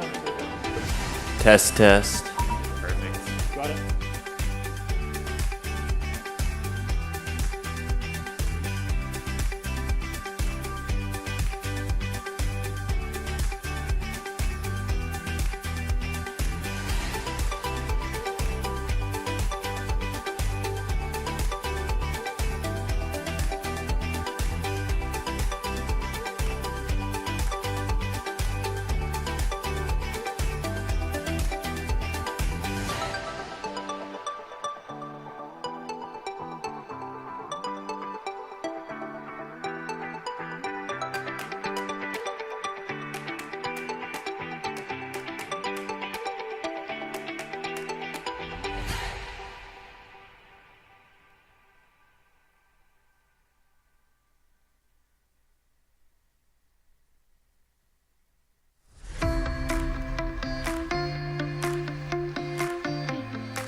Thank you to our sound booth technicians. There it is. Thank you so much for rolling with it whenever we have change of plans. So I appreciate it, you all back there. But we are going to go ahead and start with the certificates and invite our first TL out, who is Gabby. Gabby is our first TL, so she's going to head out, and then the students will walk across the stage, get their certificate, and then we'll go on from there.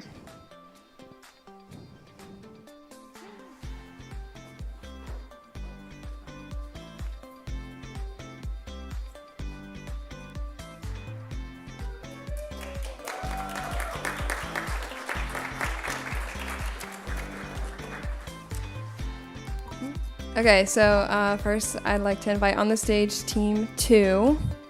So.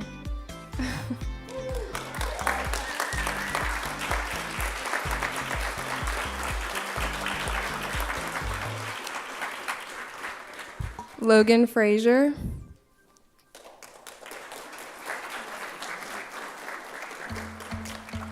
Sarah Hicks.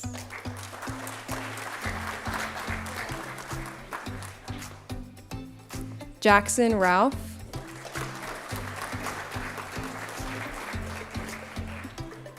Josiah McCain.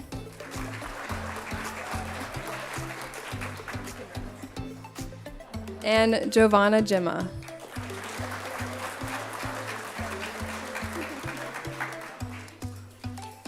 And now I'm going to invite on stage Team 7.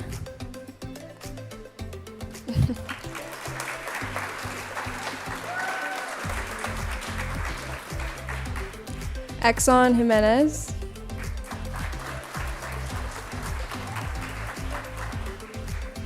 Rory Jones.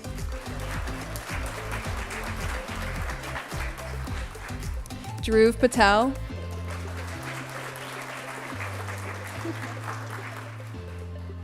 Ryan Sexton.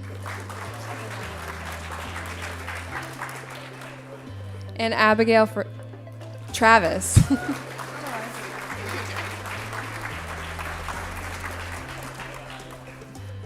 Team 12 can come on stage.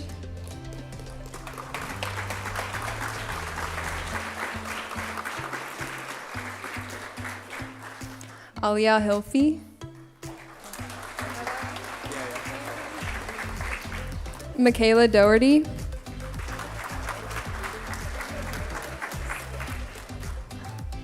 Bram Bloomfield.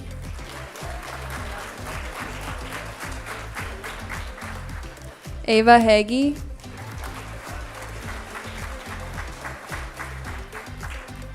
And Caleb Bowles.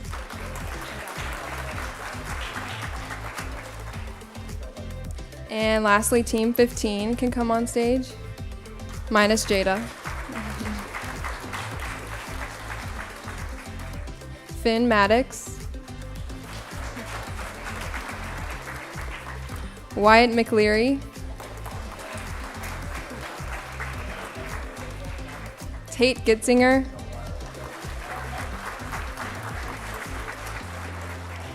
And Benjamin Kingery.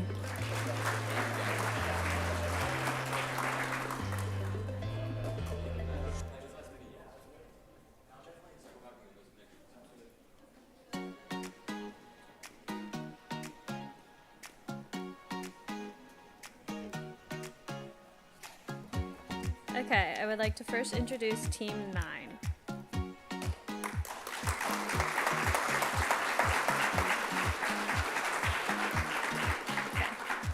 Laurel Botner.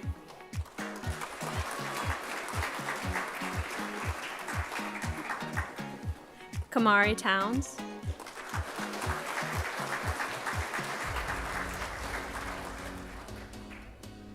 Alex Mattingly.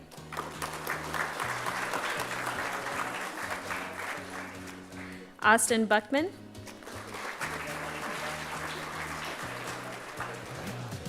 And Addie Metcalf.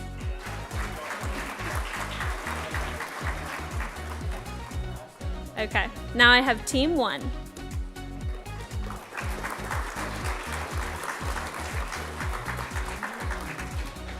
Addie Dover.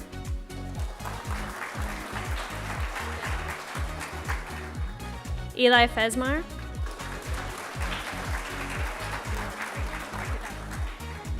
Matthew Garrison,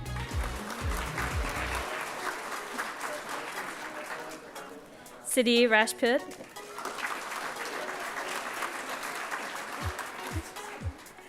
Ashvita Surgari,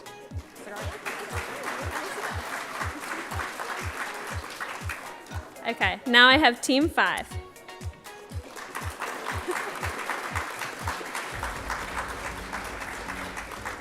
I have Nikita Nar,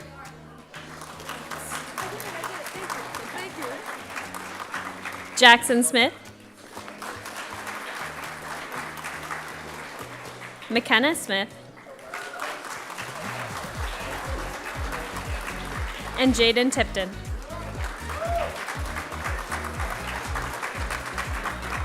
And last, I have team 13.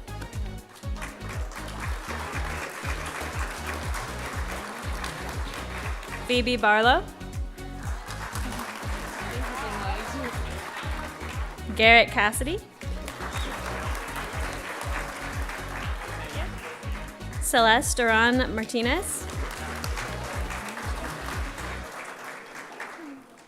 Evan Green, and Tanae Edarapali.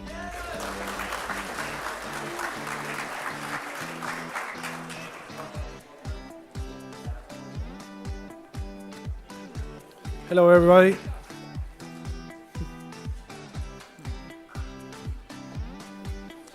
So I will start with Team 3, with Brianna Grinder,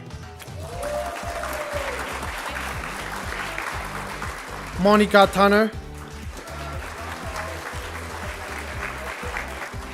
Bradley Whitley, Abigail Lutkin, and Zainab Hayde. What's the name? Team 16, Lola Edge,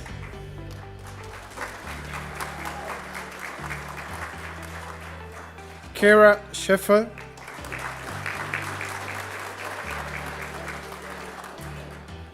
David Resinchenko,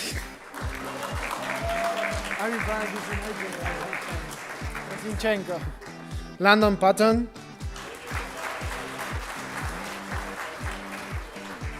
and Addison Shoup. Next one up is Team 14.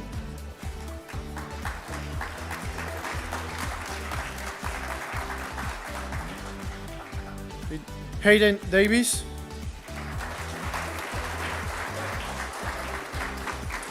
Sophia Scher,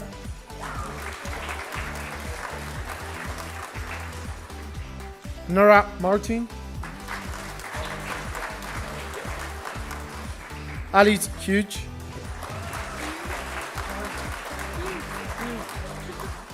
and Wilhelm Earl.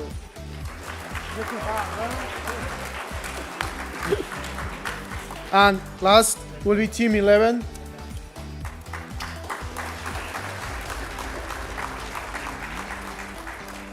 With Sean Baines, Charlotte Blevlin,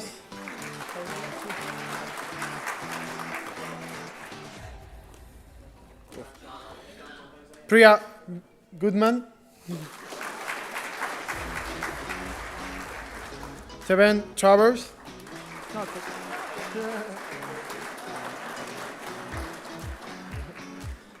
and Hilary Tartar. There you go. Thank you.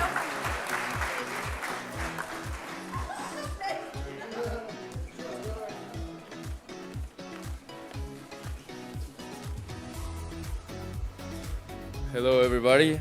So I'm gonna start with Team 4.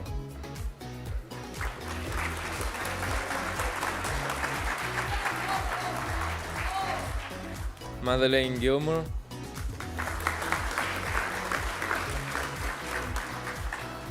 Piyush Yadav, Hoy Teague, Serenity Hort, and Peter Mara.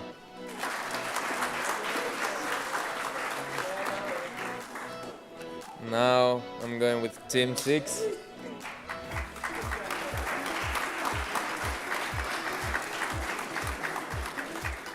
Riley Brillard, Taryn Turner,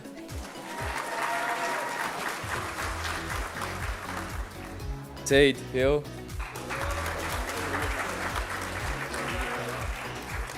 Krish Shah, and Anna Gills.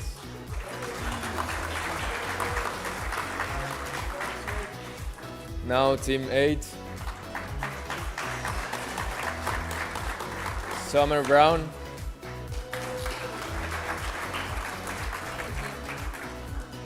Rocco Rinaldi, Ananya Polepali, Molly Miller, and Custom Webster.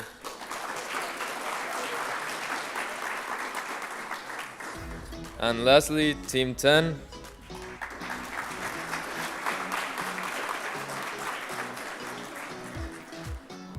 Mason Adnib,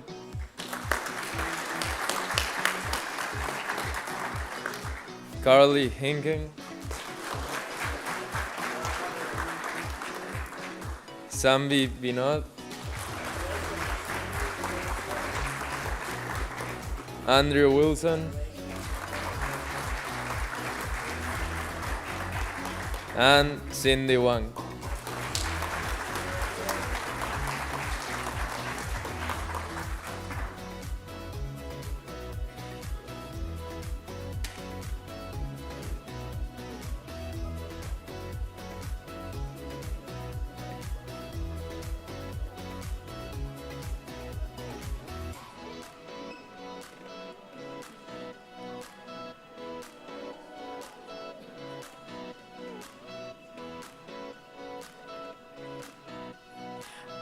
Well, okay, there was our certificate ceremony, and we're grabbing photos as they kind of work their way in and go their way out and so on. And I know that they're getting some pictures with the instructional coaches out there, so they're all thanking them. It's just taking another minute or two for them to work through that. But I would say sit tight for a few minutes, right? I don't think it's another, like, send them out and have them come back. I think, yeah, if you don't mind, we'll just get some more great music going, and we will, as soon as we're through our little log jam out there, we've got our next exciting moment for you. All right.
Thank you so much for your patience as we kind of shifted here. But I want to take one more moment to thank two very important people to this program.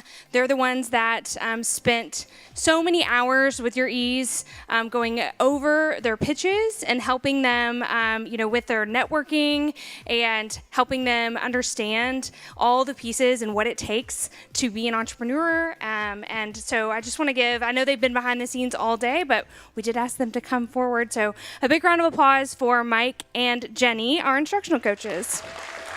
Woo!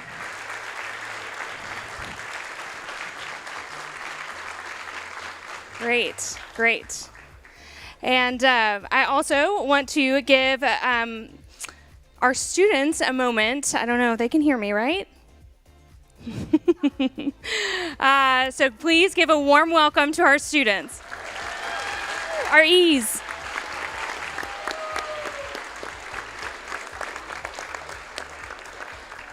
And now, what I was supposed to do was let the curtain open first and then let you all congratulate and give some love to the instructional coaches. So please do that.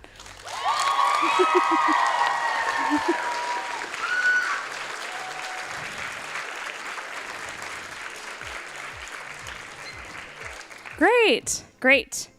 Okay. Well, without further ado, hold on, let me make sure I have my stuff here. I think I should be good. All right. You all look so nice. I won't make you wait any longer.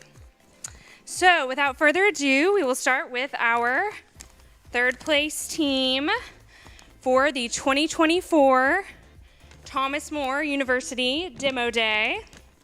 Third place goes to Flowways.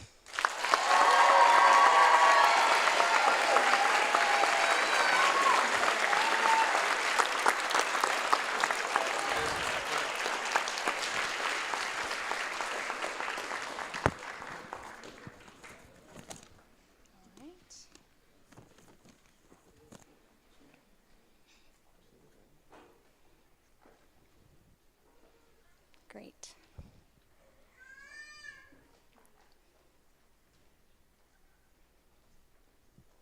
Great. And if you all just stand on the floor. Yeah, perfect. You just stand on the floor. Yep, perfect. And our second place, you can tell I'm nervous. I've read it like 17 times. I keep having to open it back up and read it again. I'm so sorry, you all. A little bit of a drum roll for our second place winners. Athena.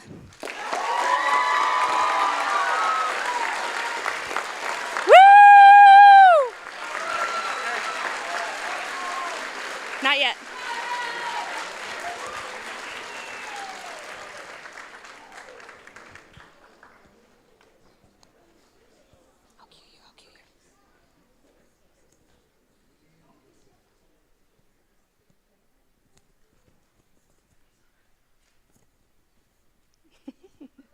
Great.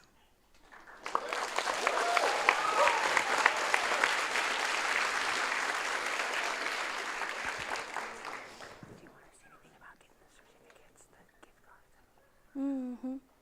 Sure. Yeah. Thank you. Yeah. I'll make an announcement here before we continue. I'm so sorry. So for our winning teams, David and Jonathan have gift cards or your money, your cash prizes. So find them afterwards. Okay. All right. Biggest drum roll you can muster.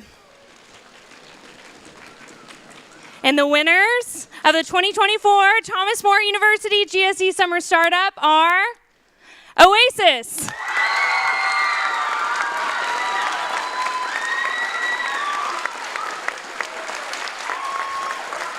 All right, grab it now.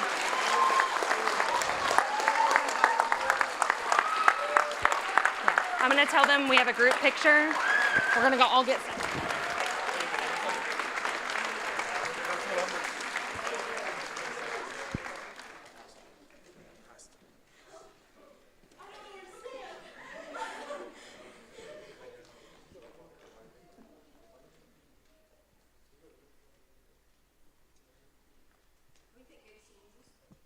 Yeah, a little bit of music would be great. Thanks. All right. Woo! Some music in the sound booth, please. All right. Okay, now we'll take a group picture. Everyone come back here. We'll take a group picture. If you can pull the lights up just a teeny bit. And for this group picture, we have one final surprise from your RAs. Congrats! Woo!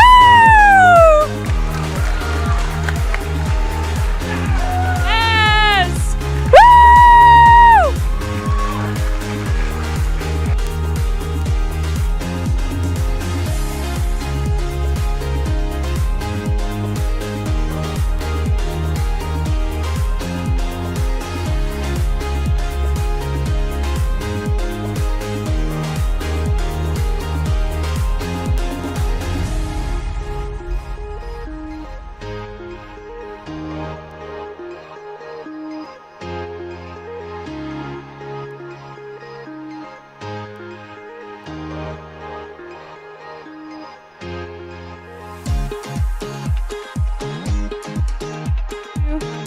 Check, 1, 2, 3, thanks.